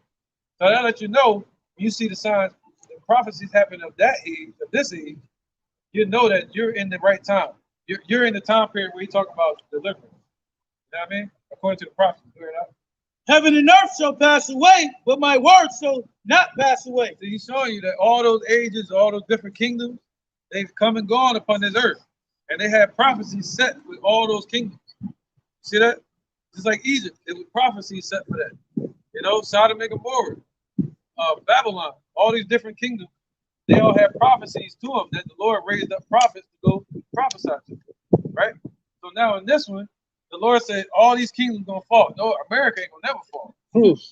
He's saying all the kingdoms gonna fall, but his word gonna last forever. See that? We're gonna live it out. Be the witnesses of that. Go ahead, brother. But of that day and that hour know of no man. Right, but of that day, there's a specific day that we getting the hell out of here. And an hour that the Lord got set. An actual moment where it's gonna happen. The Lord said America's gonna be destroyed in 1 hour. So of that day and that hour, no, of no man. Nobody can tell you that on earth. Oh, I know when the day, I know when it is. Hey, it's gonna happen on this day. This day is doomsday. You know what I'm saying? Come over, I can show you where the Lord at. No, you can't. The Lord said when he show up, it's gonna be like lightning shooting across the earth. You know, you're gonna know it. You know what I'm saying? Nobody gonna be on earth saying I'm the Lord. You know what I'm saying? No, not the angels which are in heaven, neither the Son, but the Father. Right, not the angels in heaven, not the Son, but the Father. Right? Right. Not even Yahushua knows what day he's gonna be sent back. Not even the angels know. He said the angels desire to look into this. They desire to know, but it's like the Most High, like, nah, I can't tell you. One day he's gonna, what we call days, and that sun going around the earth like a clock. At one moment he's gonna say, go. And Yahushua gonna be like, the throne's gonna be empty. Yeah, he's gonna lament. The scripture said he's gonna lament. The day of vengeance is in his heart. And he said he's gonna lament like a woman in travail. You know, travail means pregnancy. So you heard a woman cry, pregnancy out of like that. And Most High say, go get him. We're gonna hear Yahushua yelling. He's gonna be yelling, screaming from the heavens, man. It's gonna scare the hell out of everybody. It's called a war cry. He's gonna give out that war cry. Ah, we don't know what it's gonna be like. Go ahead, brother. You have to go over to that. Take ye heed, watch and pray, for you know not when the time is. Right. So the Lord said, take heed, man. Take heed to what we're telling you. And watch the prophecy. What's the main thing they say in America? We don't want to talk about news and religion and politics. That's what you gotta watch. You gotta watch the news, and you gotta know who, you know, spiritually who you are. So they're taking it from you right there. Before you even get into the fight, they're taking the sword out your hand. Go ahead, Doc. That was it on that? That's right, man. So you, yep. I was about to say, interjection real quick. It's the book of 2nd Ezra, chapter 2 and verse 38. Arise up and stand. Behold, the number of those that be sealed in the feast of the Lord which are departed from the shadow of the world, and have received glorious garments of the Lord, take thy number, O Sion, and shut up those of thine that are clothed in white, which have fulfilled the law of the Lord. The number of thy children whom thou longest for is fulfilled. Beseech the power of the Lord, Yahweh Ba'ashem Yahushai, that thy people, which have been called from the beginning, may be hallowed. Right. Right. The same way Yahushua trusted the Most High to raise him from the dead is the same way Yahushua is trusting the Most High to raise us up and to present us before him when he appears, man. And the Most High gonna say, hey, I told you I was gonna give you the dew of thy youth. I told you they're gonna be there waiting on you when I send you. That's what the Most High is waiting for. Once he see that the number is reached, he's gonna send Yahushua. All right? That Yahushua has been longing for. He's been tilling the ground and working hard for. The Most High can say, all right, you've done it. Go take your kingdom. Just to add on, the reeling back of his sheep, man. Right. Because his sheep hear his voice, man. So if you hear his word, if you subscribe to his truth, it's a blessing. You know? That's right, man. That's a blessing, man. All right, you want to be in that number. You want to be in the number, man. That's you want to be in the number. That's the point. This is Mark 13:34. Yeah.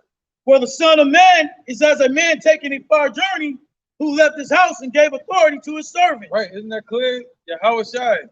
He's like a man that took a far journey. What's that far journey? All the way to the outside of the space, which is out in the heavens, out in the spiritual realm, on the right hand of the Father, man. He's been exalted above everything, above angels.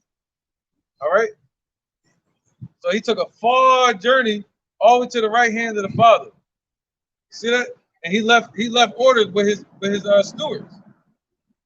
All right? He left us in charge. Go ahead, brother. And to every man his work, and commanded the porter to watch. He left every man their work. He told the porters to watch as well. Okay, go ahead. Watch ye therefore, for ye know not when the master of the house cometh. Woo. You don't know when he about to show up. Come on with it, man. But at even at midnight, or at the cock crowing, or in the morning, lest ye coming suddenly he find you sleeping. And what I say unto you, I say unto all, watch. Ooh, that's putting you chill, man. He said, that's the Lord's word. He said, you don't know if he coming in the nighttime, daytime, or what. When they came to get Yahushua, it was nighttime. You know, we can be asleep. That's when the martial law troops gonna show up. All right, so you never know. But he said, he better not find you sleeping. Yeah, you might be asleep like snoring, but he's talking about spirits. All right. All right, brother. You want to speak on it? All right, we can wrap it up. This is John chapter 18. We'll start at verse 8. Yahushua answered, and this is when the Romans came to ask, we're looking for Yahushua. And it says, Yahushua answered, I have told you that I am he, and therefore ye seek me. Let these things go their way, then that the same might be fulfilled, which he spake of them, which thou gavest me, have I lost done. So it was like, if it be so, then it be so. All right, it has to be done for the fulfilling of Yahweh's word being spoken. Right. Yep. But those that the Most High gave to Yahushua, the Lord's not gonna lose none. You know, even if it's 2, 1, 2. You know what I'm saying? That's right. That's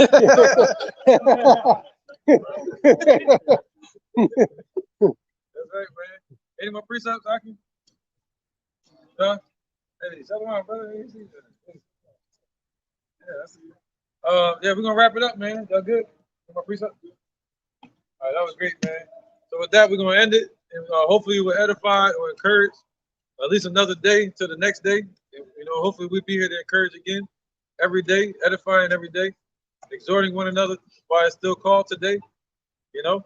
So with that, we want to end it. We want to give praise to the Most High and His Son. In the true Hebrew, we want to say, Call, Halayah, Yahweh, Ba'ashem, Yahushai, Ba'ashem, Rakah, Wadash, Ma'amah.